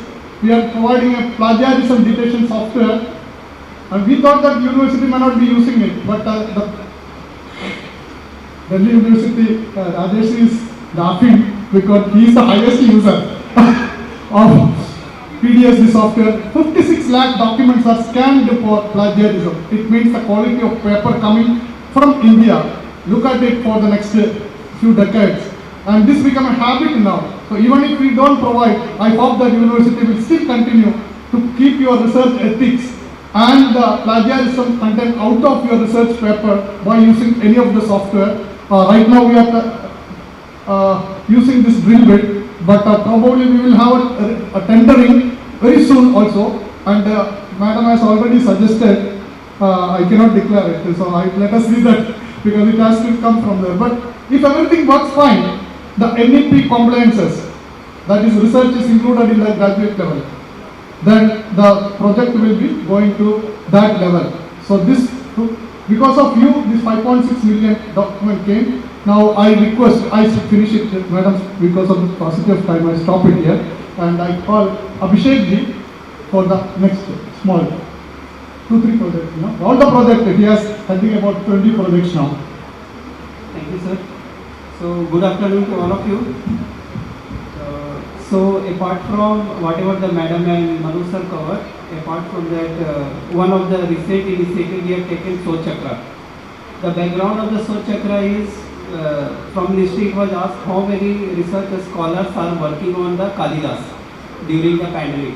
We have failed to produce those data. We had the data on the Shobganga, how many has done. But how many are doing on Kalidas, those data were not there. So from that day we conceptualized, and now the Sochakra on the platform, and its compliance with the NEP 2020. It's a dedicated and the ecosystem for all the research scholars. It's a cloud-based service, no infrastructure, no financial implication to HEIs. So basically what we compiled and what we are providing to research scholar is, first of all, how to do PhD. For that, one course curriculum is there which covers all the phases of the PhD. Then we integrated for the review literature work with the Sodh Ganga. So the scholar will get more than 6.3 lakhs cases to review literature. Similarly, millions of the articles available through this platform. A scholar can interact with the guide. It is integrated with the Jotero and Mendeley, so that reference management system you can do. And so many universities started the REC work also, this DRC or RDC. Then under my library, they can communicate with the guide.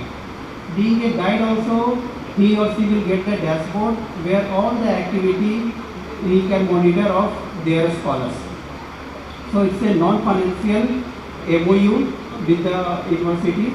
After conducting this MOU, we provide the training to all the stakeholders. And from January 26, we are going to start Sodh Chakra 2.0, where all the administrative things, post PhD, whatever the life cycle for submission of thesis, then it will go to reviewer, then reviewer feedback, each and everything will be through online mode. Apart from that, center has very good impact to the higher education. One of them is the e-governance. So the UGC, all the e-governance things are being done by INFLIBNET Centre. So many teachers are here, they must be aware of the Malya Mission Center. So that ecosystem has been done by us. ISBN, we are being used ISBN. Similarly, other ministry project we are doing. In e-learning environment, we have the EPG Pathshala, Swayam Prabha, Swayam, like that. And INFLIBNET is only one agency who is supporting all the accreditation and ranking body of our country. When we talk about accreditation, then NAC and NBA, and when we talk about this ranking, the NRF. So they are all platform, including the publication detail, publication, citations, patent detail, those we are providing. Recently, we started one of the vertical, and we are the national coordinator for Swayam Prabha, where you can contribute your content in your Indian languages, and our one vertical to provide the content on the based on the spiritual content, non-curriculum. Recent development that is ongoing, and we have done the POC. One nation, one subscription is for the subscribed journal. Similarly, one nation, one knowledge network is for open access, whether it is the thesis, digitization of library. So purpose is onboarding all the library resources which is available on open access under the single umbrella. Pragya, right now, so many universities conducting workshops and conferences, but their visibility is not on the common platform. So very soon we are going to introduce Pragya, where all universities will get the access of this platform. They can announce their workshop conferences on that particular platform, as well as the system itself will create the basic web pages of your conferences. And NRF, everyone is submitting their patent data. So now we are sharing the credential very soon to all the universities, so that they can see and they can track all their patent details. In the other line, research data management, Bharat Open Science Platform, would you like to explain? Because the day ma'am joined, we are working on this one, that will go through. The last one that we have on the anvil is the Bharat Open Science Platform. When we announced the ONOS, because I'm a very loud advocate of open access, people started telling me, you are open access advocate, but you did subscription-based consortium for the country. Now, ONOS was the first step, because we had to democratize access to knowledge first of all. So we did it as a first step, and that was very much required, as I told earlier also. We had to level playing ground we had to give for the university. That's why we did ONOS. Our next step is to encourage Indian journal publication. Right now I know that when I say Indian journals, everybody will leave aside, they say, oh, kaha hai, what is their quality, I know what is the feeling. But my one simple question is, forever shall we accept that we will not be of quality? Shall we say that we are not of quality today, forever we will not be of quality? वो तो नहीं हो सकता. So we are going to start the Bharat Open Science platform, inviting particularly the Indian journals to come on board completely again free of cost. It will be a technology health platform for whoever wants to come on board. Why we are doing this? They may be already on their media platform, they may be somewhere. We want them on a platform so that we bring impact of Indian content ourselves. We will stop our dependency on the Western rhetoric of impact factors and various metrics that we have come to accept over ages and ages. And it is time we thought about open content metrics, and it is time we thought about Bharat content metrics. And this is why we are starting the Bharat Open Science platform project. Thank you very much.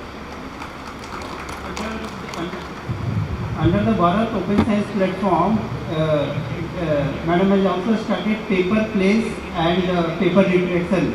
So these two would be the sub part of the Bharat Open Science. And now we are working on the Bharat Cat also, so that throughout the country, all universities resources, whatever is their language, we are compiling into single platform. So now I will request you to.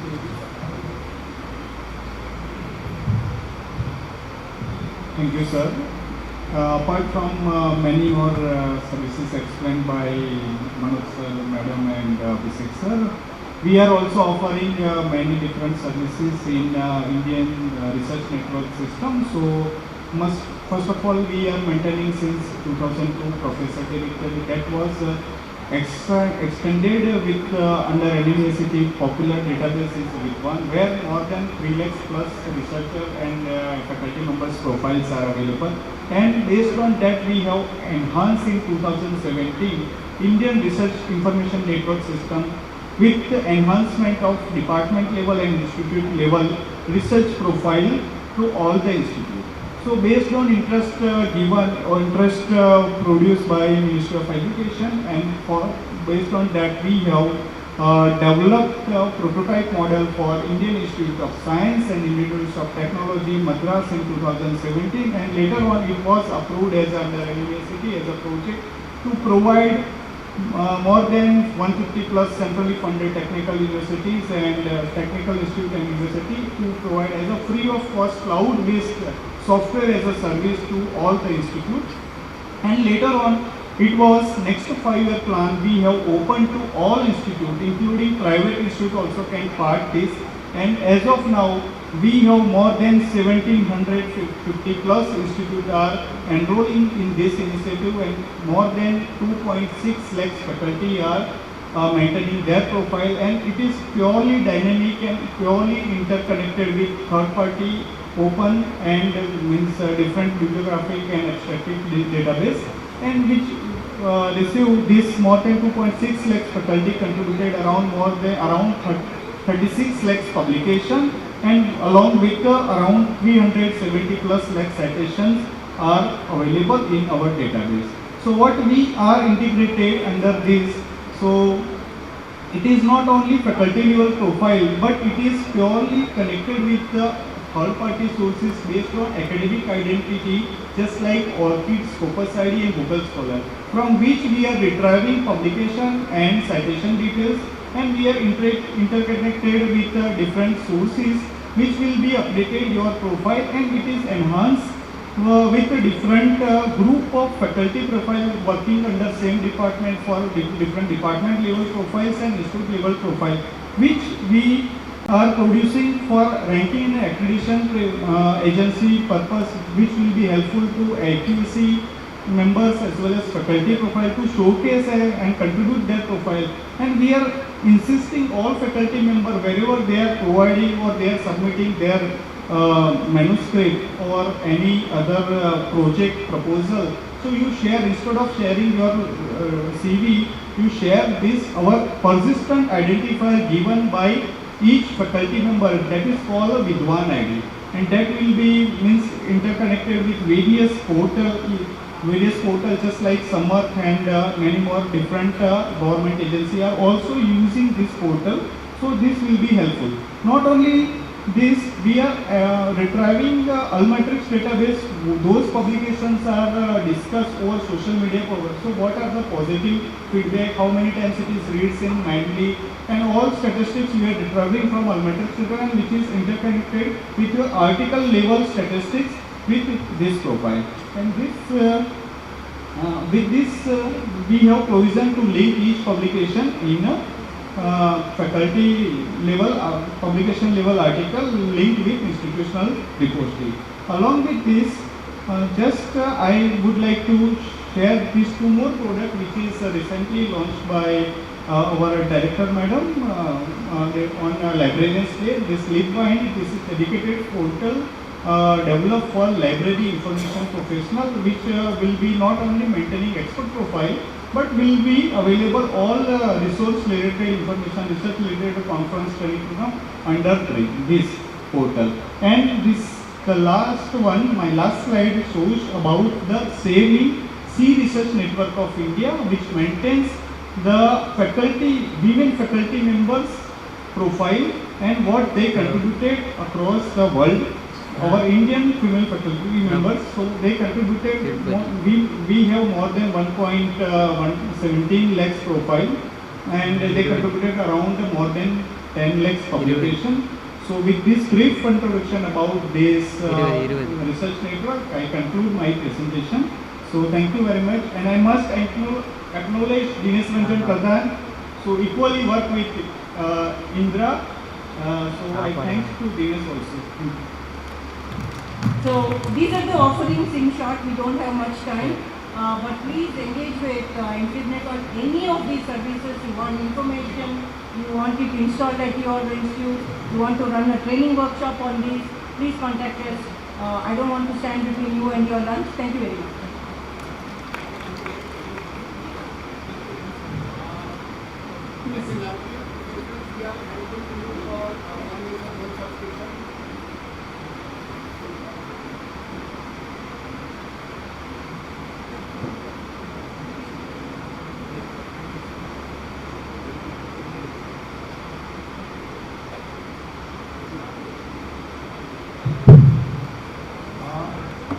Thank you, ma'am. As a library professionals, we are thankful to you and INFLIBNET Centre for the project like One Nation, One Subscription, which is really a boon for all the librarians, because we have to struggle a lot throughout the year for next year's renewal of the subscription. So that's wonderful, but more important than this One Nation, One Subscription is the APC charges. Because there were some chances of enmity with the French faculty members that were not allowing APC waiver for me, because some of the publishers on recommendation of librarians, they allow waiver for their APC charges. So this initiative is also wonderful. I really, I don't say we highly appreciate this. We are thankful, we are grateful. Rather, we are grateful to you and your team. Thank you.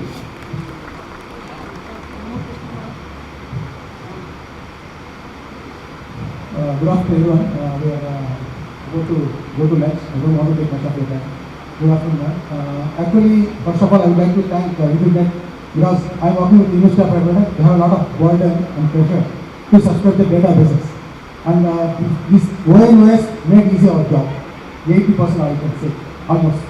So a little bit that will come in the way. And another thing, APC is another thing that is also a big challenge, because staff keep asking. For that, I would like to thank the INFLIBNET and your able leadership has done. Will be thank you. And another thing, just and Dreamit, you have a product listing, whereas Turnitin we have, it's always has a problem. This means Dreamit don't have such a mechanism to grab many articles. Turnitin has all the articles to grab it. So price is something different, but there is no visibility. Is there any mechanism that INFLIBNET is going to deal with the Turnitin for wider use and wider benefit? This is my best. Thank you. Devika, just one When we second. tendered for the Sugar City project, Turnitin did not bid. Devika, 1 second. You know, I don't know whether it is my ignorance or otherwise, because I haven't been attending such conventions, which are supposed to be quite information sharing.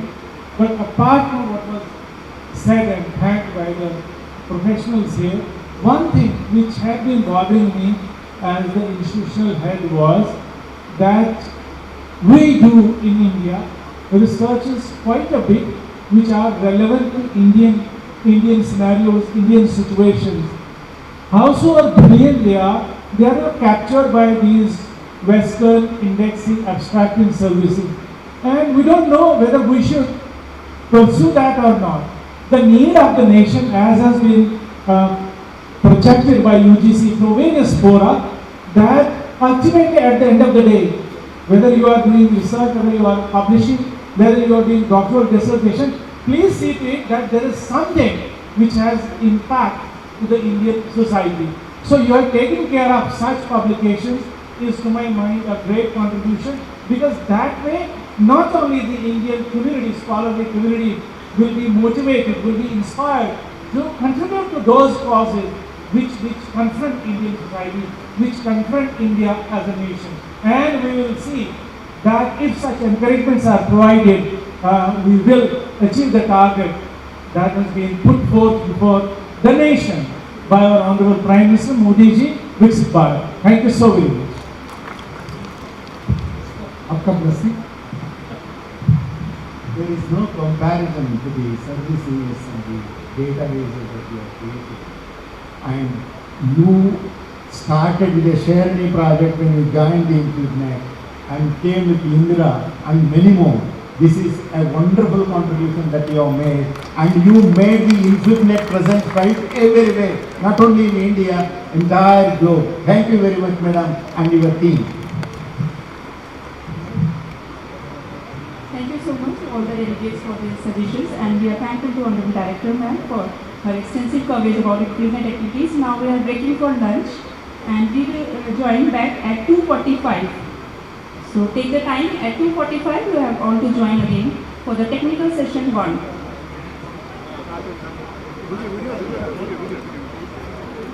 ये बहुत बड़ी relief है with a large number of research.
நேற்று ஒரு night சாப்பிட்டேன் பத்தியா.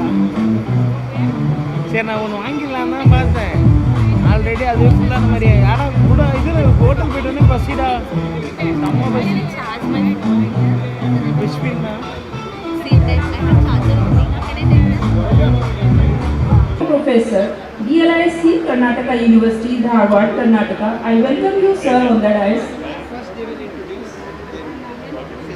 Session Chair, Professor C.R. Karasidaka, sir. You are welcome on the stage.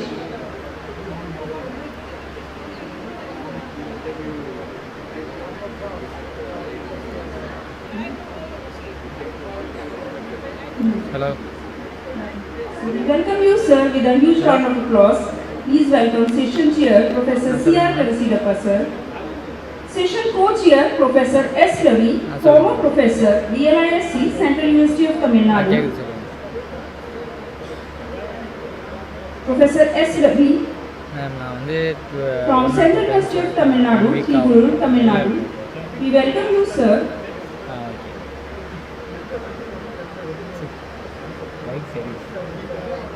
We welcome session rapporteur Dr. T. Pratipan, librarian, Velisa University, Sri Lanka.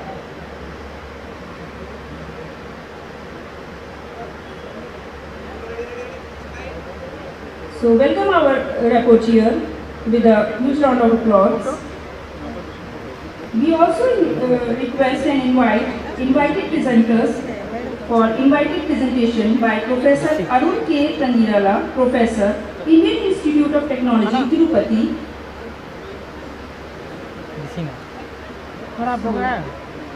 Our second presenter, invited presentation by Professor A.R.D. Prasad Sir, former Professor, DRTC, Bengaluru. We also welcome invited presenters on stage.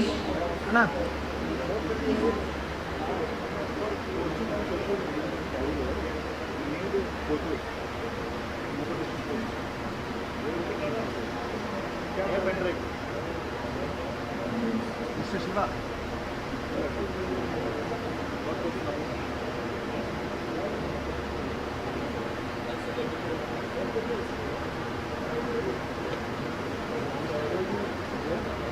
So we welcome all the dignitaries for technical session 1. Our session chair, Professor C.R. Karasidappa. So let me just introduce you all about Sir. Professor C.R. Karasidappa is a retired professor of the Department of Library and Information Science, Karnataka University, Dharwad. He also served as University Librarian, Additional Charge, Dean of the Faculty of Social Sciences from 2005 to 2007 and UGC Emeritus Professor from 2008 to 2010. Associated with over 50 universities across India, he has served on numerous academic committees and boards. As convener of the UGC Curriculum Development Committee in Library Information Science, he led the formulation of the UGC Model Alliance Curriculum 2001, widely adopted by Indian universities, a founder and member of IFLA's Special Interest Group on Alliance Education in Developing Countries. He has participated in several national and international conferences. He served as President of the Indian Library Association 2002 to 2004 and IPLIS 2005 to 2008 and has been a member of UGC and NAC peer teams, recipient of the Motiwari National Best Teacher Award 2000 and the ILA PhD Kumar Lifetime Achievement Award 2005. He has visited 14 countries on academic assignments. A prolific writer, he has authored about 250 research papers, edited 15 books and guided 40 PhD scholars. His humility, scholarship and leadership continue to inspire the allies academic community. So with this brief, we welcome you, sir. Let me welcome our session co-chair, Professor S. Ravi. I just give you a brief about Professor S. Ravi. Professor S. Ravi has 11 years of professional experience at the University Library and 33 years of experience in postgraduate teaching, research and academic administration with 16 years as professor in Annamalai University and Central University of Tamil Nadu. Tribute, Art, Mentor, Commonwealth Diploma in Youth Development Work Program offered in collaboration with Annamalai University and the Commonwealth Secretariat, London with grant and dual certification. Under his guidance, 22 candidates were awarded PhDs and 52 candidates were awarded MPhil, PhD, thesis, adjunctive and viva voce examination conducted to 200 invited talk, 70 member in selection committee, 39 paper presented, participated in national and intern in all conferences, seminars, 19 chapters in books, 50 certificate of merit, and one-time cash award from Annamalai University, Best Teacher Award from Annamalai University, Society for the Advancement of Library Information Science, and Madras Library Association, Lifetime Achievement Award from Madras Library Association, published 3 books, edited 9 books and 50 articles in national and international journals, visited Australia, Singapore, Malaysia, Mauritius, United Arab Emirates, Thailand, Brunei, Sri Lanka for academic purposes, member in several state, national and international professional organizations. In all, he has 44 years of service in various academic administration positions. So we welcome you, sir, for this technical session 1. Let me introduce you all about session report here. Dr. T. Paradipan, Dr. T. Parathipan served as the librarian of Velisa University, Sri Lanka. He obtained his PhD in Library Information Science from the University of Calaria in 2016. Earlier, in recognition of his outstanding academic performance during postgraduate studies, he was awarded the Professor Gandhinagar Rao Memorial Gold Medal by the University of Madras in 2012. Dr. Parathipan is the first Sri Lankan recipient of the prestigious SLA Asia Cytec Librarian Award 2021 conferred by the Special Libraries Association USA.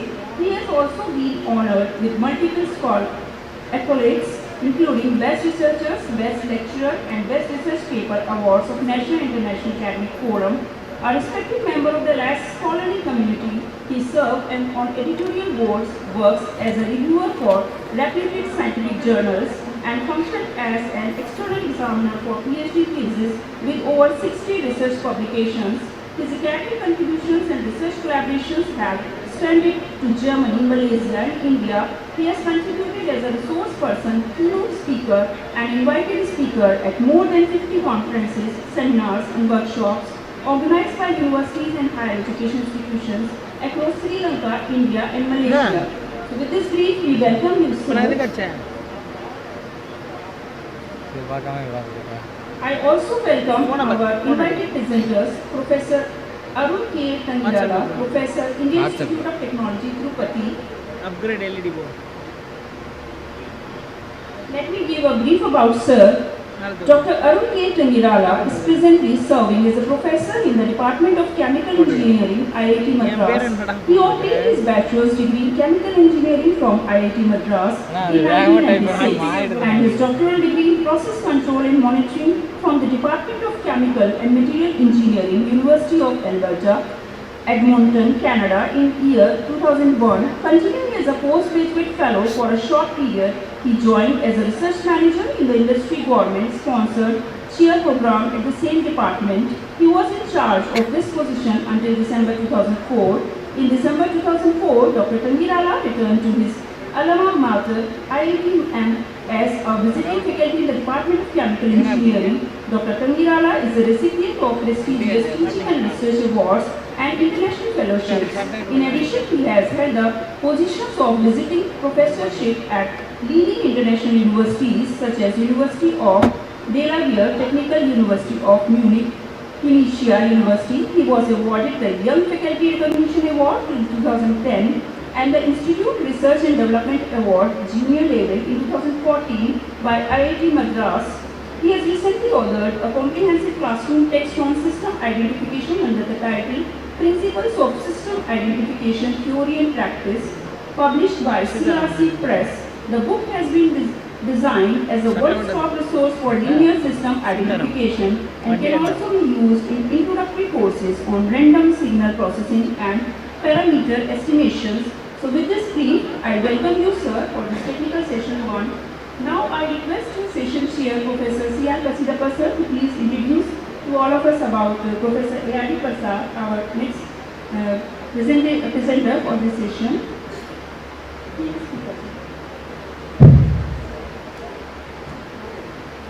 I take it as a pleasure to say a few words about Professor A.R.D. Prasad. He is a mighty reader and a very fast reader. I don't know how he entered into this profession. When we look into the different facets of his personality, his love for philosophy, history is admirable. I was having an opportunity to be with him and to guide him for the PhD program. He was the first person to undertake a research problem in artificial intelligence. It was the first PhD in India, which he has magnificently covered, and the nature of Professor Prasad is to share his knowledge everywhere. But he was not able to share his work done in artificial intelligence much before anybody realized that. That is the very, very peculiar personality of Dr. Prasad. He also influenced another colleague of mine, Professor E. Ramareddy, to undertake the research program on artificial intelligence, which was ably supported by Dr. Devika and Dr. Prasad, and which he completed as a second PhD in India in artificial intelligence. About Prasad, yes, his talk is better because he is such a wonderful personality, like an apple. From where you can start eating, anywhere you can start eating like that. He is a prolific speaker, a very good strategist, and a subject expert you cannot just imagine.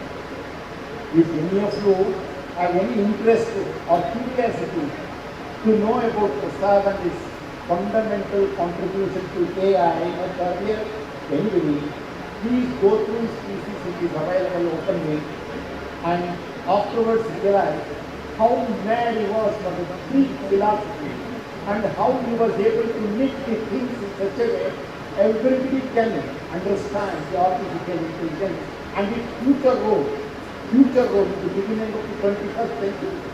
The first year of the 21st century, he has submitted his thesis.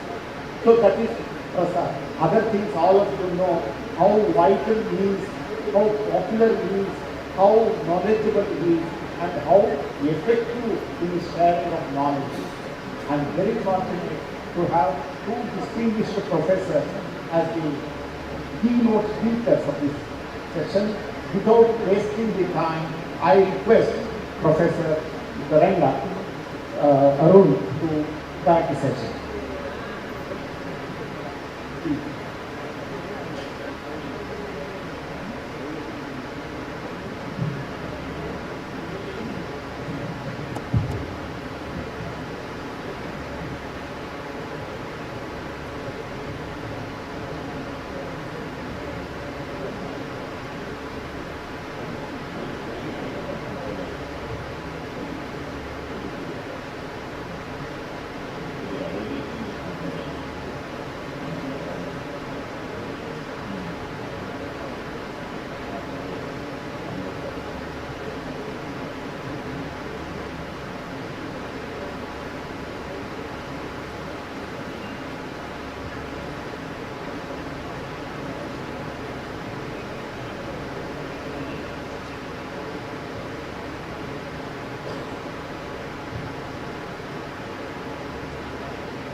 Hey,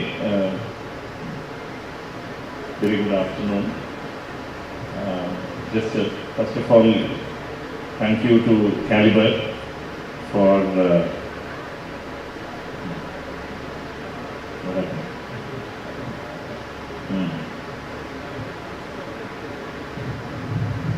So as I get things ready, you can get started on what I wanted to say.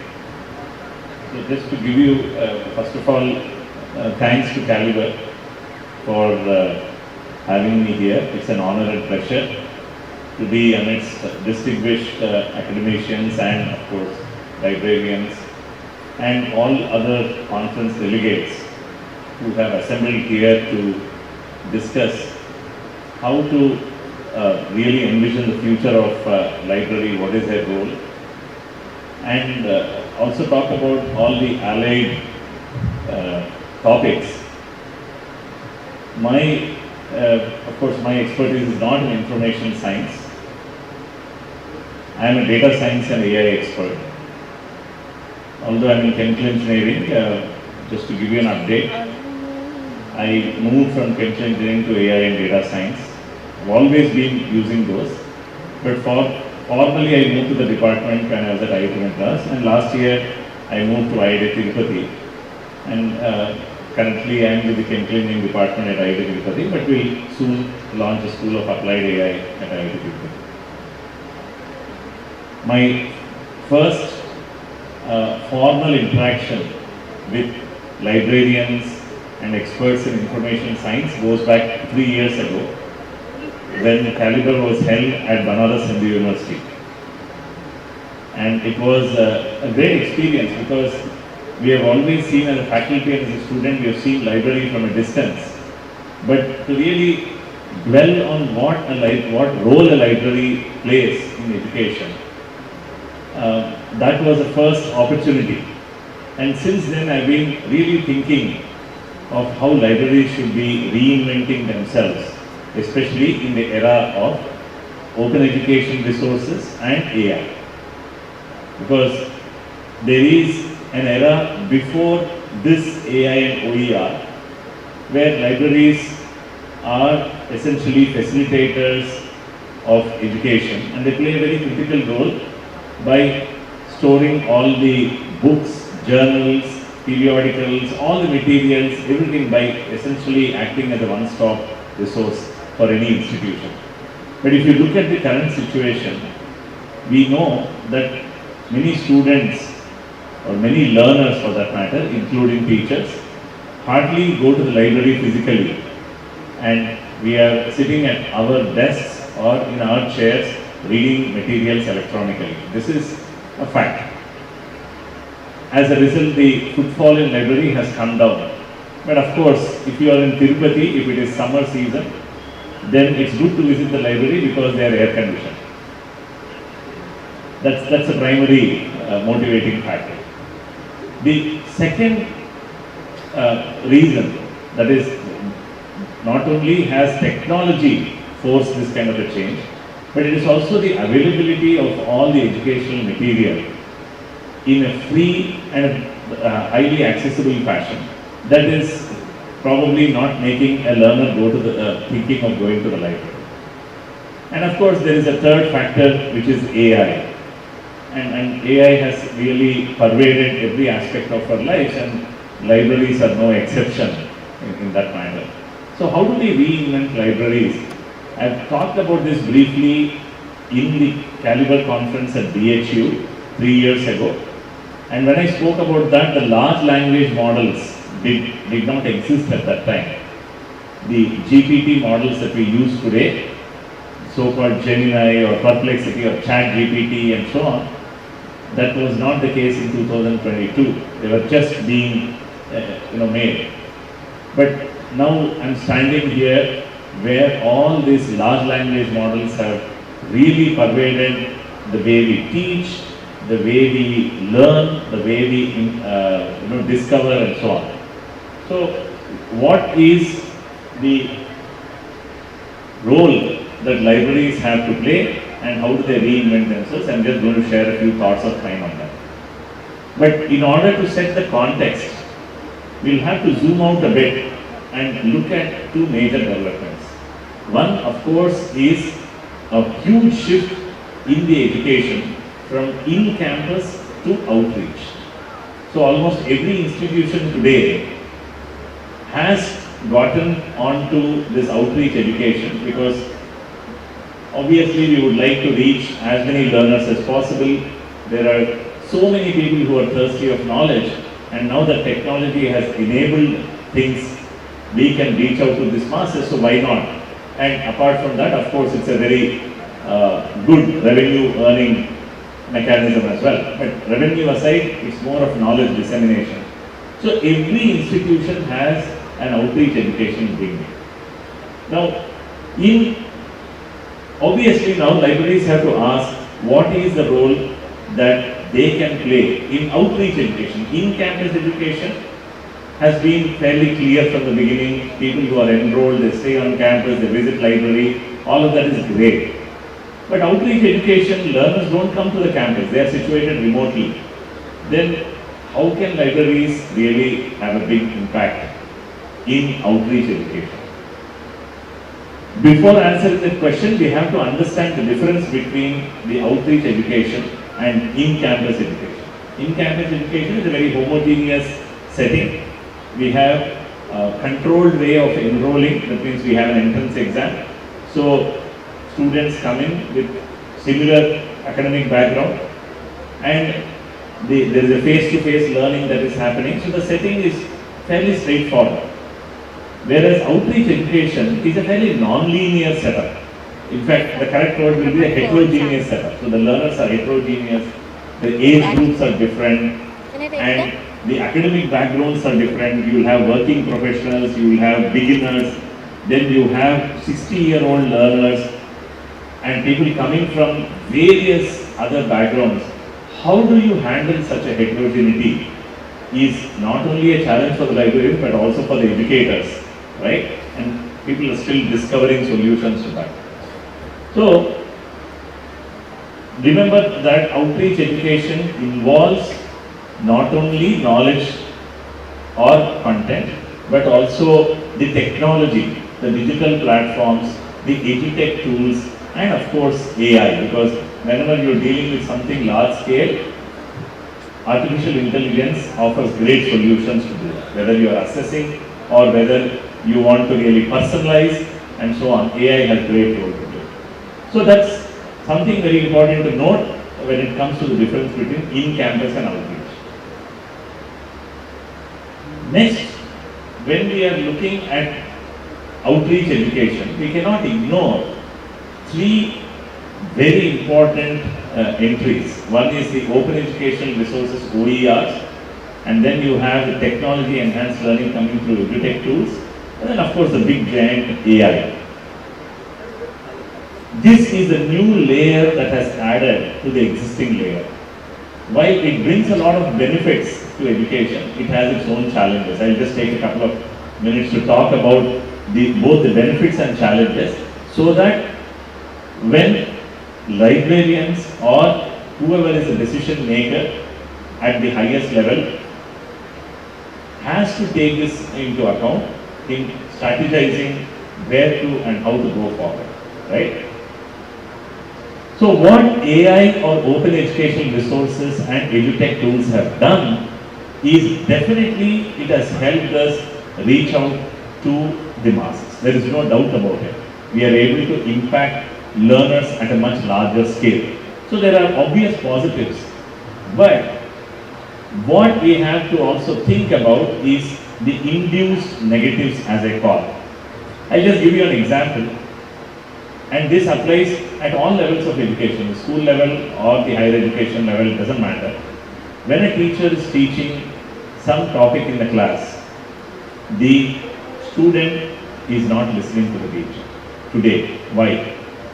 Not necessarily listening, because the student is of the opinion that there is a more enriching, engaging, entertaining presentation of the same content, then I can listen to that after I go home. I don't have to listen to the teacher in the classroom right now. I am here only to give my attendance. So what happens is the student is deferring or postponing the learning to that end of the day. But that never comes. The end of the day happens, the end of the week happens, and then the end of the month happens and the exams are around the corner. So I jokingly say that now you have a hill of material to learn because you keep deferring it, and then you have many hills because one hill for each subject, and then you pray to the Lord of the seven hills who is by our side here. You say, please, Par Karvaro, please help me cross these seven hills. I will come walking all the way to 7 hills. But Lord himself says those 7 hills are your problem. You have postponed it, it's your duty. You are most welcome to come and see me. So what is happening is these open educational resources, while freely available, has done a lot of positives.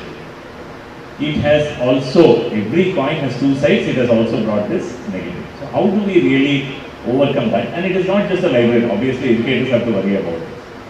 Then loss of attention and not interacting with peers, etc. All these issues are coming up and teachers are finding these challenging. Okay, so then you have of course AI, the big giant AI, which is not just impacting education but every sphere, to be healthcare, manufacturing, governance, everywhere. And there are many tools that AI brings with it for teachers and many tools that AI brings with it for learners. I've just listed these tools. I'm not going to really go over each of them. For teachers, they can use these AI tools for preparing content, for generating review questions, quizzes, assignments, creating slides, even creating today agents and chatbots that can be personalized for a learner.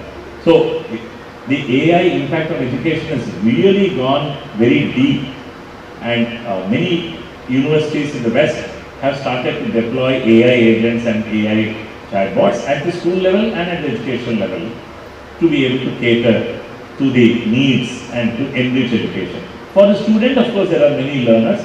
Some of these are common to what the teachers have, and AI brings with it translational tools. So if there is some resource in some language, I can use AI for translating it. So there are a lot of things happening, and libraries now have to ask, what is my role? Open educational resources is bringing resources freely. AI is personalizing education. Then where is the role of the library, right? And just as the way I am talking about libraries at many educational forums, I have been asking the same question of the teachers. What is the role of the teacher in the classroom today? The teacher is no longer just a knowledge giver. The teacher has to completely reinvent his or her role and become an engager, become a facilitator, train the kids in applying, not just a messenger of knowledge. Okay? So, libraries also have a similar role to play, and I just wanted to highlight 4 important directions, and then I'll conclude my talk. But before I do that, I would like whoever is here in the audience, who is looking at, who is really working at different levels of a formal education institution, could be at the institute level, could be at the teacher level, or any other policy maker level. Nothing will really be successful unless all the components of the formal education realign. That's extremely important. It's not just the library realigns or the teacher realigns. Institute also has to realign. Then policies have to be realigned, revisited, curricula have to be revisited. So many things have to be done in order to really make the entire realignment a big success.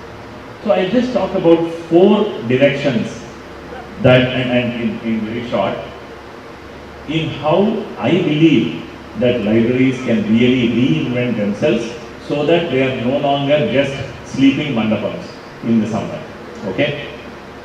So the first thing I would say is, given that there are so many open educational resources, I believe libraries can play a critical role in curating them for that institution.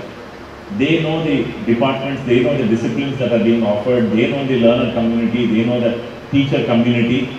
So these open educational resources are tailored, they are not tailored for any institution. They are prepared keeping some general average learner in mind.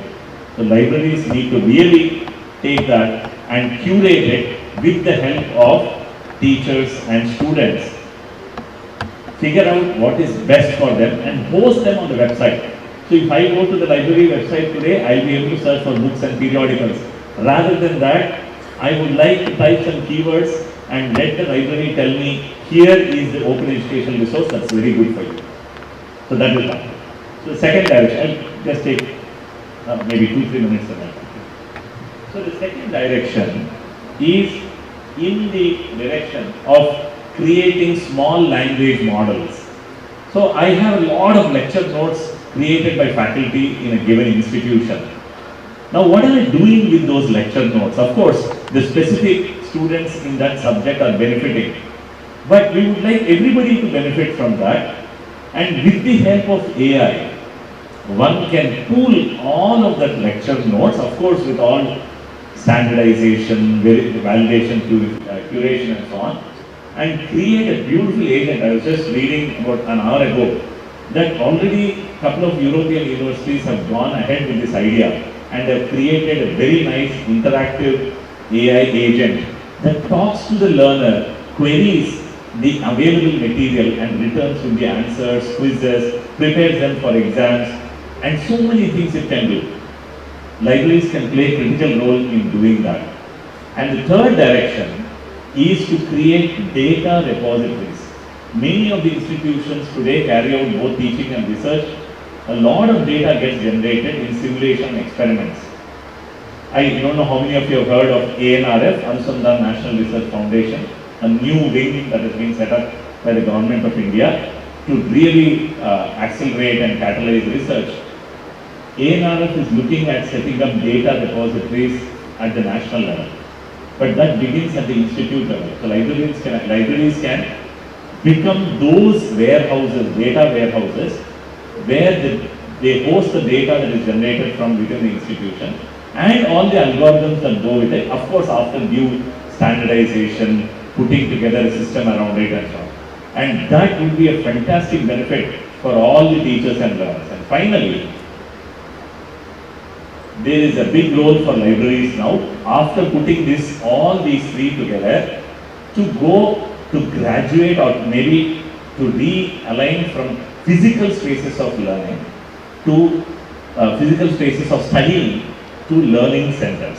So when I have a learning center today, I need to have access to OERs, I need to have access to AI tools, I need to have access to data and algorithms. All that, if the library has already done, then the stage is all set for turning the library into a big learning center. So my request is that somewhere we have to make a start, and at IIT Tirupati we are going in this direction step by step. Of course, if any of you is interested in really understanding what it takes to build or realign and you want to have a discussion, we are most happy to be engaging in such discussions. But these are some of the 4 prominent directions in which I personally feel that libraries need to be reinventing and realigning themselves. And the key word is reinvent or realign. Only with that we can actually move forward. Otherwise we just have to resign. So either realign or resign. So with those few words, I just wanted to end my talk. And of course, if you have any questions, given the time paucity, I have not gone into too much detail, but hopefully I have conveyed the main points. We'll be happy to take 1 or 2 questions with the permission of the chair. Yes. Yes. I maybe need a mic.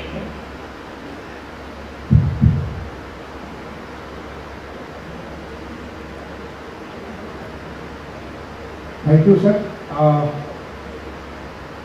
We accept your suggestions for realignment of library.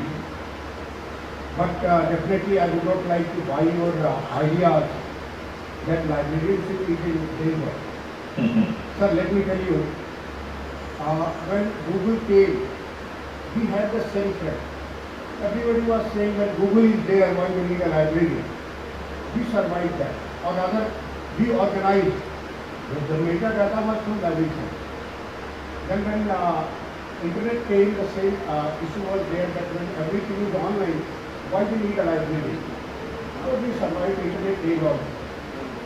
As a librarian, I feel, sir, AI to be a tool which we can use best for the library services.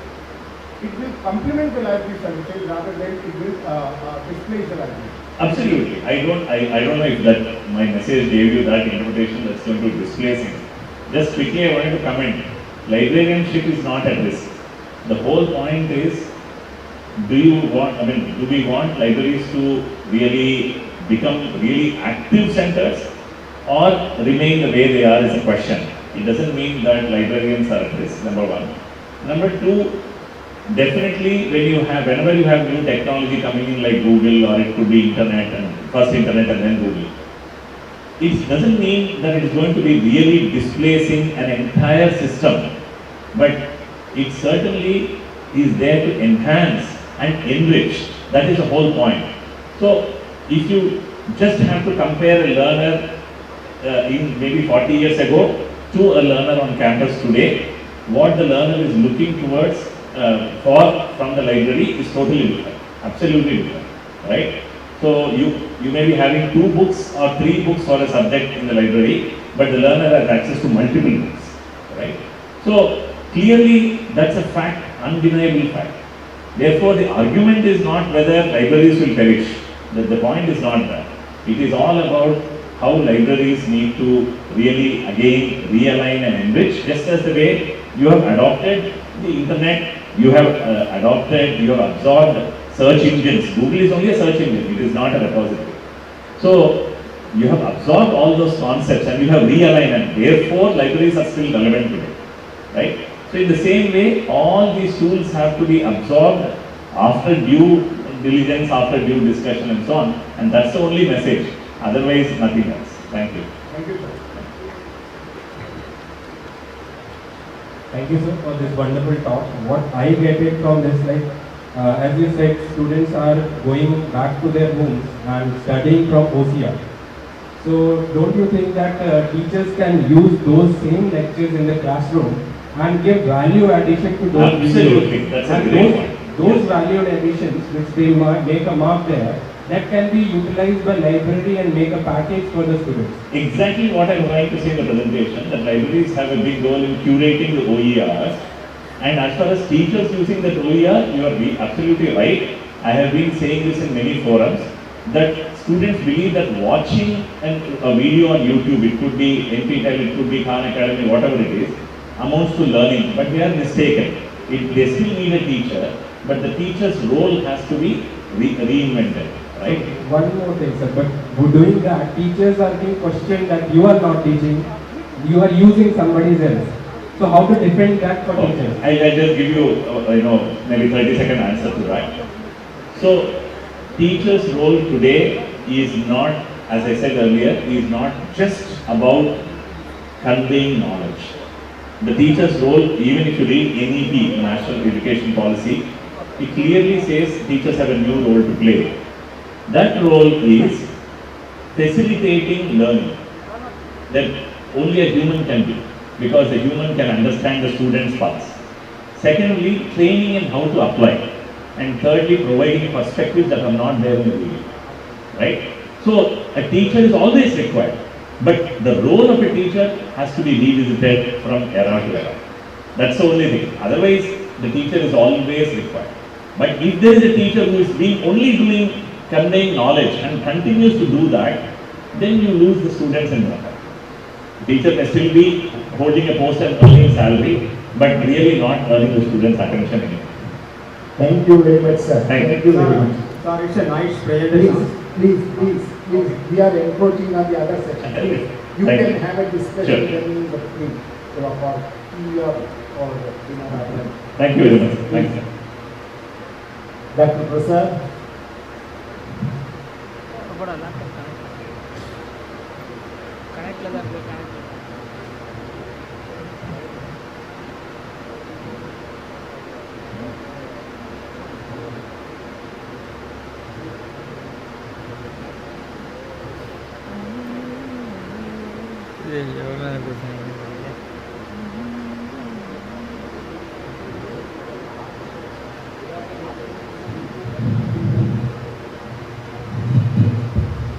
Good afternoon to all of you.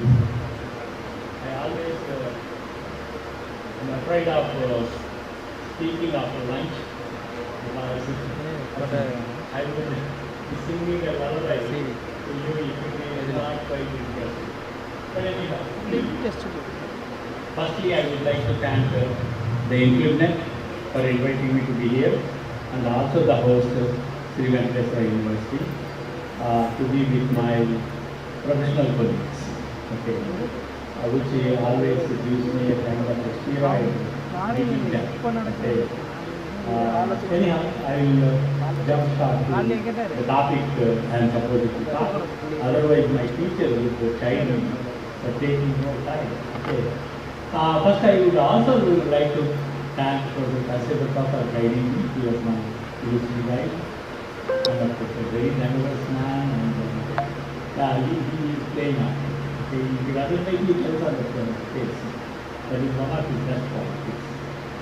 Though I can talk a little more about him, but again I think time constraints would not allow me to talk. So first thing is, I agree with some of the question answers in the preceding session. Actually, there always is the question that what happens to libraries in the future. It may not have the same form, but the essence of librarianship, that is giving the information to the needy. I think as long as mankind survives, which I doubt, but there is a need for information. I think library is something the best way to more so when information deluge these days. Okay, and I can point out one thing. You take Google, okay, and search for it, you get about 200,000 retrieves. And I don't think anybody with sane mind will go beyond 3 pages. That means rest of 97 pages are as good as not retrieved. The reason for that is Google goes for uniform indexing. I think librarians, even about when I was a student also, we realized post-coordinate, pre-coordinate indexing weaknesses. Blind emission and Venetian blind, which Boolean logic if you use, you get Venetian blinds I want, blind Venetians also come. Our junior colleges, I said, college juniors also come. That is the weakness of Google, but you search in Koha or Soul or anything, I can specifically distinguish what's by Ranganathan, what's on Ranganathan. If you do that in Google, no way. The reason being, we use metadata. Metadata is nothing but a new avatar of catalog. Okay, because I know that we conducted semantic that in European science and computer science people came with heavy counting. So nowadays anybody can do it on any subject. Like anybody can do on analytical chemistry without knowing what the heck it is. But again, we wrote a convincing your ontologies and metadata are nothing but our library cataloging and classification in new avatar. Which are the bread and butter of library science people for the last centuries. Okay, it's not it. So that way, and I always tell that as changes occur, I think librarians are, as one of our friends, we took the challenge and in fact, I tell you, compared to science subject, librarians in technology. It's a fact. When open access systems came, digital libraries were mostly done by the library community, not by the archives, which is but much of the majority of the digital repositories are established by library community in the world. As a proof. Anyhow, now the question is, we have cataloging, and of course we have cataloging rules, whether ALA, NASA, CCC, and all these. Then came the so-called machine-readable catalogs. Okay. Of course, the machine-readable catalog, somehow I never was happy with the marks this time. And jokingly I say, too many marks came. US mark, Canadian mark, Australian mark. Patriotism came to the forefront rather than mark. Whether an Australian describes a book or an Indian describes a book, it is a book, that's it. But again, if you have too many standards, it does mean that there are no standards. So anyhow, with I think global changes, counting some of the marks into Mark 21, I used to say, we should not have continued in 21st century, we should have been buried in 20th century. Because the granularity of marks is not necessary. And I find in Mark 21, they expect you to enter punctuation marks also, which is a bit, so anyhow now, the question is, different things. As Professor Kandirala has mentioned, data and all that. So one of the areas, what I would like to tell you is, we have worked on open data. Okay, we have conducted 2 international workshops in core data almost 10 years. And we also have the Ministry of Corporate Affairs how to manage it. But again, I tell you, we don't.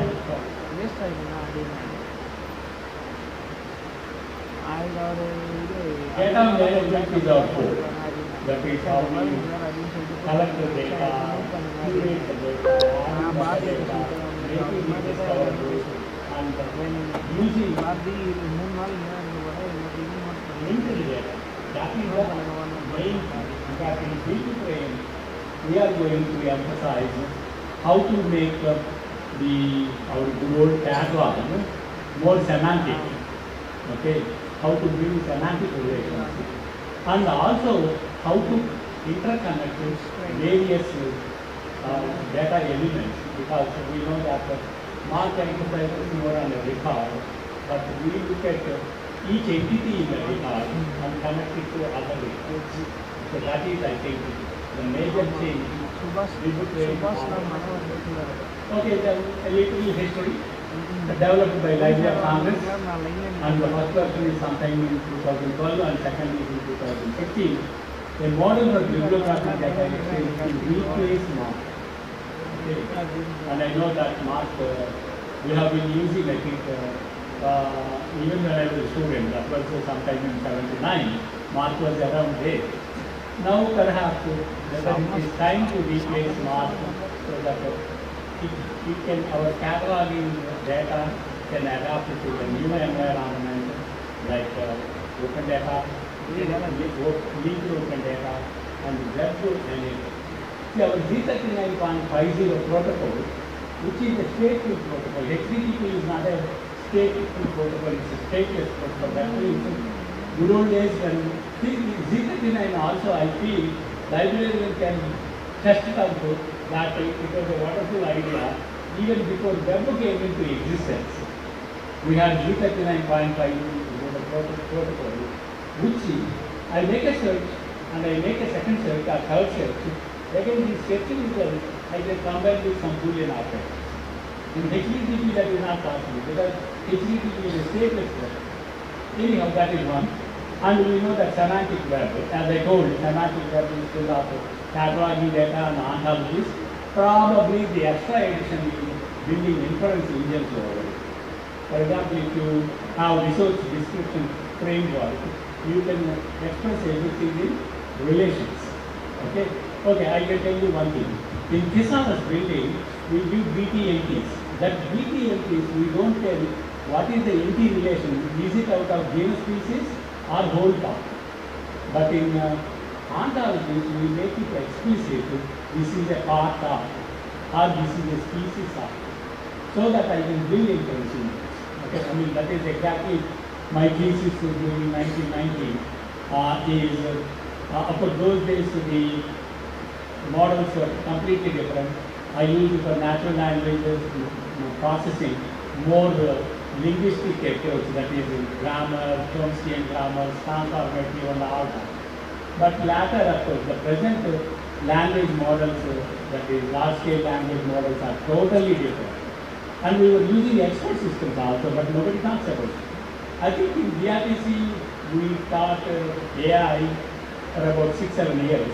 Later we thought AI went on to a back burner. It took a back seat.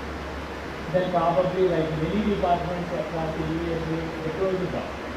And especially they thought in the Cold War, machine translation would be a great talent, so they funded a lot of money to AI labs. Okay, so that they can translate any Russian secret messages or English secret messages or American. But anyhow, now AI luckily was never good. It got splintered and being used in many areas. Now all of a sudden it rose its head, not only head, it rose its head and pervaded. But again we take one thing. AI is still at a toddler stage. It should not be trusted 100%. In fact, what we call hallucinations. That means if you ask a bibliography on semantic web, it may produce 40, all 40 will be fake.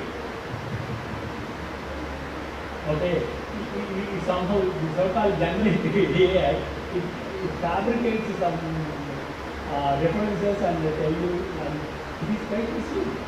So that means whatever AI you get, you take with a pinch of salt.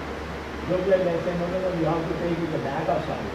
Because right now, AI is not completely trustworthy, but again, we cannot ignore the fantastic results. There are many, for example, you take a notebook LM. I give 20 documents. I say summarize it or do question answer. It does. So that way it is wonderful. In fact, after writing an article, if I am lazy to write an abstract, I give the article and I prepare an abstract. It gives. And that to college. So there were many questions in the publishing industry whether we accept AI generated articles because they are being submitted to the industry.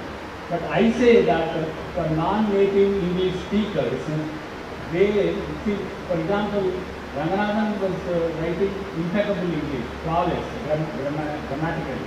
But again, all the Western people say we can't follow his. The reason is expressions, culture, all will play a role. So there, at least AI would help the non-native speaker. Okay. As long as the idea is good, let it be, for example, even if I write an article and give it to my teacher, he may correct the language and ideas and all that. Fine. Anyhow, I think linked data, as at the beginning, I think, limitations of mark is no longer linked data. Linked data is not there in the concept of the mark. And the relationships are not there. Here again, at least I can mention, recently the government of India announced Jnana Bharatam for manuscripts. Because I was one of the invited speakers. I elucidated about party relations that can exist between various documents. For example, you have Brahma Sutra and Shankaracharya about Bhashya Sari. Suppose we wrote for Bhagavad Gita and Sri Venkateswara. Then his Bhashya was translated into Malayalam or English. That also should come. There were polemics by his opponents like Ramanujacharya, Madhvacharya. They tore apart his Advaita team. And there are supporters like Madan Mishra who changed his name to Sureshwaracharya. I want to know everything about Shankaracharya. We should give them. Can we get that in the present Boolean-based research? Boolean-based research is very, very weak. Basically, the set theory itself is weak. That is, you are a member of a set or not a member of a set. But that is nature, no? Whether you support your teacher is good or bad, some aspects good, there is a wastage. Okay? That is not reflected. When you Fuzzy also subjectively, it is reflected. But again, there are many other things which is Boolean operators go and satisfy. Okay? Then mark fields are, and that is another reason mark is not web enabled. I told you Z39.50 is not a HTTP corporate group. But if you want any FTP or anything, you have to first check whether it is HTTP enabled, I mean corporate, which it is not. Okay, now that means we require something which is HTTP based. Okay. We covered, I'm sorry sir, we covered the latter, I think, the other protocols from Library of Congress scale, which are web enabled. Data structure mark is flat and cannot express relationship, and leader, control fields, data fields is really, really steady, and they are expressed in ISO 2709 other things. This is my, okay, thank you. Okay. Linked data and interoperability are the main things. And another thing is, every record, every entity should have a persistent identifier, which we call URL. URL is also part of URI. Okay, whether it is you are using DOI, which I am against it because it is highly commercial, I prefer CMRI handle, which is not cheap. So you have to have a persistent identifier on the web.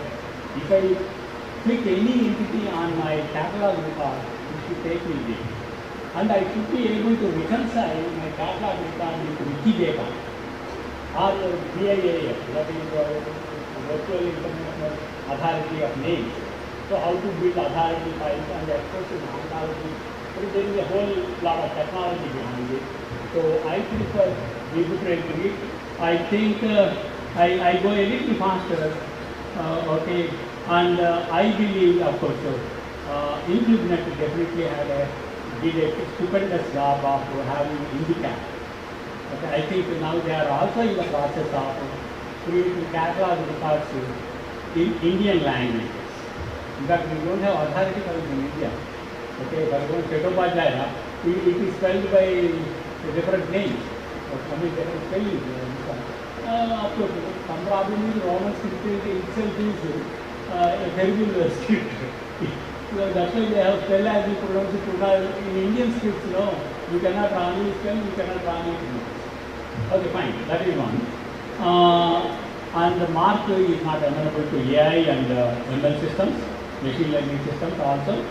Discovery interface, again also, I always got interested by the voice of the guided voice because I am too good of INFLIBNET for doing a wonderful job. They showed me, I suggested them federated search engines. Then they told, no, we have a discovery tool, which is, when I realized they have done a better job than what I suggested. Okay, that is amazing. Okay, then of course, entire data science is reusability is one of the key cornerstones of data management or action. Okay, you have VIL, frame and other things. You can reconcile with the Library of Congress or European or World Cup and other things. This is linking the data electronically with the web of data. That is what Tim Berners-Lee says. The future web is a web of data. Okay, that is one. Then of course we have different what to instance and items. I can give one example. Bhagavad Gita with the instance and of course contributor Raga or not anyhow and language system and instance is we say some Swami Prabhupada translated some English or some other language and it is available in Registrar University. Okay, so that I think INDICAT people can, because I know that in INDICAT is a particular book which all the libraries in India are holding that. So I feel it is quite amenable and I stick to many things. Semantic relations, big frame, RDS, okay, IAS and all that. So extensibility, reuse is the main thing, but I am giving the comparison of it because it's a flat record and we have graph entries. In so, it is possible to put big frame rather than mark. It has not directly compatible. You have to do a little acrobatics to make it compatible. So is the case with these space and other things. Okay, then there are some tools already developed by Library of Congress, you can use it. And of course soon I am given the whole that the soul will be made open source. Okay, then okay, these space also you can use and IIF for images and other things. Okay, it has a big comparison and come to demo. Okay, this frame ensures future-proof metadata. Nothing is future-proof. Again, after future, it says again there is something else. This has become outdated. Nothing is permanent in this world. Libraries worldwide are planning towards different, and I am sure INFLIBNET also will adopt that and do a kind of a highly river.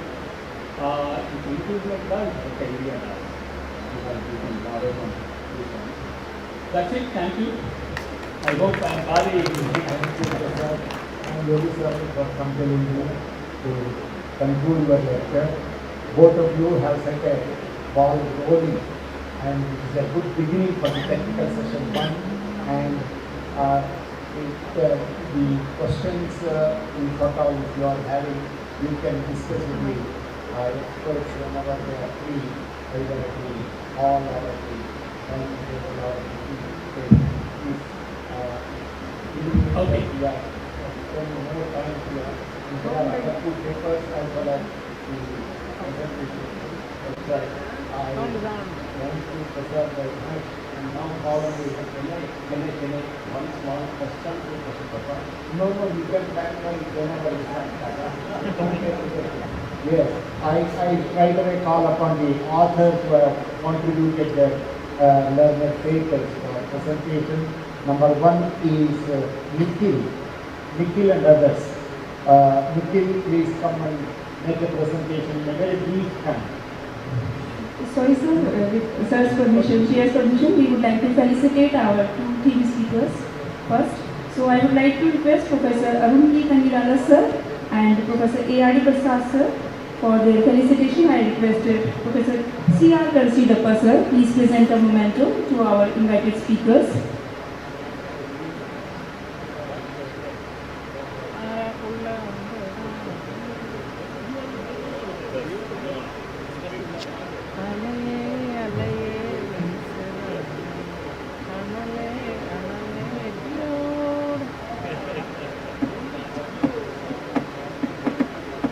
நாலு பேர் முடிச்சிட்டாங்க, இன்னும் 6 பேர் இருக்காங்க. 4 பேர் அமைச்சிட்டாங்க, இப்போ 2 பேர். இதுக்கு முன்னாடி ஒருத்தர் பேசினாரா?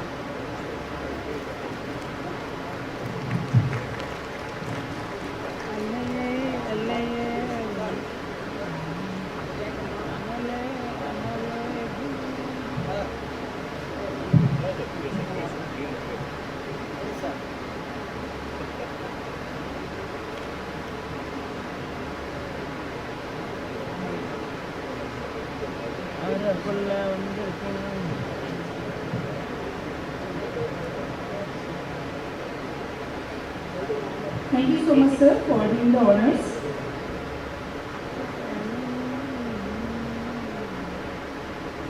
With this chair's permission, may we proceed, sir?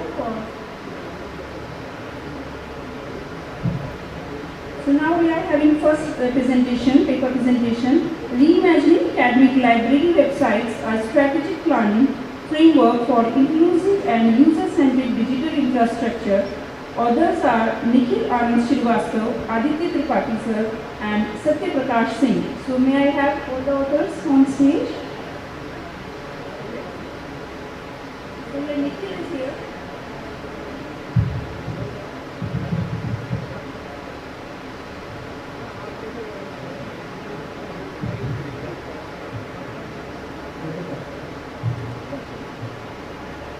Respected Chairperson, esteemed panelists, delegates, and to all the allied professionals presented here. A very good afternoon to everyone. My name is Nikhil Anand Srivastava, Senior Research Fellow from the Department of Library and Information Science, Banaras University. And it's my honor to present my paper work titled Reimagining Academic Library Website, a Strategic Planning Framework for Inclusive and User-Centric Digital Infrastructure. So, the basic motivation behind this study is, as we already know, as we see here, from research to recreation, everything happens online. But our libraries fail to showcase the true potential, our library website fail to showcase the true potential of our library.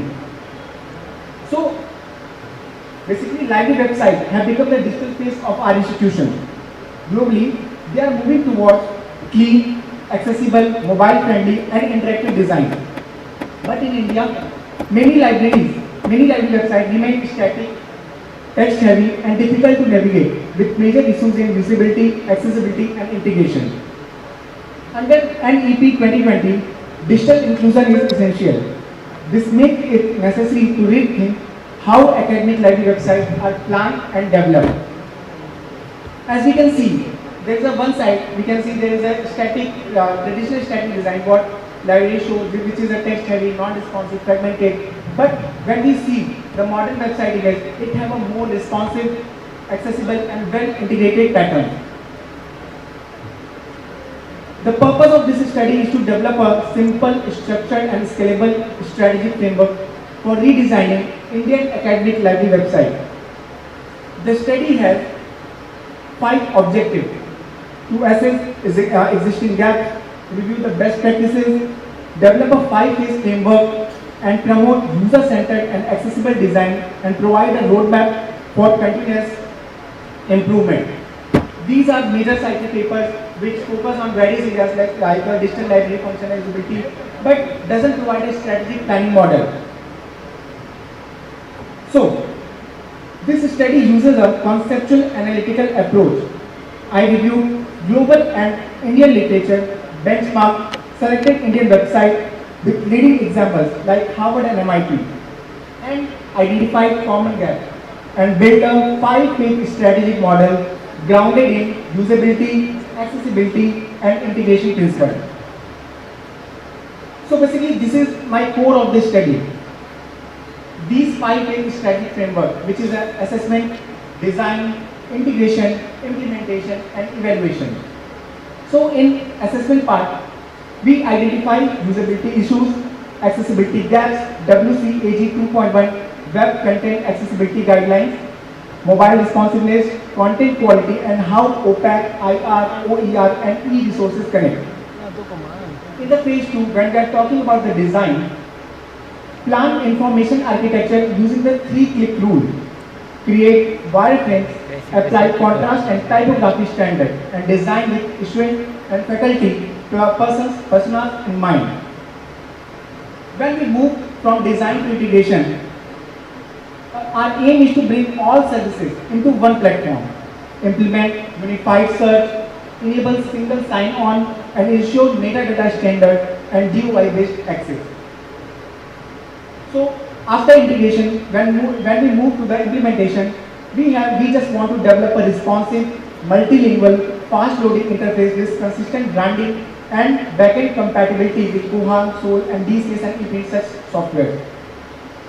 So when we came to the phase 5, which is the evaluation, because building a library website, it's not a single type.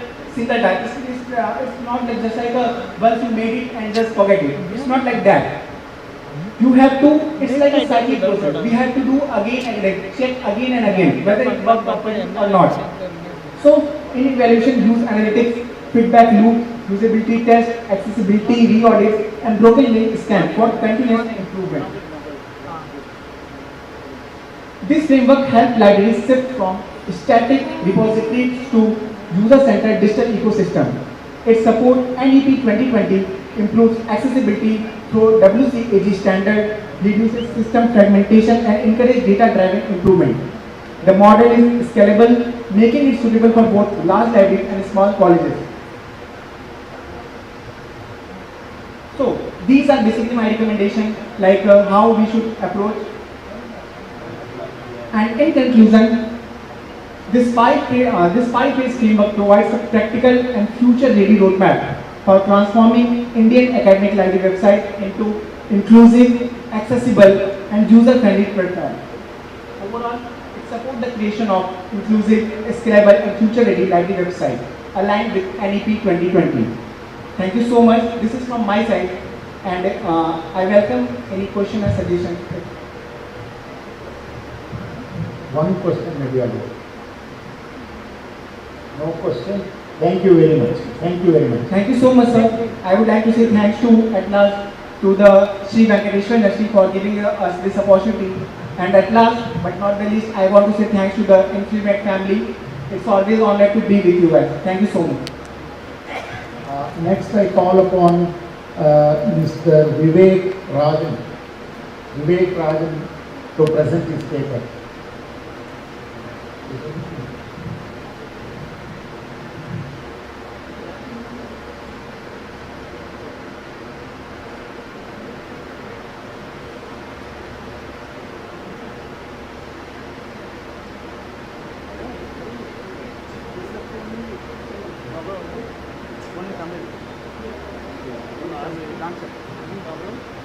Instead of Vivek, Dr. Manoj Kumar will be presenting this paper.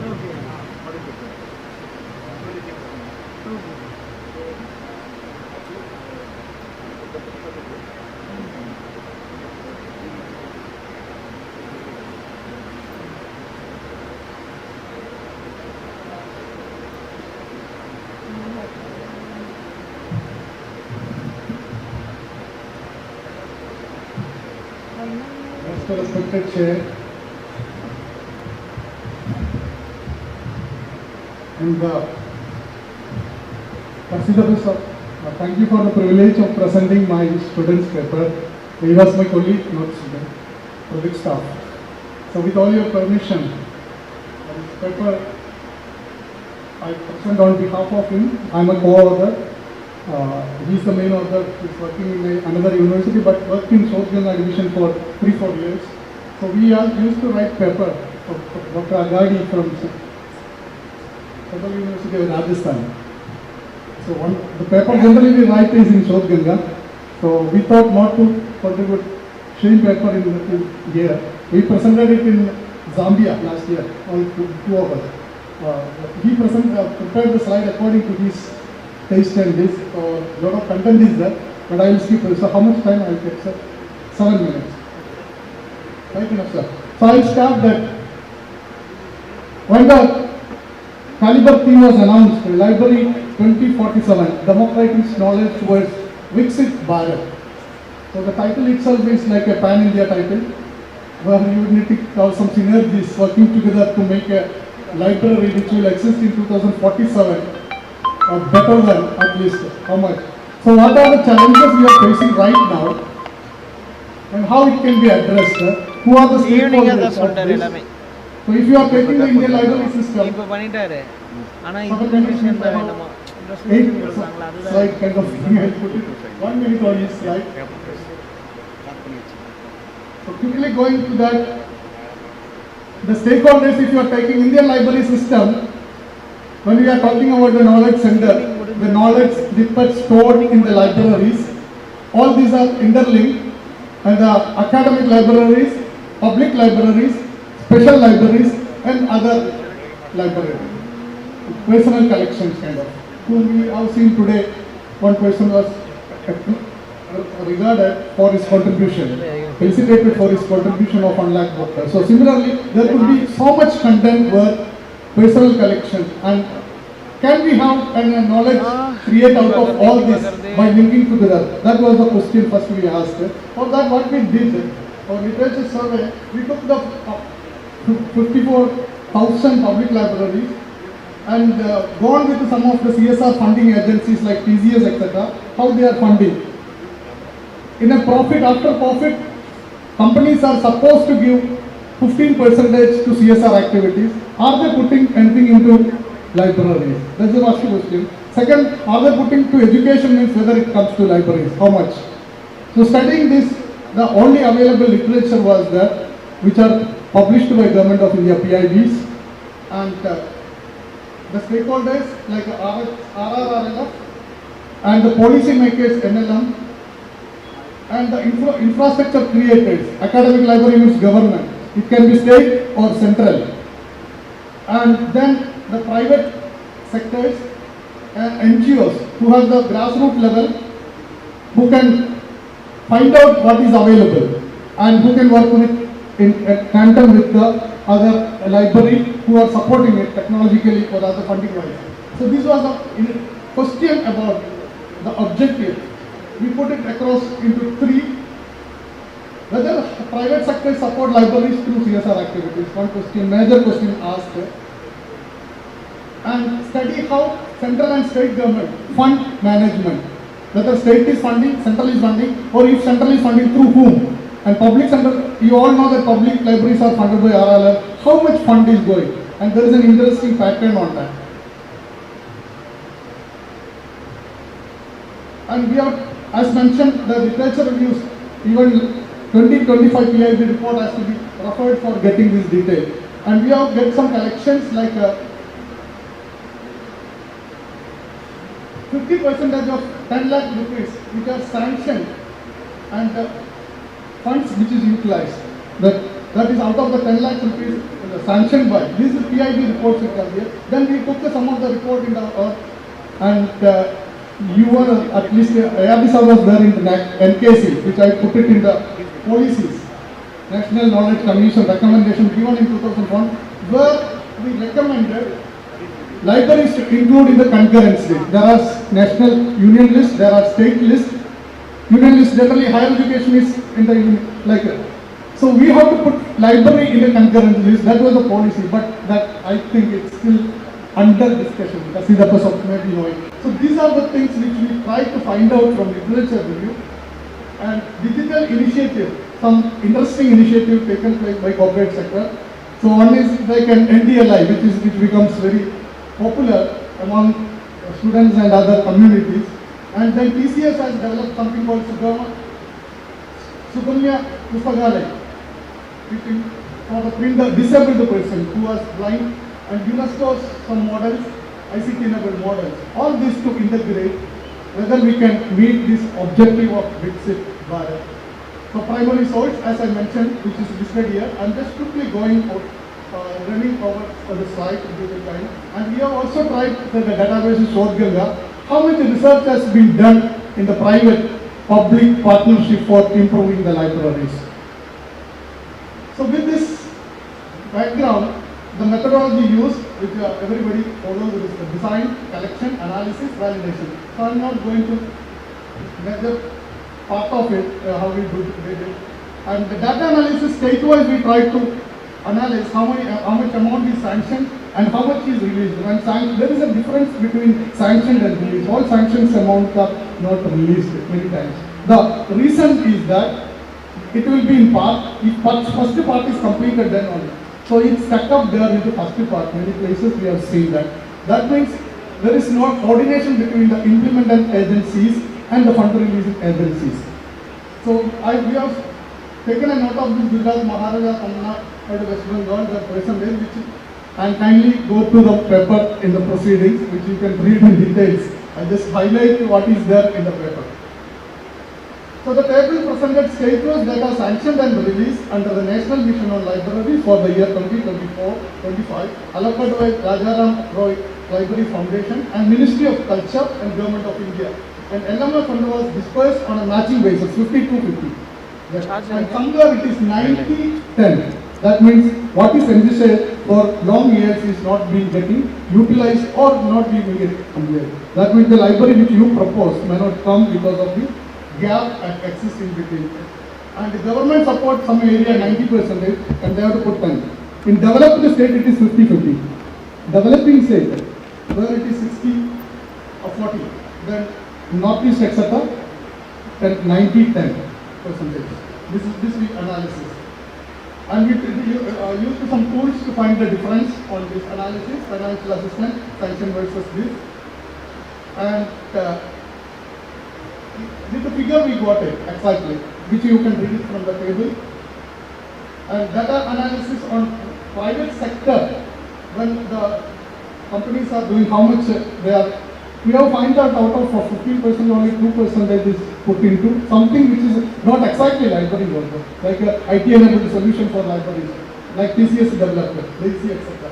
NGOs and grassroots organizations collaborative. So what exactly we found out, there should be a collaborative model. Academic model have a very dedicated fund every year. You can plan and you can implement all academic libraries. But public libraries, many of them have no choice because they are not even registered with the agencies. Even if it is under RRL, all of them will not get fund. And if it is first part is get, all of them are not utilizing second part. So we need to have a private public NGO partnership with the funding agency.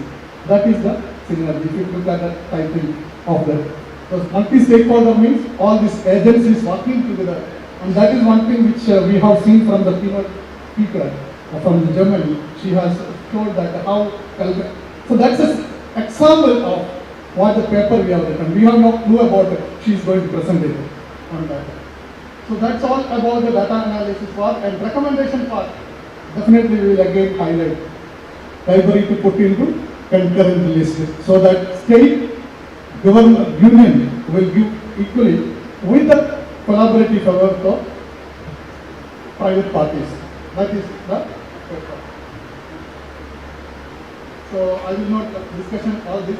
So library legislation, another thing which we have written, out of all the states, only 19 states have acts. Like Tamil Nadu has an act long back, Andhra 1960, Gujarat 2001. So look at the state-wise legislation. There is a huge gap. Somebody that 100 years back or others like that. Like this kind of act, if it is coming, 10 states are still remaining with some library act. If act is not there, you don't get funding.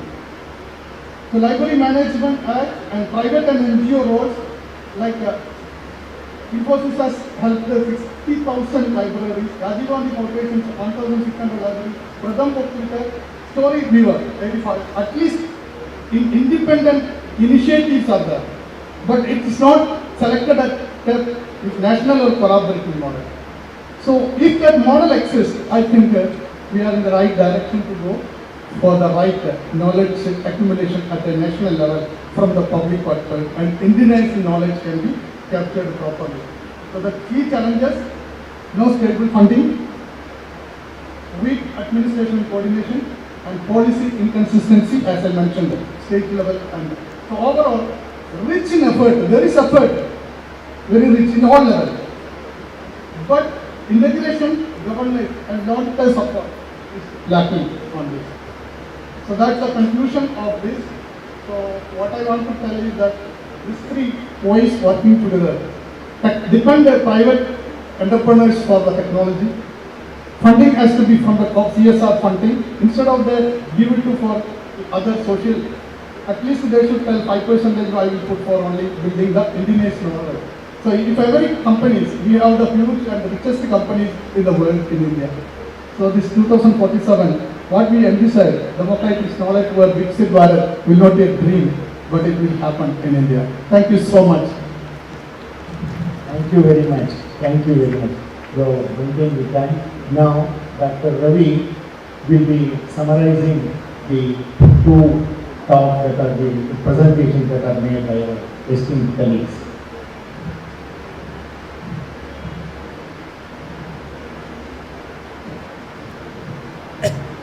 Good evening. I like dignitaries of the dais and the occupiers, delegates, participants from all over the country and abroad. I announce the invited talk session begins with Professor Arun Kandila from IIT Tirupati. He talks about the library and how the library should be realigned. So he did say that the library will vary, but library should have a dynamic realignment of the various services so that it will reach the desired extent. And he mentioned about the AI and then how it can be better implemented. And then it is followed by Professor A.R.B. Prasad from BRTC, and the topic: should we replace MORP with big frame? That is bibliographic framework. Very interesting presentation. In his own nice way, he used to talk and impress audience. And in such a way, he explained about the limitation of the existing mark and how better we transform to the bibliographic framework so that it is having enormous advantages and features to get into touch with the recent phenomenon in all fields. And the next one is by Nikhil Anand Srivastava from BHU. He talked on reimagining academic library website, where he will explain about the present state of affairs of the University Library website in 5 principal components: assessment, design, integration, implementation and evaluation. And he concluded that there is a dire need for reimagining our University Library websites, taking into consideration of the present development.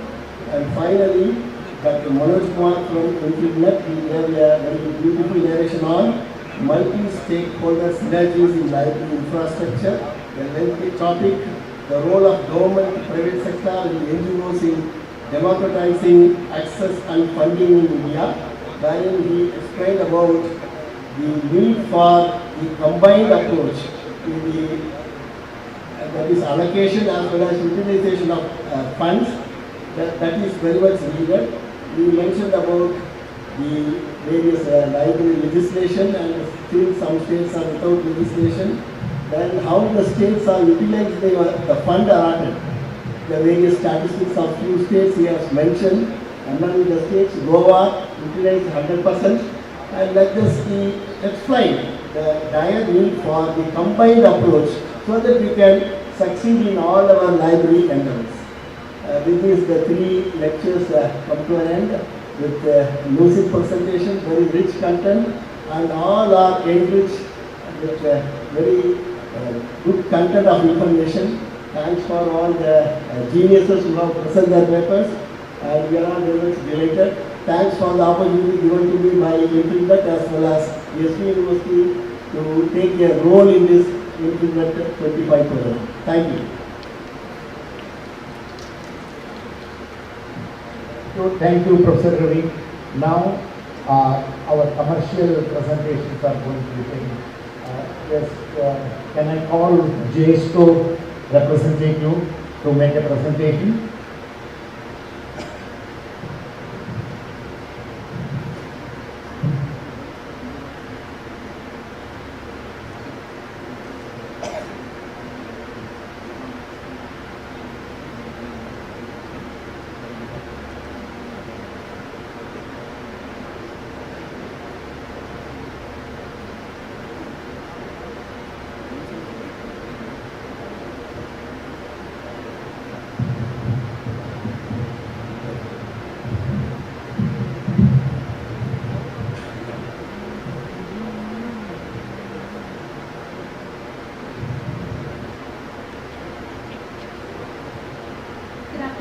I hope you can hear me.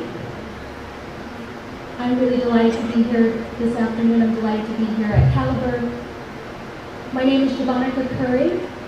I'm the Director for Asia and Southeast Asia at JSTOR.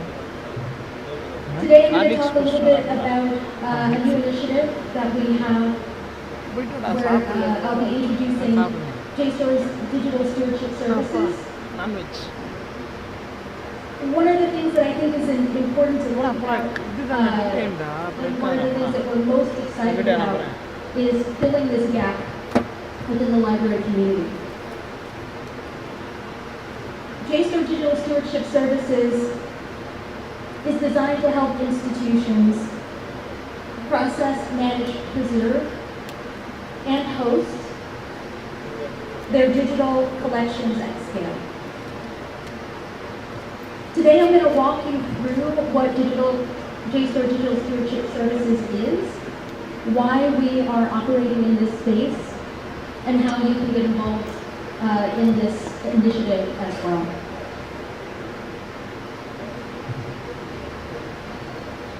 So I want to start by talking a little bit about why digital stewardship services. Last year, in 2024, we conducted interviews, about 120 interviews with library directors and archivists around the world. And in those interviews, we learned a couple of things. We learned that libraries are really taxed with having a lot of content that they cannot keep track of or that they cannot keep up with. The content is usually not digitized because there isn't enough infrastructure or enough funding in order to get that content into the hands of end users. As a matter of fact, about 95% of digital collections in libraries have not been digitized or may be digitized but do not have appropriate metadata to make them available or accessible to end users. In addition, it's very difficult to find the time that's needed to dedicate to producing appropriate metadata for this content. And there are other factors, such as preservation, which fall to the bottom of the to-do list for a lot of institutions. So this is what we learned as we were conducting those interviews, and we identified that there's a gap in the market. There's a gap in your workflows where we could potentially help.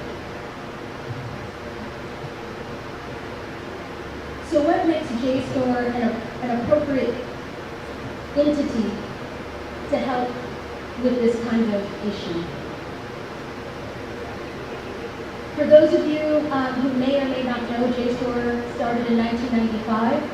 We started by taking publisher content and digitizing their back file, making that content available on the platform, which you are using today.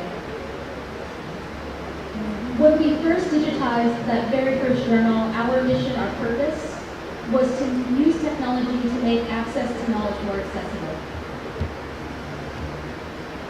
We have a very long track record of success in this space, about 30 years that we have been in place.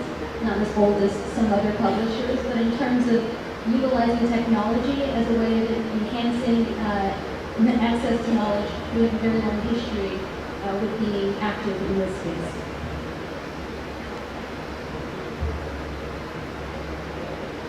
We feel that we will be able to take our expertise and our technology innovations in order to help support libraries.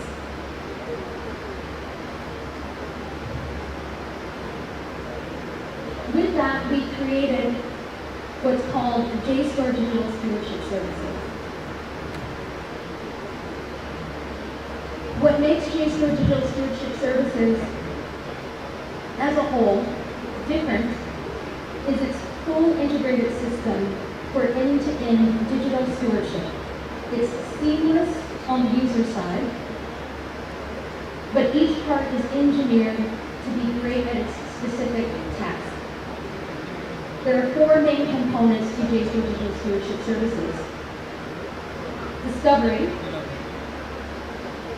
the ability to seamlessly publish and make available content from your institutions on the JSTOR platform and have that content fully integrated with the trusted JSTOR content that you are already familiar with. And I'll show some examples of this in a few moments. Digital asset management, which is a comprehensive digital asset management system that has the capability of helping you manage text, image, audio, and video content. Long-term preservation is the fourth component, and that long-term preservation is powered through Portico, which is a service that we already have had in place for about the last 20 years. With the preservation service, we will be able to preserve valuable assets using OAIS, compliant digital preservation, where we will be able to safeguard against obsolescence and loss. But last but not least, we have our AI-assisted collection processing tool, which we call JSTOR SQLite. I'm going to spend the majority of my time talking about JSTOR SQLite. JSTOR SQLite gives us the opportunity to create metadata for digital content, whether that content is born digital or digitized. It does not replace the human. It actually just speeds up the process that allows the human intervention to enhance the metadata that is developed. Everything in this system is intended to work together, but it also enables institutions to pick and choose any part of the system that meets their needs.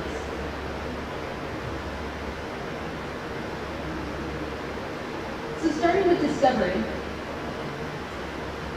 when institutions are able to host their content on the JSTOR platform, they are given their own landing page. This is the entry point for their content, but at the same time, when end users are conducting searches on the JSTOR platform, that content becomes fully searchable and accessible, discoverable alongside all other JSTOR content on the same platform. When an institution has multiple collections, each of those collections has its own landing page, again, giving more discoverability and accessibility to that content.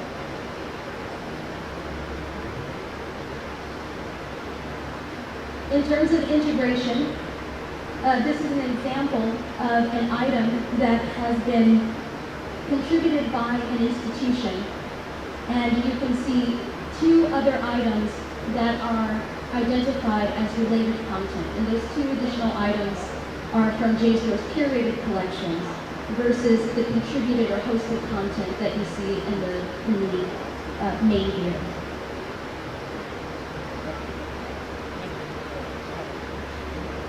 By sharing content on JSTOR, you get enhanced discoverability through major search engines such as Google and of course through discovery services.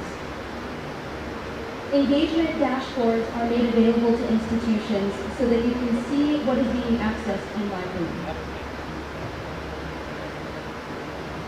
On the digital asset management side, we provide a centralized back-end platform to manage, edit, catalog, and share digital collections. It's a fairly robust platform.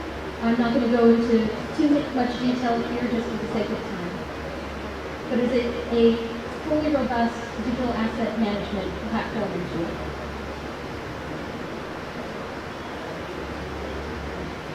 On the preservation end, there is integration with protocol, as I mentioned previously, for long-term preservation. It includes file obsolescence monitoring and geographic redundancy. I want to take a quick sort of side note on digital preservation. Sometimes institutions feel that having a backup is sufficient or enough or is preservation. As one of my colleagues who is not only a curator but also an archivist, I think astutely noted, when preservation works well, no one notices. When it fails, it's absolutely catastrophic. So digital preservation is much more complex than just backing up files. It requires constant active management. Stewardship would do that work for institutions, ensuring that your materials remain accessible for generations to come.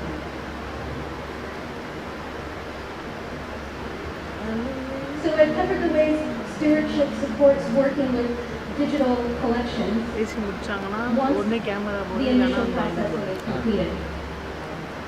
But as I mentioned earlier, we've heard increasingly from institutions that they have a lot of the digital collections for which they have no item level metadata. So that's where JSTOR SQLite comes into play.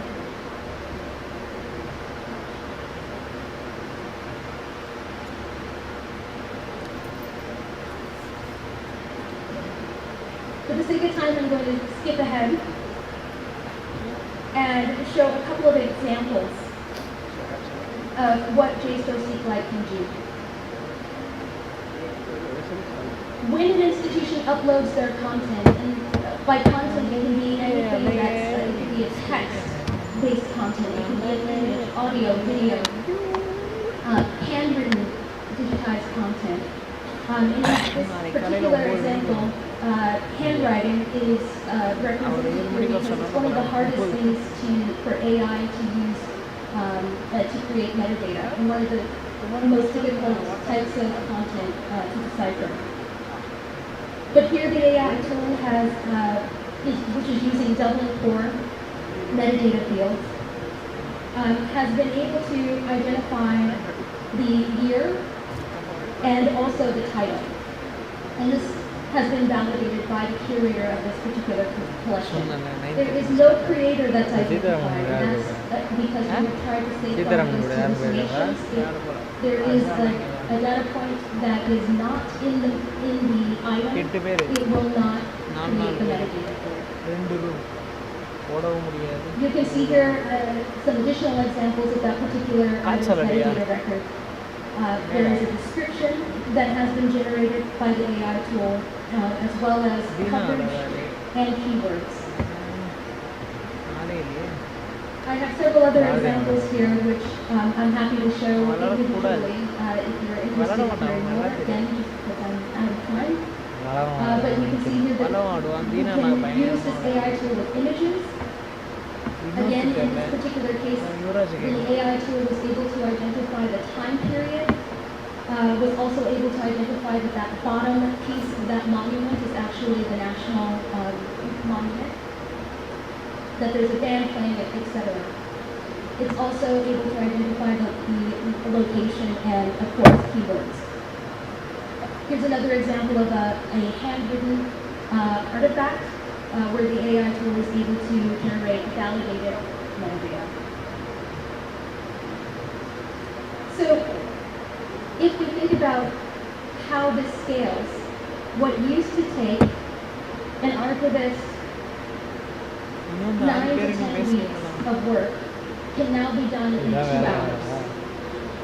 And again, that does not replace the human, it just enables the expertise to be put towards enhancing that metadata in more valuable work.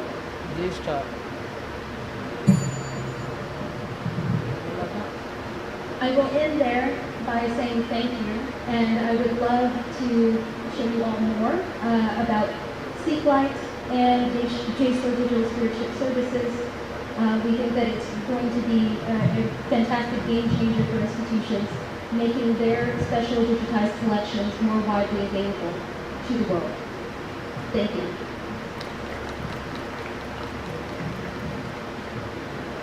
Thank you for the very illustrative presentation, madam. And you have explained about the JSTOR and the origin of the present state, the future of the various services it is having, and everybody is using JSTOR. Very good presentation. Thank you, madam. Let me call upon the next presenter, that is on AIP publishing. Friends, the presentations made by the commercial presentations also and the other presentations are available on the website of INFLIBNET. You can look at it as and when you find time. Balance six speakers.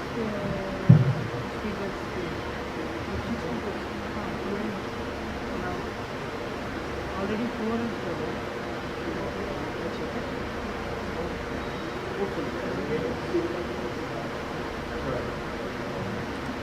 Great, can you guys hear me okay?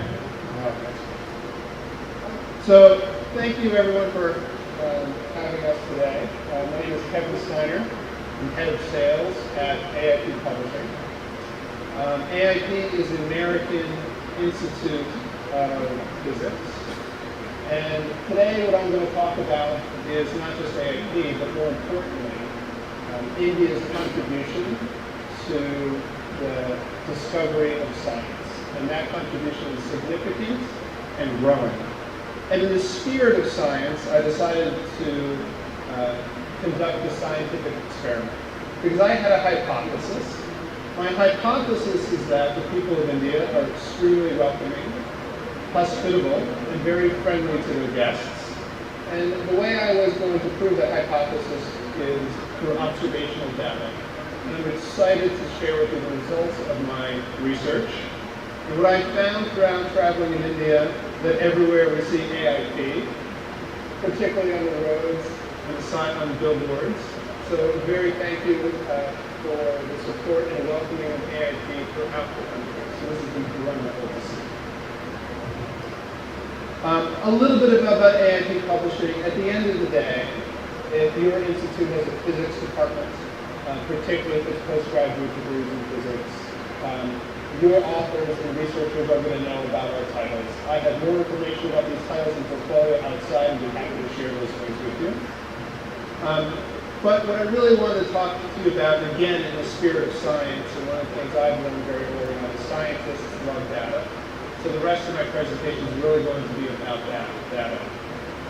So some very interesting data points, particularly around India, is that when we look at the authors, of Indian authors of AIP publishing content, from 2020 to 2024, there have been over 7,000 authors from Indian institutions or affiliated with Indian institutions.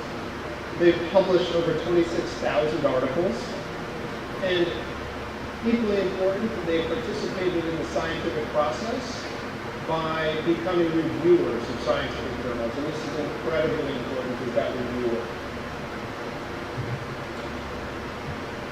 This table shows India's increased output of scientific materials in the physical sciences, and of course when I'm talking about physical sciences, I'm talking about physics, I'm talking about chemistry, I'm talking about mathematics. When you look at the vertical blue lines over time. This is the amount of articles starting in 1980 all the way through 2024. And you see an incredible increase in the publication output in the physical sciences. And the green line that you see on the top is the increase of citations from those articles. So there's really two very impressive things that are happening.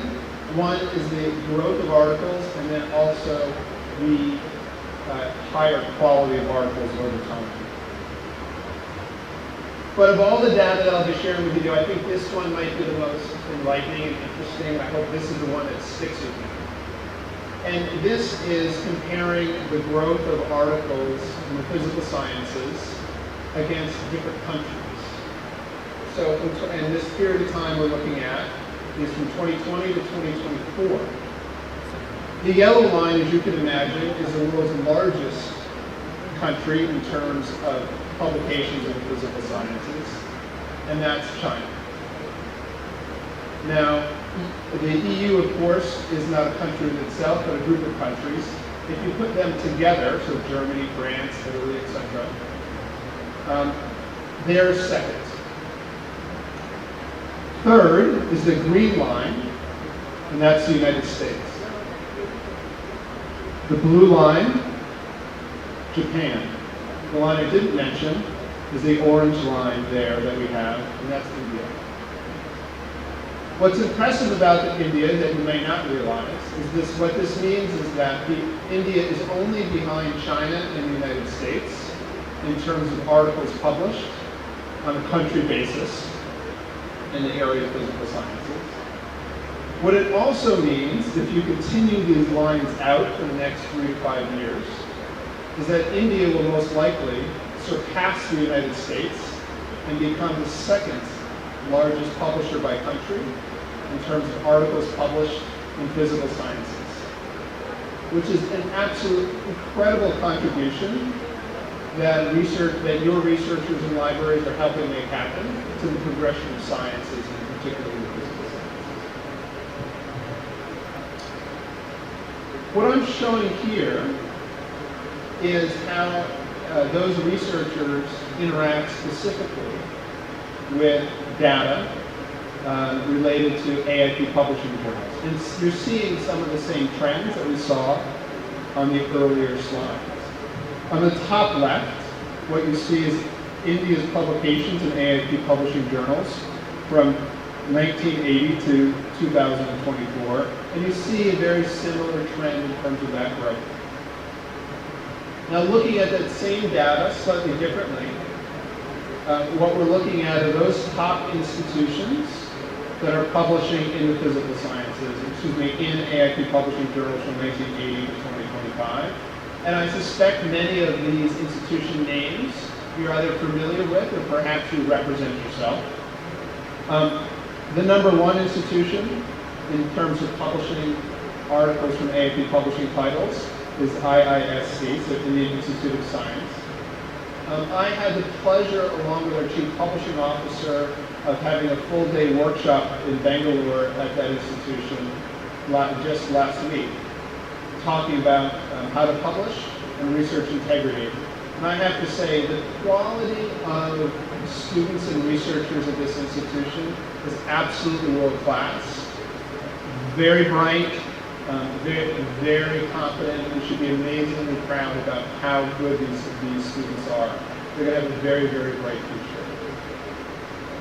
Going to the bottom left, these are the top 10 most published journals. So some of the journals that AIP Publishing is famous for: Journal of Applied Physics, Journal of Chemical Physics, Applied Physics Letters. These are the titles for which this is true around the world, but also for India, are where there is the most publishing from Indian authors in AIP journals. Now on the right is a really interesting word map that shows what areas for which researchers that are publishing in AIP journals are publishing. So what jumps out most is applied physics, then you see physical chemistry, silicon systems, model and simulation. So there's a lot of very exciting science that is going on here in India in your research. My final two slides, what I wanted to highlight is the fact that though our name, AIP, is American Institute of Physics, the reality is we're a global publisher. We're a publisher of Indian authors, and we could not do that with some of the Indian researchers. So here we have some of the most important people in the field that are representative of your institutions, that are editors-in-chief of journals that AIP Publishing has. The one person I will mention is the editor of the Applied Physics Reviews, Dr. Kumar, his photo is listed there. I had the pleasure of working with him at that workshop in Bangalore last week, and very inspirational scientist, and his researchers are really benefiting from that. So with that, I will conclude my remarks. I want to say thank you. If you'd like to learn more about AIP or like to see some of the data that I've shared with you today, feel free to say hello to me at the booth outside. Again, thank you so much for your time and support. Thank you for your presentation. Now,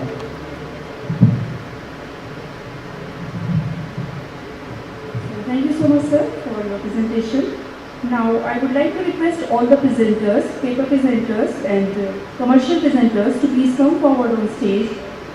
We will be providing the mementos, so I request our session chair, Professor C.R. Karasidappa sir, to please present mementos to all our paper presenters for this technical session.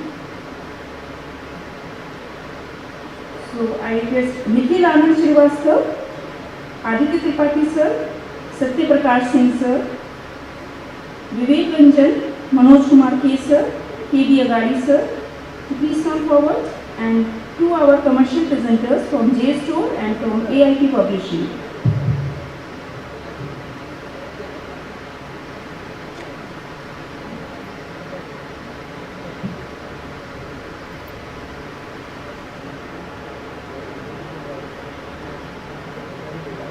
So I request Professor S. Ravi sir also and Professor T. Rathipan sir also please join.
So we have a group photo for with all the presenters.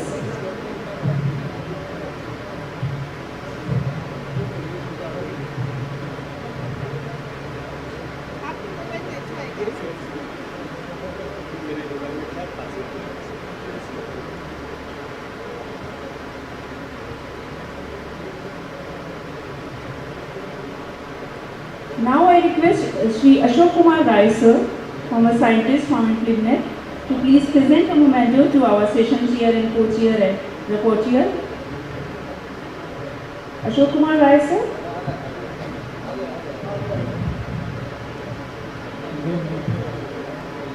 So please present a memento to our session chair, Professor C.R. Karasidappa sir.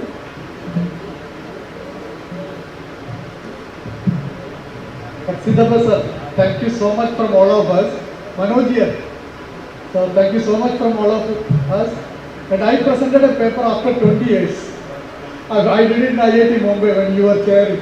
This is after 20 years when you were chairing. Thank you so much.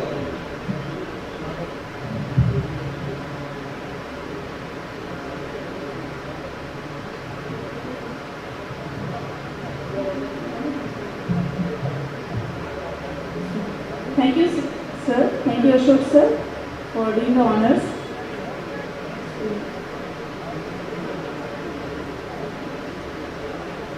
So maybe have some concluding remarks, sir, or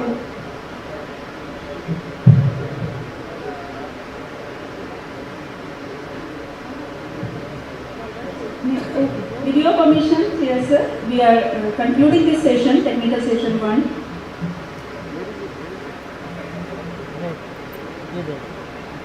Correct, correct. You know how to do? You know?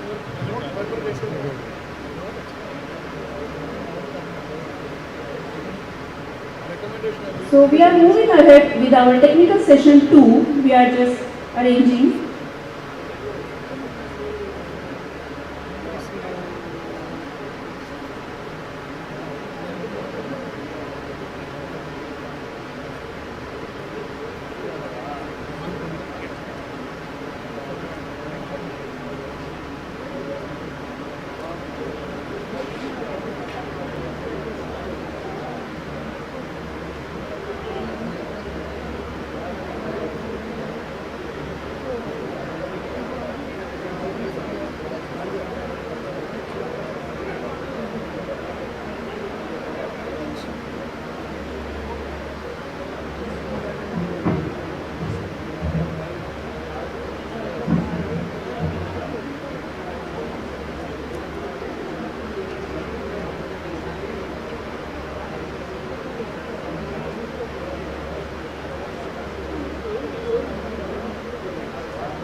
So welcome back to the technical session 2. We are just starting. All the delegates and participants are requested to please take your seats. We are just starting the technical session 2. For the session, I would like to invite session chair Dr. D.V. Singh, former university librarian, Delhi University, and presently head Department of Lab Information Science, SRM University, Haryana. So, huge round of applause for our session chair, Dr. D.V. Singh, sir.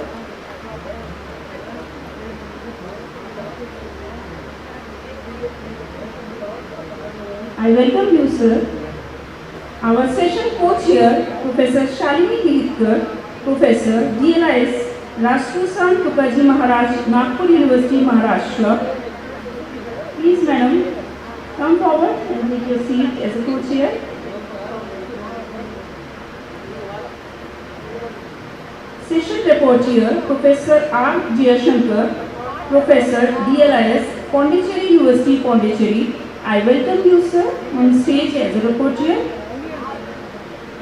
Please, sir. I would also like to invite for invited presenter Professor Roshan Lal Raina, Vice Chancellor, Jaipur National University, Jaipur, Rajasthan, to take a seat on the dais. Our invited speaker,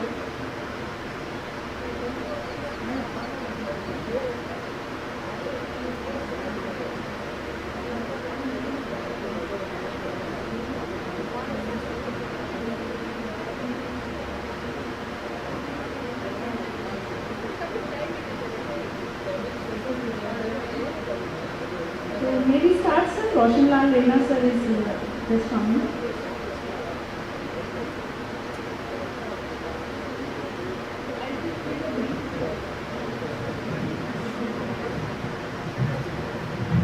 So let me just introduce to you all our session chair, Dr. Dharamveer Singh, sir.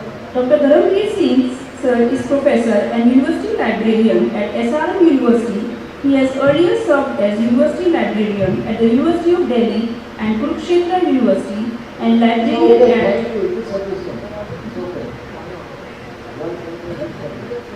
So let me also introduce our another co-chair, Professor Shalini Litkar. Professor Shalini Litkar is presently serving as a professor in the Department of Library Information Science at Nagpur University, Nagpur. Earlier, she served as head of the same department and as professor and head at Shivaji University, Kolhapur. With over 21 years of teaching experience, she has published in more than 240 research papers, guided 16 PhD scholars, edited 20 proceedings and authored 10 books. She has contributed to projects under UNESCO, UGC, ICSSR and ICMR and served as resource person for National Mission on Libraries program under the Ministry of Culture, Government of India. Her numerous honors include the Professional Excellence Award, Satya Sodak Kranti Jyoti Savitribai Phule Award, Best Writer Award, Mrs. Ratna Lakshman Rao Best Women and Teacher Award, Allies Teacher Award. She is an active life member of several professional associations including ILA, ITs and CELS. With this brief, I welcome you, ma'am. For our co-chair, for our rapporteur, I would like to call Lalita for brief profile. Thank you, ma'am. Dr. R. Jayashankar, Professor and Head, Department of Library and Information Science, Pondicherry University, Pondicherry. He has professional experience of teaching 25 years and research 20 years. Has guided PhD 21 scholars and 48 MPhil students. One book published as an author, edited 6 books and 11 chapters in books, has received 11 honors and awards including UGC Research Award 2022 and 2014, Alagappa Excellence Award for Research 2016 to 2017, Appreciation for UGC Research Award received for the year 2012 to 2014, 12 foreign visits to Germany 2023, Taiwan 2019, South Korea 2016 and Sri Lanka.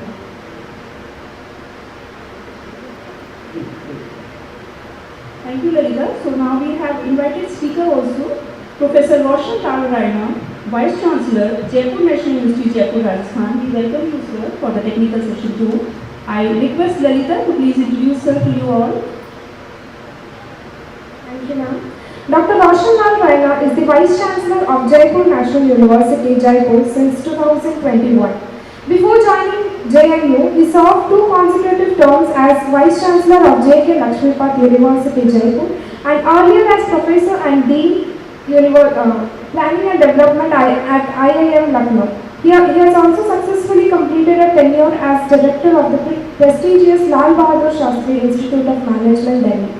A Fulbright Scholar at the School of Information Studies, USA, Dr. Raina has over 35 years of postgraduate teaching and more than 40 years of managerial and institutional development experience. He has authored and edited 23 books, published over 250 papers and contributed more than 40 articles and blogs. A distinguished academic leader, he has conducted over 200 management and faculty development programs and led several national and international consultancy projects. Under his leadership, LPSIM, JKLU and JNU achieved top NAC and MBA accreditations. Recipients of numerous awards including the Fulbright Award, Top Rankers Excellence Award and several Lifetime Achievement and Edu Excellence Awards, Dr. Raina continues to inspire the higher education community through his visionary leadership, commitment to quality and impactful contribution to teaching, research and institutional building. Thank you. We welcome you, sir. So now I hand it over to Session Chair for the proceedings. Thank you. Before I invite Professor Raina, I would like to know how many presenters are available here. First is Savannah TP, Mohan Hanifa. Is there? Okay. Next is Sri Vekha and Radhakrishnan.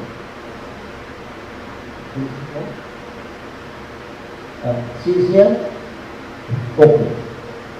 Then Sri Hari and Vasudevan.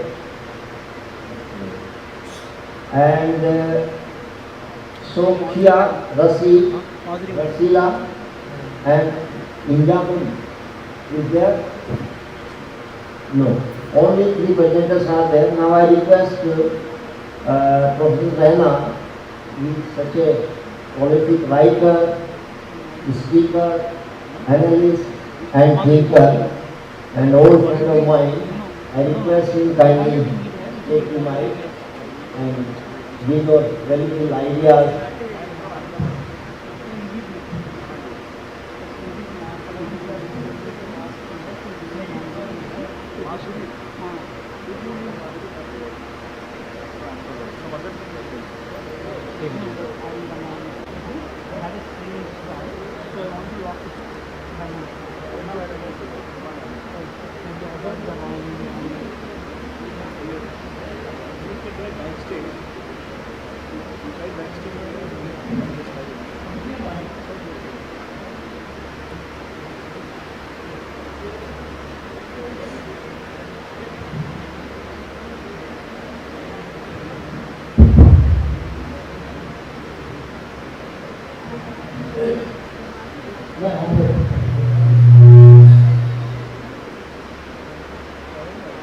Honorable Chairperson of this technical session and other dignitaries ably supporting him in conducting this session, distinguished members in the audience, you have heard since morning about what is in it for us, the library and information professionals and the profession of library and information science as such.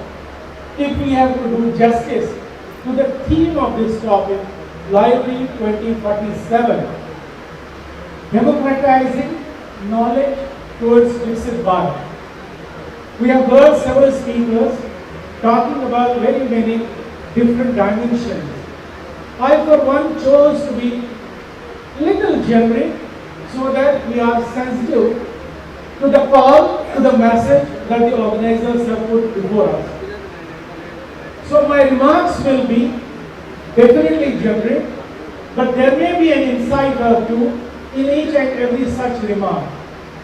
Because to me, democratizing knowledge towards Viksit Bharat aims at, if I have understood the essence of the theme properly, means knowledge for all, and that is what will lead to Viksit Bharat, which our Honorable Prime Minister has given a call to the nation, and we, the millions, are behind this call. If you look at the 4 founding pillars who are instrumental in making this dream of millions of this nation a reality, you will agree and appreciate with me, they are the youth of this great nation. They are the women of this great nation. They are the poor and poorest sections of this great nation. And above all, they are the unemployed youth of this nation. My take on each and every such founding pillar is, hey, wake up, go to the past and understand the context in which the topic that has been discussed as the theme of this session becomes critical, becomes very important. I will not urge you to go to ages in the history, but to an time, to an economy, to an era where we start understanding as to who are we and what is expected of us by the nation we are a part of. Deep diving into that, not to prehistoric times or Stone Ages, will take us all to an economy, to an era, to a context which was agriculture driven. Why am I referring to that context is because the driving force of that economy, that context, that era was nothing but labor. We moved on the path of progress and hit another vibrating and stimulating economy, which we called as industry-driven economy, where the driver was not the labor per se, but it was money power was the driver of that economy.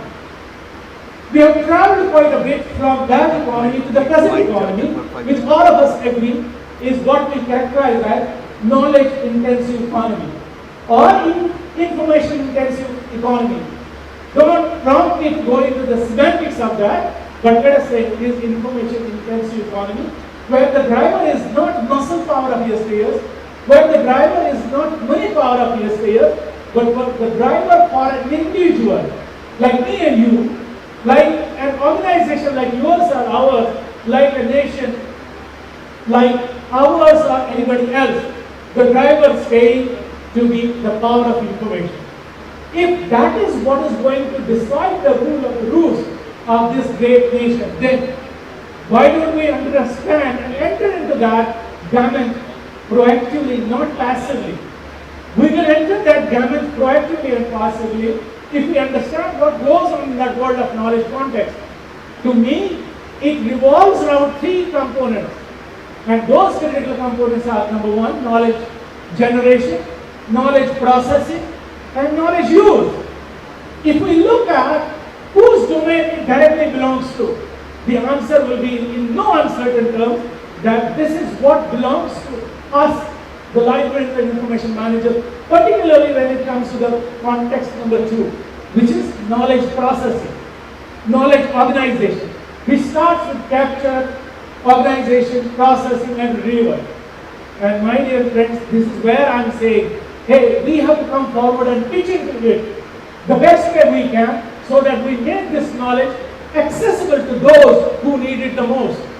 I am not talking about, my friend suggested I should not illustrate literacy rate because anybody would understand that. But there is a huge gap when we look at the literacy rate. The people in the country as a whole has some percentage which is very much reflected in the slide. I will not go into that because that will waste time.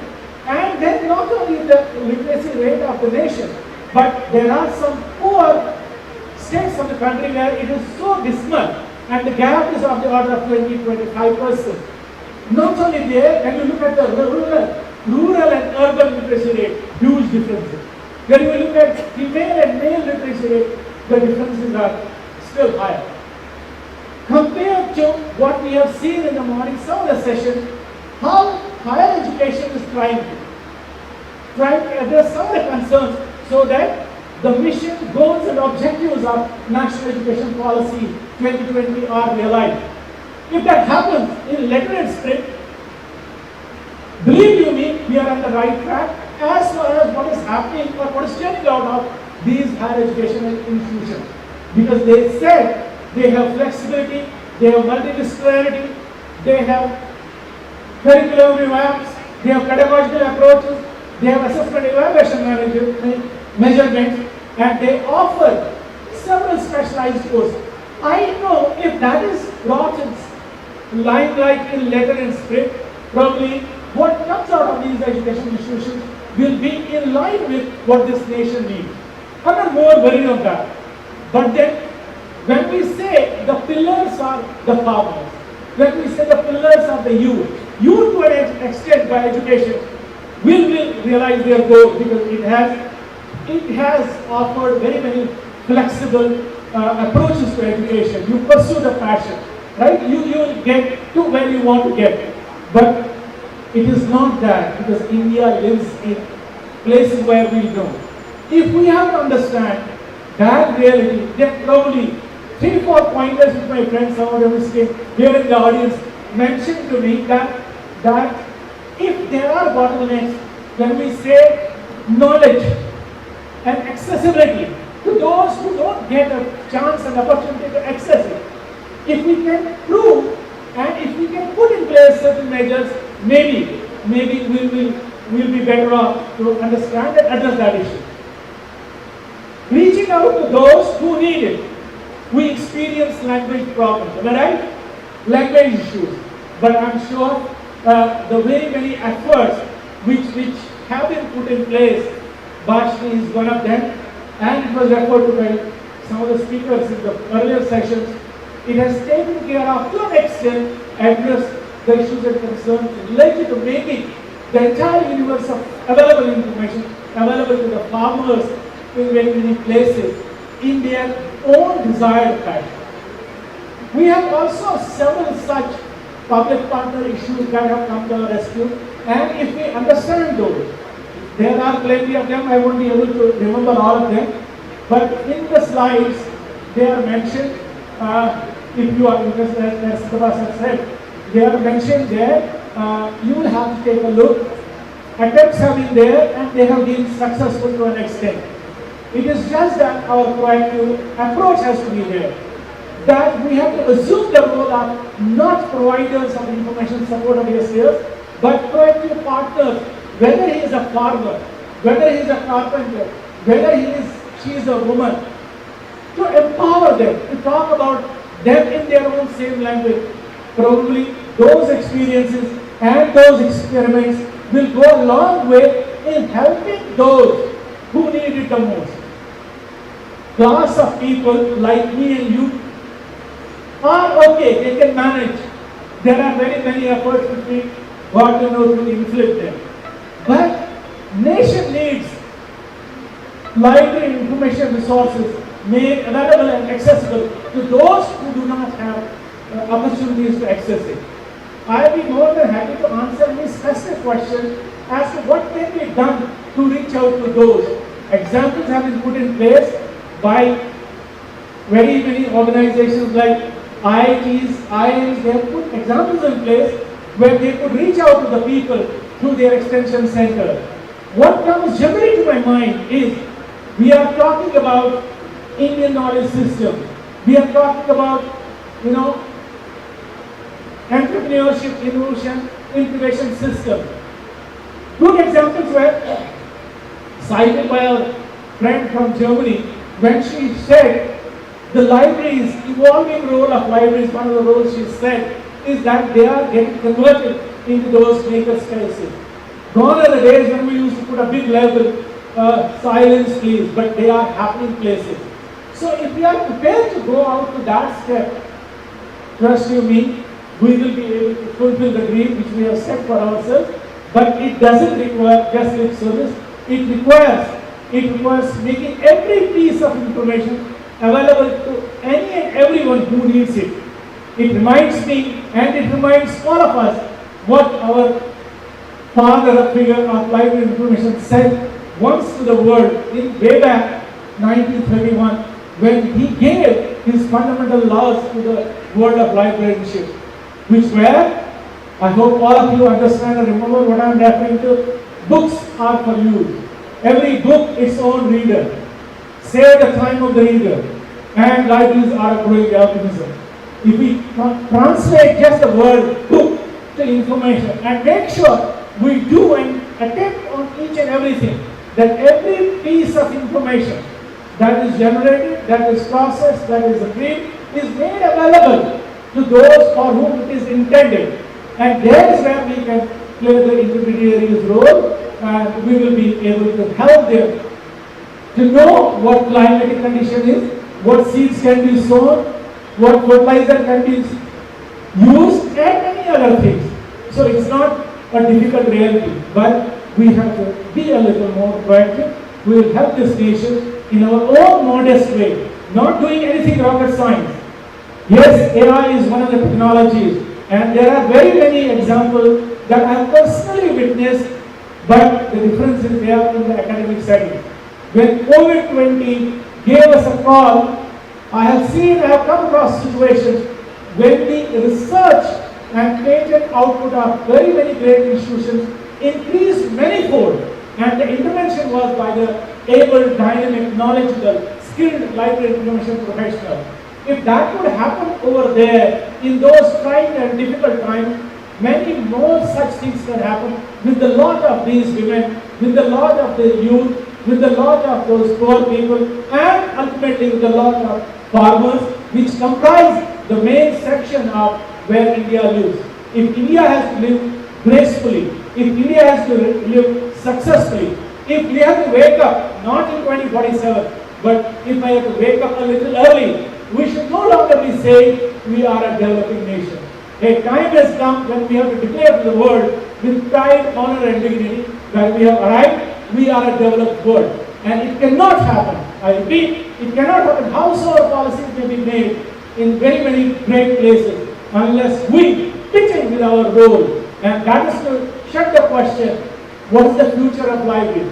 I can say with quite a bit of conviction and confidence, if any and every profession will mature and saturate, this is the profession which will need it the most in times ahead, which are challenging, but we have to respond proactively as partners to our farmers on the one hand, and our researchers on the other, who will definitely win this game. Thank you so very much. Thank you, Vanessa. So nice of you is very much right. Keynes, the great economist, said once, laissez-faire. So laissez-faire of the knowledge is the only panacea to resolve the problem of the nation and take it to the development. Because there are many barriers in the knowledge, and rightly Rena has said that you have to remove the barriers and take it to the end user. I need the information regarding the agriculture, but I am providing information about the computer, it will not serve the purpose. So right information to the right person in the right time and the right amount is the panacea for this problem. Thank you very much, Rana Sahab, you summarized in a very short period. And we are very short of time. I request all the paper presenters, kindly don't read the paper. Sometimes what you do, you just start reading your PPTs, so please don't read the paper. I request all of you to please present the paper. Because time is very short, we are already late. Presenting the paper, I think the framework. Please tell your hypothesis what it is. And if time is short, give your findings in brief and conclusion, rather than reading all the PPT. That is not the proper way to present the paper, that is the reading of the paper. If I have to read the paper, I can read the paper in any subject under this slide. So this is my request to all the presenters. Now, I invite Sabana. The paper is Artificial Intelligence, Integration in Teaching, Learning and Research. A comparative study among research scholars and faculty members at Farooq College. I don't know where this Farooq College is. Kerala. Okay, she would have mentioned here Kerala. So fine. Sabana, I request you kindly present the paper. Don't read the paper. And you have 5 minutes time. You please finish it in 5 minutes. Okay, thank you. Good evening, respected dignitaries and distinguished participants. I am Sharna P.P., working as an assistant professor in Farooq College, and also I am doing PhD under the guidance of Professor Mohammed Hanifa. He is the author of this work. First of all, I would like to express my sincere gratitude to Caliber 2025 for accepting this paper, and it is a privilege for me to presenting the paper in this international conference.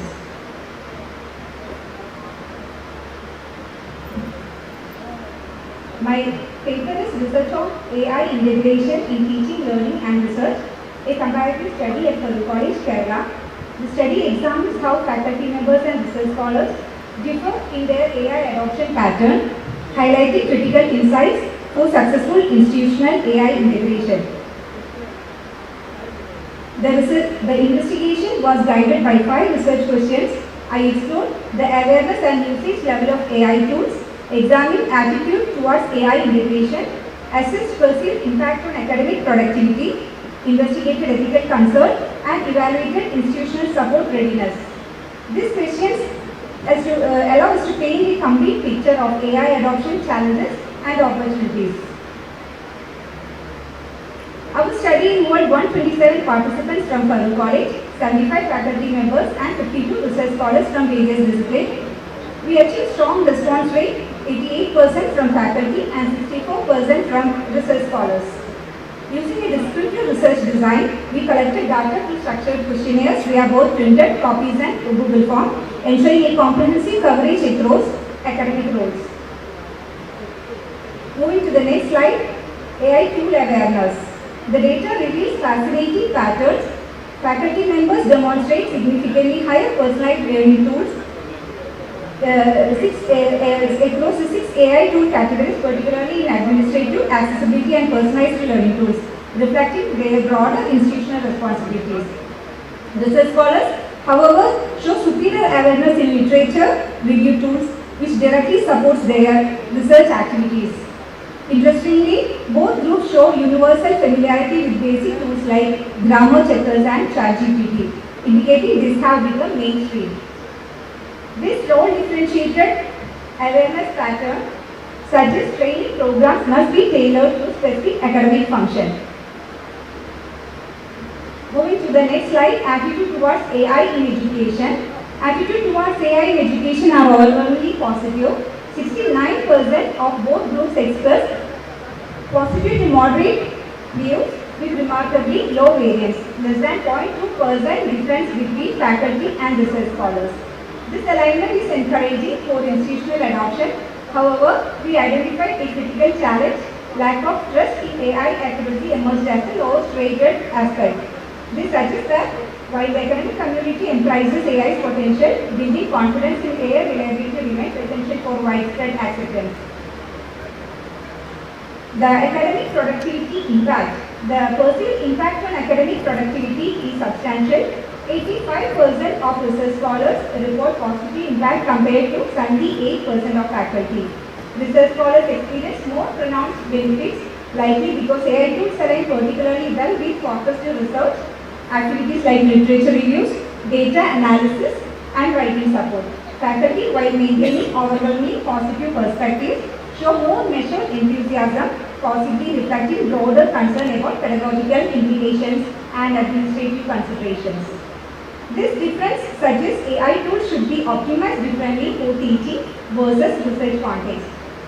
Moving to the next slide, ethical concern. Both groups prioritize similar ethical concern, but with different intensity levels. Over-reliance on AI, academic integrity issues, plagiarism concern top the list for both constituencies. However, research scholars consistently report higher concern intensity across all categories. This heightened awareness likely stems from their closer daily engagement with AI tools in research context, making them more attuned to potential risks and limitations. Faculty concern are more measured, possibly reflecting institutional perspective and experience with technology adoption cycles. This findings indicate ethics training must address group-specific sensitiveness. Institutional support and training, the data reveals a concerning training disparity. While 64.46% overall support mandatory AI literacy training, faculty receives proportionally less training than the research scholars, despite playing crucial role in educational AI integration. This gap could significantly impact successful institutional adoption. Both groups emphasize the need for structured training programs focused on ethical AI use. And the key recommendation of this study, based on our findings, we propose 4 critical recommendations. First, develop differentiated training strategies that address unique needs for faculty and research scholars. Faculty need pedagogical AI integration training, while scholars need advanced research tool training. Second, establish comprehensive AI governance framework, ensuring ethical implementation with clear policies on acceptable use, data privacy, and academic integrity. Third, create equitable support system that address faculty training deficit while leveraging research scholar enthusiasm. And the fourth, implement continuous monitoring system to evaluate AI integration effectiveness and adjust strategies accordingly. The bottom line, institutions must balance AI benefits with academic integrity preservation with proactive differentiated leadership. In the conclusion slide, our study reveals while both the faculty and research scholars recognize AI's transformative potential, they have distinct needs, concern and adoption pattern. Successful AI integration requires targeted institutional strategies that respect these differences while promoting responsible ethical use. Thank you for your attention, and I am happy for you taking your questions. Thank you so much. Thank you so much, Sarna. If anybody has any question can talk at the tea time, because another program is just you are mighty waiting. Thank you so much. Now, thank you, sir. I invite Sri Lekha and Radha, one of them. Article is Development of Public Library in India based on accessibility of government, a conceptual access. Where is it? He was here. Sri Lekha. Okay. Next is Sri Hari, K, Silpa and Baki. Automation in cataloging, assessing the efficiency of AI chatbot in classification of manuscripts. So there is a floor. There is a floor. You should come in with that. It is a very simple presenting paper.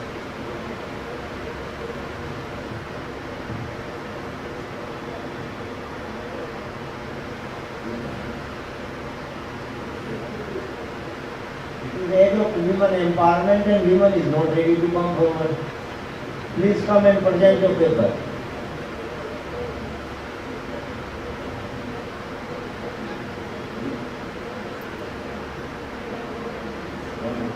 Any one of you go please now.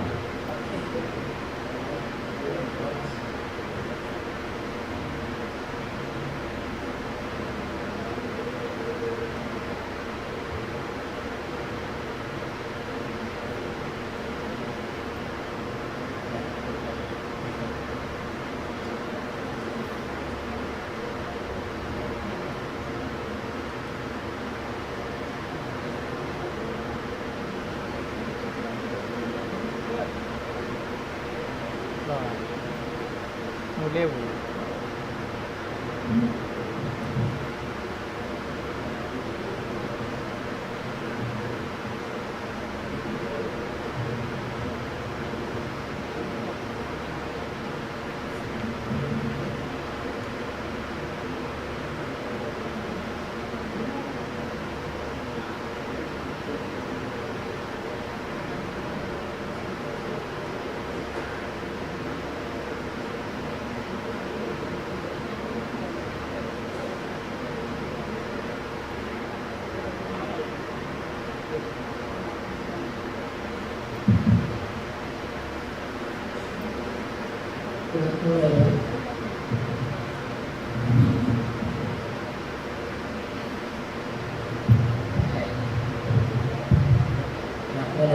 My name is Sri Venkateswara, Research Scholar, Department of Library and Information Science, University of Calicut.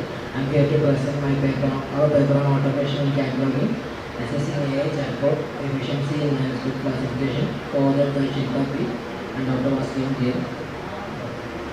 As we all know,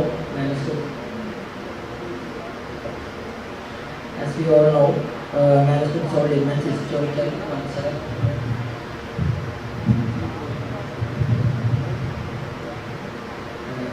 cultural and intellectual value, and they are truly replaceable. But classification of manuscripts is a labor-intensive process, and that's why the idea of instituting an artificial intelligence came in. So moving on, we implemented 6 mainstream chatbots for our study. They are ChatGPT, Gemini AI, DeepSeek AI, Microsoft Copilot, Grok AI, and Meta AI. Moving on to methodology, we selected 50 random titles from the Oriental Research Institute and Manuscript Library for testing.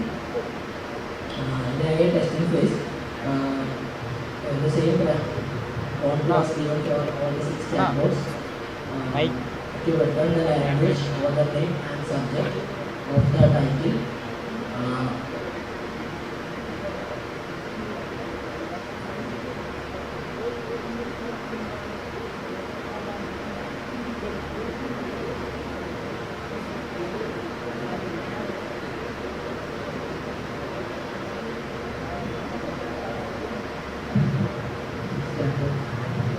And the evaluation criteria was based on control experiments and load testing for measuring the processing time, and the comparative analysis for measuring the efficiency of the chatbots.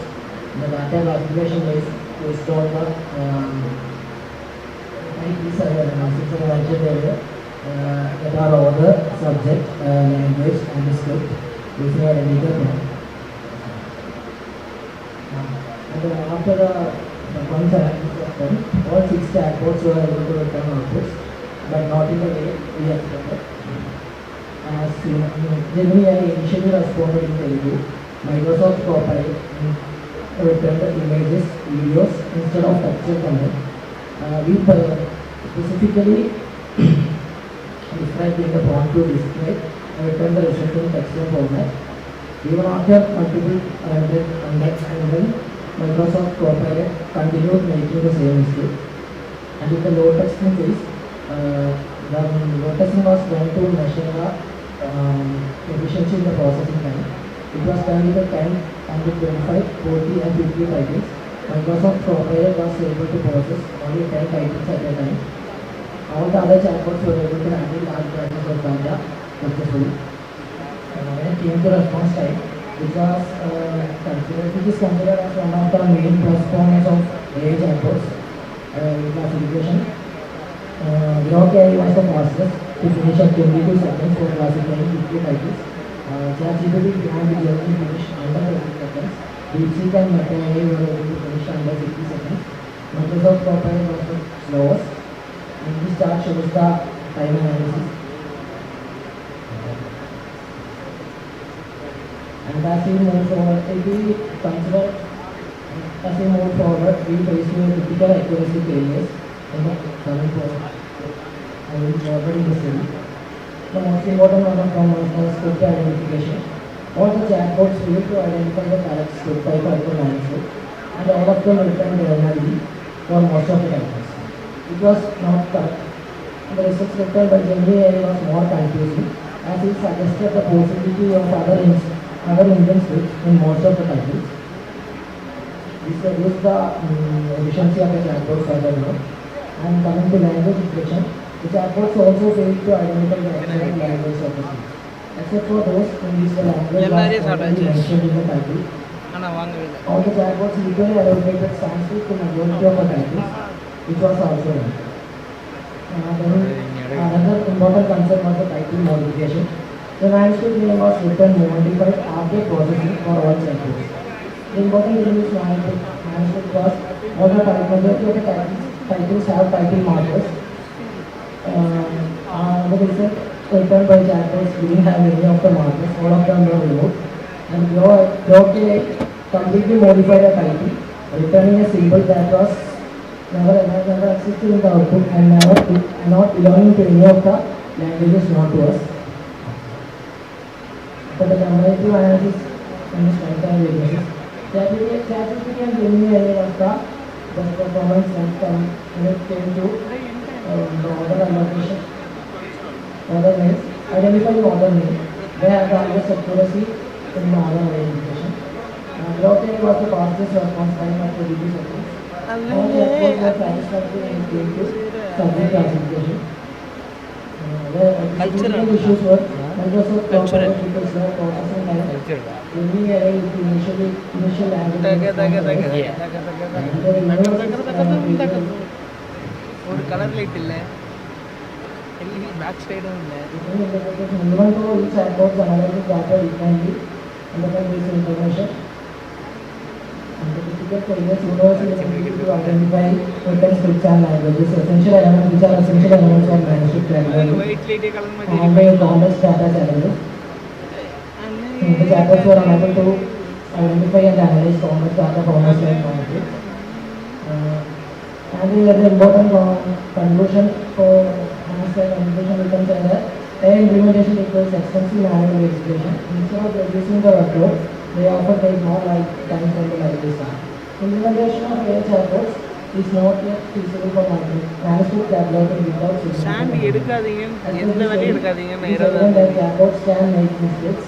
இருபதாம் ஸ்டாண்டி இருபத்தி ஒன்று ஸ்டாண்டி For maintaining systematic classification process. என்னடா பண்றது For fast processing இருபதாம் can create already ரெண்டு problems வேலை இருக்கு instead of சரி, solving ரெண்டு them. செட்டு இது வேணும்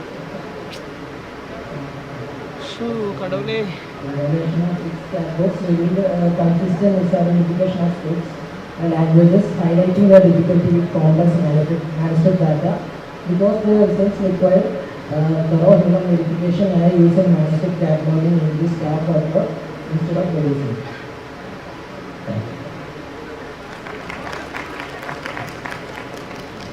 Okay, thank you very much. I once again call Sri Venka or Radha, any one of them are they here? The fourth paper is Sophia Rasi, Rahia and Indaman. Is there?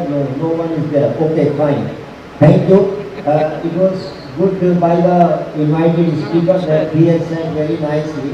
If I recollect something from Midway, there are three words that are very important. Swan Manani Vidyasan. First you listen. Means collect the information. The various means there are 5 young Indians and all that. But analyze it. Swan Manani. Think about it and then talk about it. As honey bee, what does it do? It collects honey from various plants, but is assimilated and then gives it us to us. And we don't know where from it has come, but it is a natural product. So it is scholar like Rosanna, Professor Kasida and so many others. They do the thing like a honey. They go from plant to plant, flower to flower, collect it small, and then assimilate it, digest it, and reproduce it in a different manner, and it makes the change. That is real democratization of the knowledge and information, because to collect, if everybody cannot do that process, few people are capable enough to analyze, assimilate and reproduce it in a different form like a honey. That is the real democratization of the knowledge and information. This is one thing. Another thing is, India was a knowledge society. And it is going to be knowledge society. But beyond that, the society was not a wisdom society. There is a difference between knowledge and wisdom. I have a knowledge. I am very good in shooting. But I am immature. I can, small as protects, I can kill somebody. But if I have the wisdom, that wisdom will stop me going beyond that point. So if knowledge does not get converted into the wisdom, it becomes very dangerous.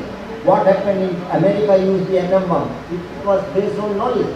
Had they applied the wisdom, they would have not killed so many people. And still they are not apologetic about that because it was knowledge-based. Indian society is on wisdom-based society, and we are heading toward from information to knowledge and knowledge to wisdom. So there are many other things. Thank you very much, Rosan Ji. आपने हिंदी में कहूँ गागर में सागर भर दिया. You are so good speaker, and you have a big place, and you made to the people in a very different way. Thank you, Salini ji, for your presence, and thank you for organizers giving me the opportunity. Thank you, all of you. Thank you so much, sir, for your remarks. So, sir, do we have another presenters in this session? We are not here. And do we have that editorial remarks or briefings?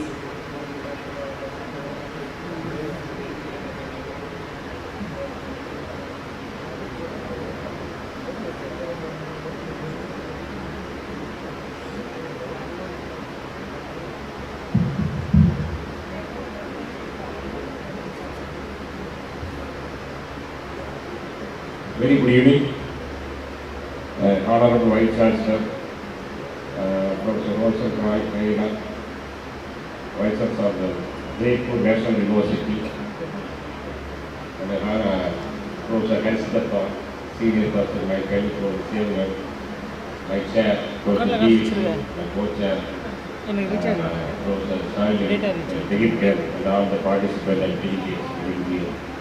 The second technical session, the first was Honorable Vice Chancellor talked about the invited speaker, particularly participating spaces of the technological enabled equitable access, particularly lifelong learning. And also narrated the discussion so many things from the particularly, for example, he said books are for all, books are for use. So said knowledge for all, and also we use the knowledge. And about knowledge for is always in the nation development, not only the individual development, and society and nation development for the system. So particularly the NEP also. Okay, for example, the IT is based, but information system and services also will be enabled to the NEP based. And also solvers of the various professionals, skills and the capability will be developed our nation and society. Thank you very much, Professor. You are wonderful. Thank you very much. And the author said in this session, four papers, the two papers are presented. First purpose presented by Sharma. Integration in the teaching and learning and research, a comparative study of the faculty and most of the services scholars, the attitudes always in the positive, this study, the study. And the faculty is always the AA tools, always with the doubtful and also with the negative issue. Mostly, for example, the other presentations, particularly the chart parts, we analyze the six chart parts. And the six chart parts, mostly for example, the AA content, the narrative content is always difficult, always doubtful. So he insisted, he recommended, particularly for the verifications and the monitoring is very, very important, the AA content. And thank you very much for your wonderful opportunities, INFLIBNET organizers and also so Dr. Professor Sri Venkateswara Librarian at University. Thank you very much for the answer.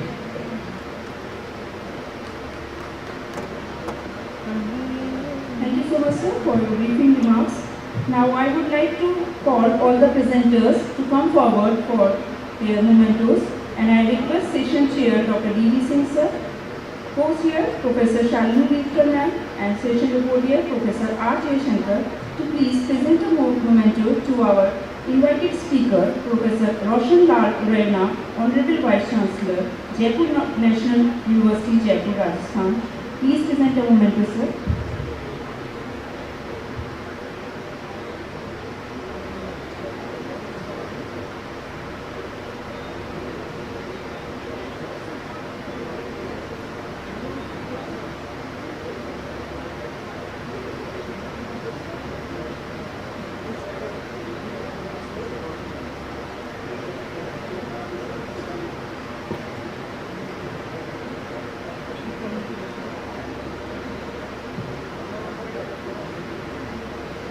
I would like to call upon Shabana T.P., Mohammad Hanifa K.,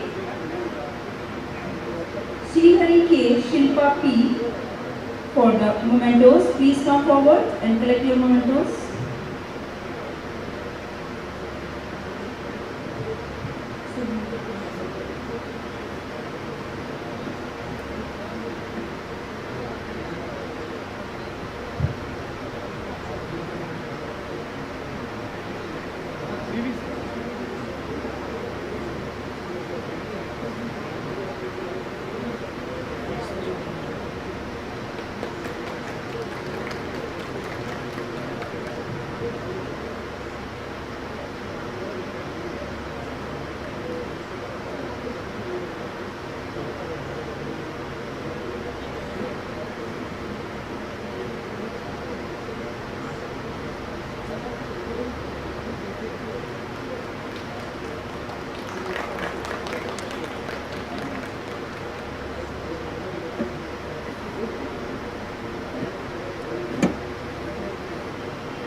So we will have a group photo also with all the presenters. Please join us for a group photo.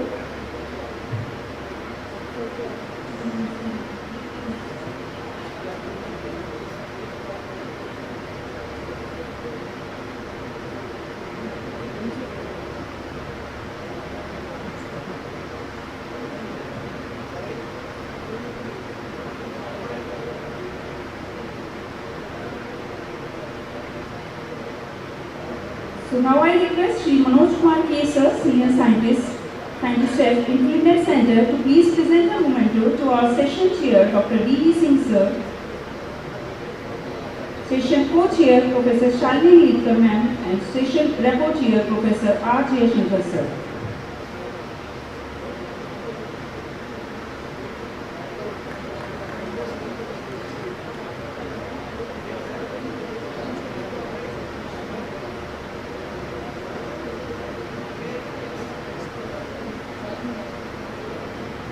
Shalini Ma'am, Professor Shalini Litkar.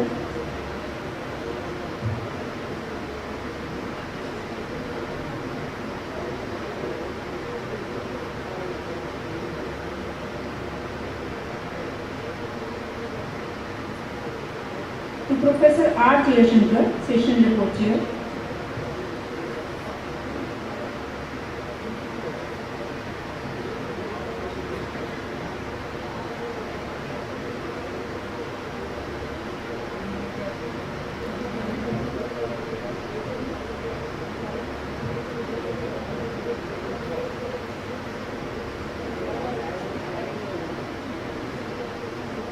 Thank you so much, sir, for doing the honors, and we are thankful to the session chair, co-chair, report-chair, and our invited speaker.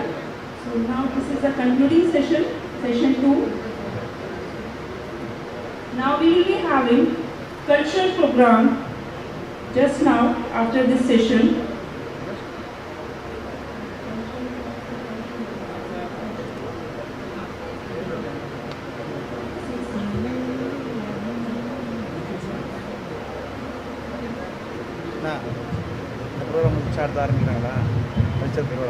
Ladies and gentlemen, let us put your hands together for concluding day 1 of 3 days national workshop, national conference hosted by Sri Venkateswara University and Calicut. Are you tired? Mind cool karna padega na abhi. So what is the next step? Let us dance. Stay tuned. We are going to have a cultural program here, and maybe we'll have a small break. You want a break or continue? So we have a cultural program organized by Sri Venkateswara University, Tirupati, the cultural team on request of Caliber organizing committee. They are all ready. Artists are ready in the background. Within few minutes. So if you want to fresh up, little bit, we can break for a minute. Dr. Subhi, how much will break?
Thank you.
முடிக்க மாட்டாங்க.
Ladies and gentlemen, the first part of cultural program is over now, but I think you have not appreciated the way they deserve it. Yes. SV University people should not attend. One Tuesday. What is the name of her artist? Her name? Anybody? Nobody knows now? Okay. What is the name of this instrument? Veena. And it's a real coincidence that artist name is also Veena and the instrument. Yes. And she's not just an artist, she's the HOD who perform here all our academics. So you should put your big hand to for good music performance done well. Again introduce Sri Venkateswara HOD, Sri Venkateswara Music College, correct no? The audience secretary, sir. Sri Vani Music College, and Dr. K.V. Krishna, they already HOD on violin, clap to him, and K. Ramesh Murdangam, HOD again. So 3 HODs performing. Big hand to them. The academicians are not just academicians, they are also big artists. And we have accompanied by other people like Satyanarayana and Ganjira. Oh, he's senior lecturer. And then one boy is here, no? In America. So others, the Chota artist. So thank you so much for coming and stay with us. We will all have a certificate you. And I really enjoyed Madhyama Amaji and Sri Ragam, first one. Am I correct on that? First one, second one. And more than that, how many Keralites are here? Kerala people. She played a Kerala song. Which one was that? Harivarasana. Swami Ayyappa God song. She played on that. So I enjoyed it. And thank you so much for the wonderful musical performance by your team. Now we will go to another dance performance. Are you ready? Yes, ready. Thank you, sir. Thank you, madam. Then you go and then I will. We have something called Srinivasa Kalyanam. Who is Srinivasa? Again, Sri Venkateswara. So give us 2 minutes, light off, we'll set the stage for the artist, then we will again down. Set done. Stay tuned with us.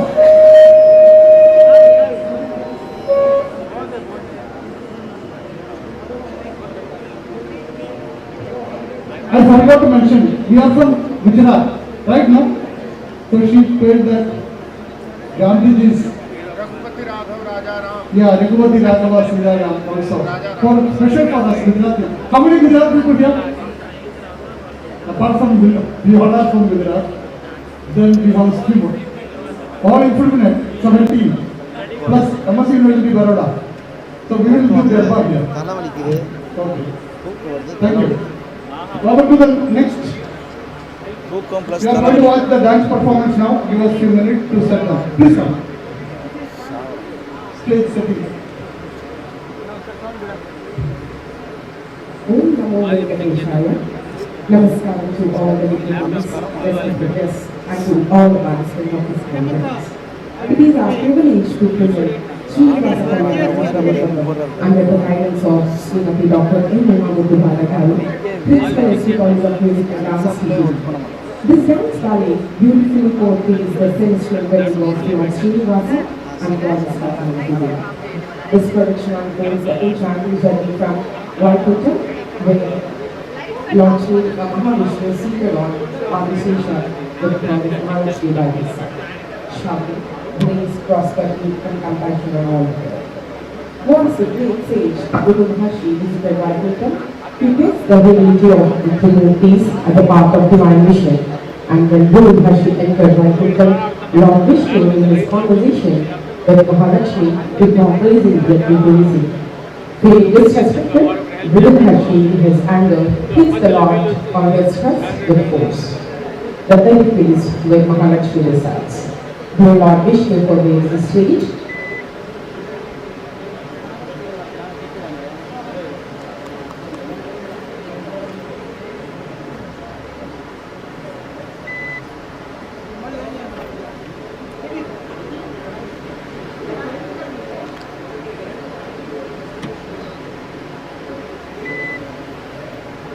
Sir కొంచెం ఫాస్ట్గా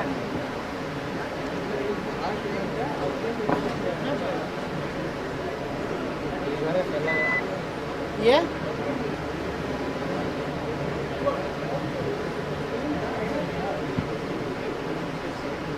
sir power is off sir How is off? అన్నా power off Power. Petty. This one is video card. This one. Yeah. Audio. When I can go? Yeah, what bike or what? Bike. Helmet नहीं है तो? Helmet वो कुछ problem नहीं sir वो किस city में चल रहा है ना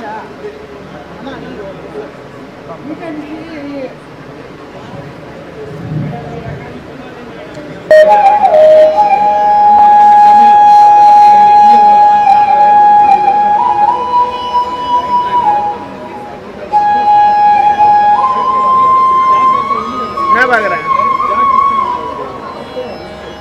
ठीक है ब्रो आ रही है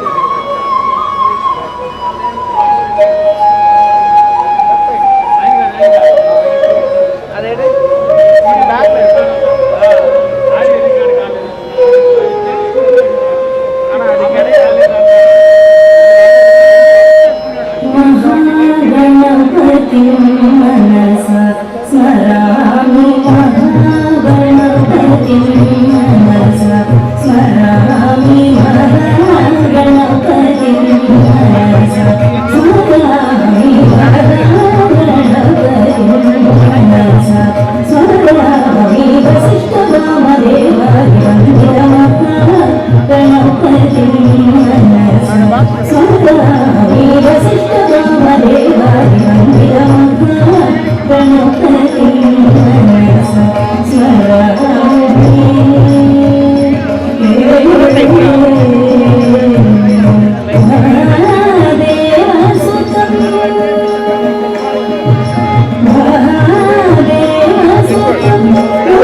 Thank you.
Lightly.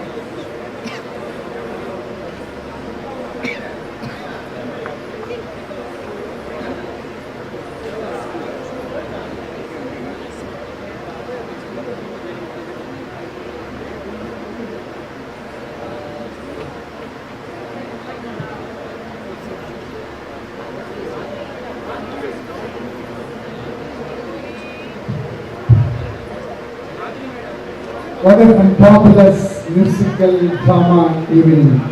We are so privileged. What a costume you have. It's great performance.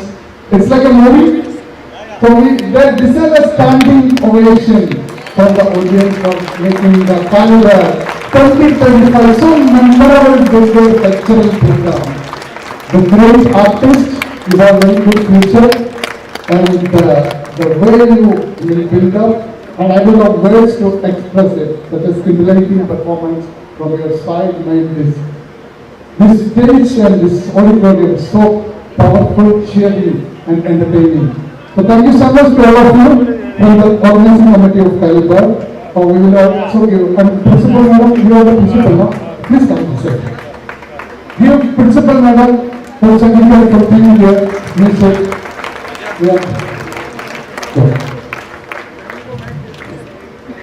Thank you, madam. Thank you very much for your excellent performance by your students. It is the international program committee in our university. On this occasion, we request the Principal of Sri Venkateswara Music College TVD. She has arranged this program. It is a wonderful thing there. Because I have chosen this program because Tirupati is the traditional place. Lord Venkateswara. The concept of this, you want to know Lord Venkateswara, how the marriage, all the things. This is a Srinivasa Kalyana. That's why we have decided. So because you are in cities, you have a number of academic programs, but you have not got like this program. So this is in this concept we have proposed this. Thank you, sir. Thank you for everyone.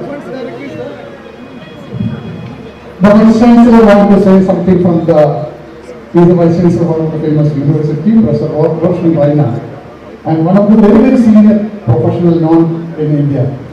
So please come to stage, sir. We have a photo. Sir, many requested for a photo with you. If you are kind, please remain on the stage. Right? Let him come. Where is Palla? Please come. Madam, please come to the center. So we will honor the principal. இப்பதான் முடியுது அப்போ போனதா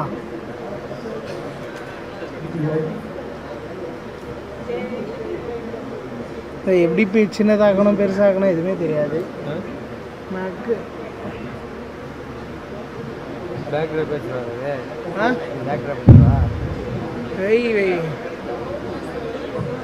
Dr. Kamaludi Wala.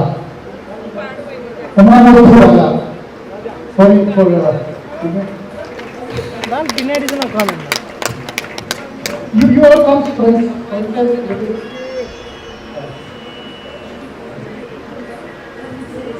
will be visible. And we'll get a chance to take photo with the Lord, Yes.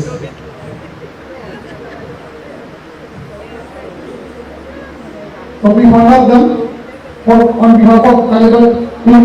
We are honored. Put your hands together to the principal of this college. Sri Venkateswara. Yes, sir. As we call this musical dance. Yes. And we are moment to hand over. I request that Pallavi and both of convener, both of you, I will also join. Thank you.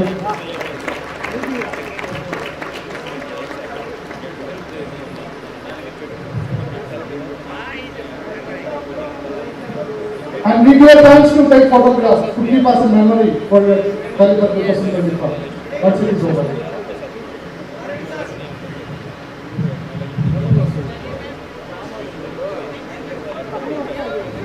So thank you so much, and now we can come whoever wants to take because some request. Rajesh has requested.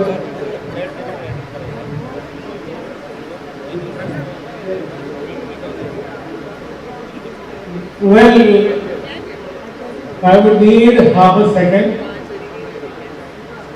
because after full days of hectic activities, presentations, discussions, question answers, this has been a very soothing, engaging, exciting performance by the great College of Music, so ably directed by the principal of the college, principal of the school. On behalf of all of us who have come here from Kashmir to Kanyakumari, in fact all parts not only of India but also some of our friends from the overseas countries, and they have seen this mesmerizing performance. It took us some time, beautiful girls, to understand what was going on. But when it culminated the way it has culminated, everybody now was spellbound. There are hardly any words for us to express our feelings, our emotions. You could get guided by the people that are there in the audience, how much they have enjoyed this performance. Really, gratitude to each and every one of you. Gratitude to each and every one of you with a thunderous round of applause from all of us, the participants of this caliber 2025. It has taken us to a different level, particularly this evening. Thank you so very much. I think Rajesh is all set to say a few words. Come, say and express your thanks to them. Anybody more than welcome. Rajesh, Dean Librarian, Delhi University. See, this was a completely mesmerizing experience for me. I could not resist myself. I was the first to come on the dais to have a photograph with Shankar family, Shankar, Parvati and Ganesha, and then the Lord of this place, Tirupati. So this was really very mesmerizing experience for me. Thank you. Wonderful. So we'll keep your head for photo. INFLIBNET, please come.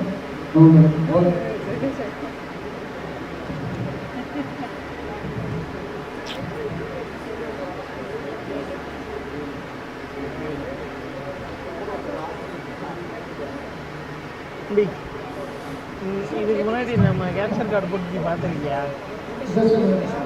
ஆடியோவோட தானே வரும் capture. எனக்கு அதான் number.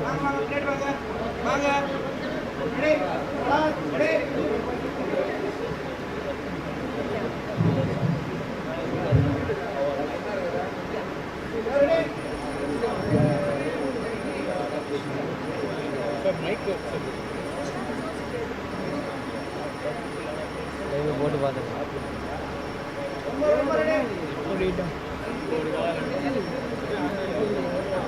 And who is ready? One photo I will also take.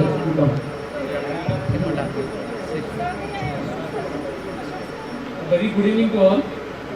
So all of you are busy taking photographs with Lord Srinivasa and Padmavati Ammaru.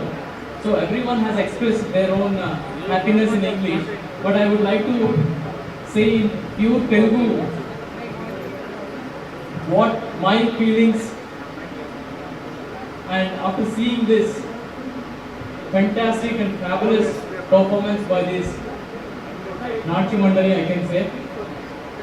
ఇంత అద్భుతమైన ప్రదర్శన ఇచ్చిన madam గారికి మరియు వారి టీం సభ్యులందరికీ, చిన్నపిల్లలు అందరూ కూడా చాలా అద్భుతంగా చేశారు.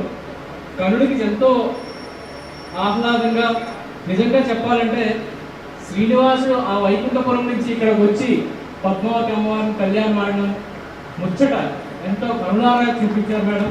చాలా అద్భుతమైన ప్రదర్శన మేడం. ప్రతి ఒక్కటి ఋషి నుంచి పద్మావతి అమ్మగారు నందనవనంలో తిరిగిన అన్ని సన్నివేశాలు కూడా కళ్ళకి కట్టినట్టుగా ఎంతో అద్భుతంగా చూపించిన కళాకారులందరికీ కూడా హృదయపూర్వక ధన్యవాదాలు, ప్రణామాలు. అలానే ఈ క్యాలిబర్ 14వ క్యాలిబర్ 2025లో ఎస్వి యూనివర్సిటీలో జరుపుకోవడం చాలా అదృష్టం. ఈ మొదటి రోజు ఇంత అద్భుతమైన ప్రదర్శన ఇచ్చి వెంకటేశ్వర స్వామి ఆశీర్వచనాలు అందరికీ కలిపి చేసిన మీ అందరి బృందానికి మొత్తం అందరికి కూడా ఎంతో కృతజ్ఞతలు మేడం. చాలా ధన్యవాదాలు. మరొకరికి పేరు పేరున చిన్నపిల్లలు అందరూ కూడా చాలా అద్భుతమైన ప్రదర్శన. నాకు తెలిసిన మట్టుగా ఇది కూచిపూడి అనుకుంటున్నాను. భరతనాట్య ప్రదర్శన ఎంతో అద్భుతంగా ప్రదర్శించి ప్రతి ఒక్కరి ఆ హావభావాన్ని ఎంతో మనసుకి ఎంతో ఆహ్లాదపరిచిన మీ అందరూ కూడా మరొకమారి కృతజ్ఞతలు మేడం. చాలా బాగా ప్రదర్శించారు. ధన్యవాదాలు. Thank you, Shiva from IIT. So, anybody want to take photograph? You can come. Last photo. Wait. Ready?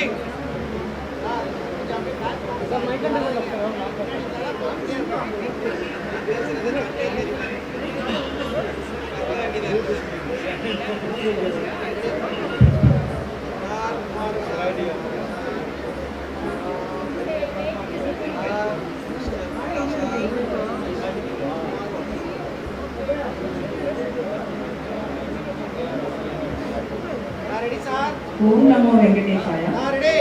ఈరోజు 14th ఇంటర్నేషనల్ క్యాలిబర్ 2025 ఈ సెలబ్రేషన్కి SV college of music and dance TTD వారికి ఈ అవకాశం ఇచ్చినటువంటి ఈ టీం అందరికీ కూడా కాలేజ్ తరఫున ప్రిన్సిపల్గా నేను కృతజ్ఞతలు తెలుపుకుంటున్నాను. అందరికీ థ్యాంక్స్ చెప్తూ ఈ టీం వారికి స్వామివారి ఆశీస్సులు ఉండాలని అందరూ ఇంగ్లీష్లో, తెలుగులో చాలా ఆనందంగా వారు చెప్తూ ఉన్నారు. వారు తెలుగులో నేను మాట్లాడితే బాగుంటుంది, అందరు ఇంగ్లీష్లో చెప్తున్నారు అని అంటే చెప్పండి సార్ మీరు మాట్లాడండి అని అంటే వారు తెలుగులో వారి మనసుకి ఎంత ఆనందం కలిగింది అనేది వారు చెప్పడం, ఈ చిన్నారులందరినీ ఆశీర్వదించడం లాగా స్వామివారి ఆశీర్వాదంతో వీరు చాలా పెద్దవారు ఎంతో ఇంత డెడికేషన్గా కూర్చొని చూసినందుకు అందరికీ కూడా నేను థ్యాంక్స్ చెప్తున్నాను. స్వామివారి ఆశీస్సులు వారందరికీ కూడా మెండుగా ఉండాలని, ఈరోజు నాట్యం చేసినటువంటి ఈ చిన్నారులందరికీ కూడా స్వామివారి ఆశీస్సులు ఉండాలని కోరుకుంటూ మరొకసారి 14th ఇంటర్నేషనల్ క్యాలిబర్ 2025 సెలబ్రేట్ చేసిన వాళ్ళందరికీ కూడా నేను థ్యాంక్స్ చెప్తున్నాను. ఓం నమో వెంకటేశాయ. Thank you. We have a certificate for all of you. Quickly we will get. Can you announce it?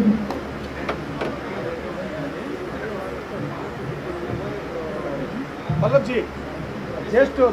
Srimati C. Sai Kishori Bose, Srinivasulu. Srimati P. Harshita Naidu. Srimati P. Harshita Naidu.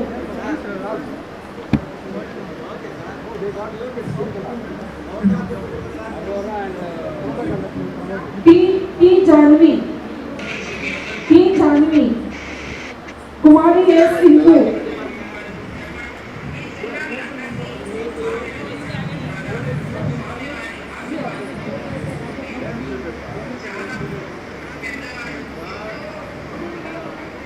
Jagadish నాటుడు,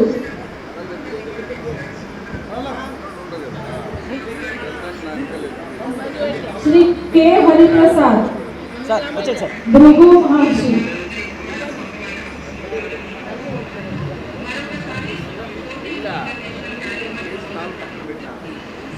Kumari S Vani Trisha, ఎరుకులాసిని,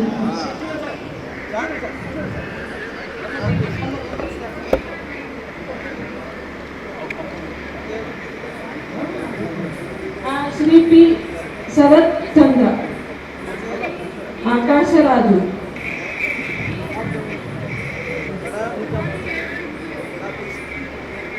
Kumari K Keerthi, Dharani Devi, Kumari Jayashree, వకులమక్క,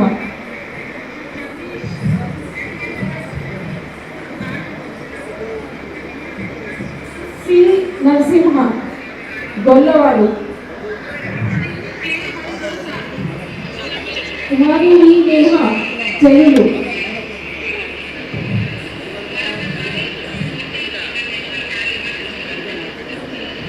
Kumari T Madhu,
తోరణ,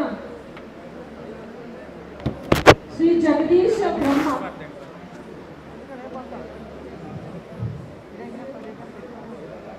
Kumari Tejaswi Saraswati, Kumari Karthishree Vinayaka,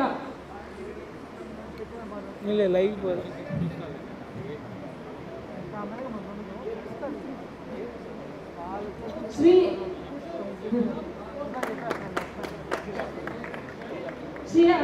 Aggiramudu, Sukha Maharshi, Shri K Pavan Kumar Garuda,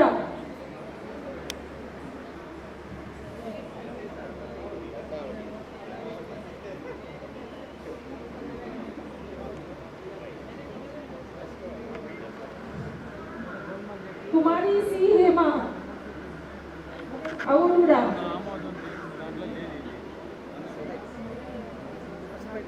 Kumari C Hema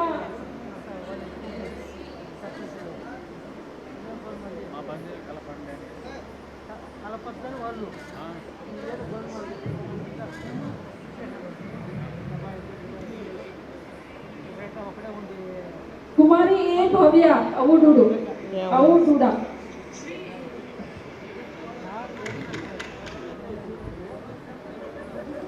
ఇదిలో కుమారి C Revathi అవునుడా. Kumari N Divya అవునుడా.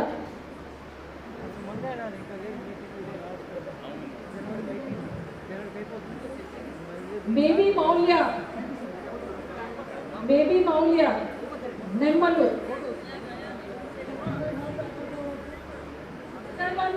Other పికో baby Likhita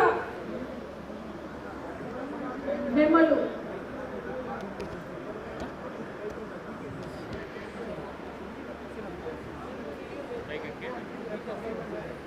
Shri Rajashekar elephant.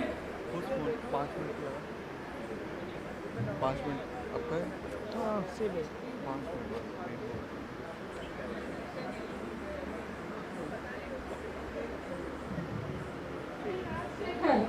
Shri Rajashekhar. Shri Naveen Kumar elephant. Shri Naveen Kumar elephant. Done. Working? sir when Naveen Kumar. remote desk you want? K Nagaraju. I don't know how to use. Any desk? K Nagaraju. end desk no not opening. Team K Nagaraju.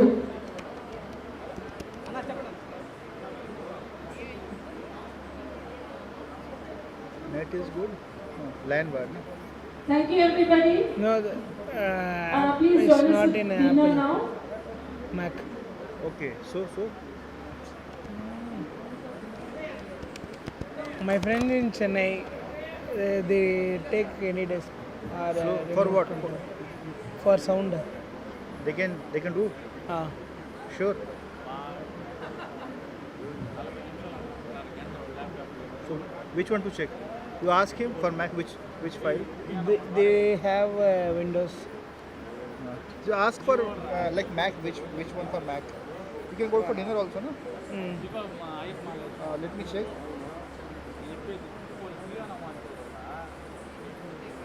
We search in local shops. No, that product is not available. Already we searched. Okay. Local shops. This is Microsoft Remote Desktop app. Microsoft Remote Desktop app. Or there is also in Apple also. See. In Apple also there is setting, no? Setting. He's saying, but it will go to only Mac only. This will not work, no? It is saying setting, click general, then turn on remote login, sharing, remote login.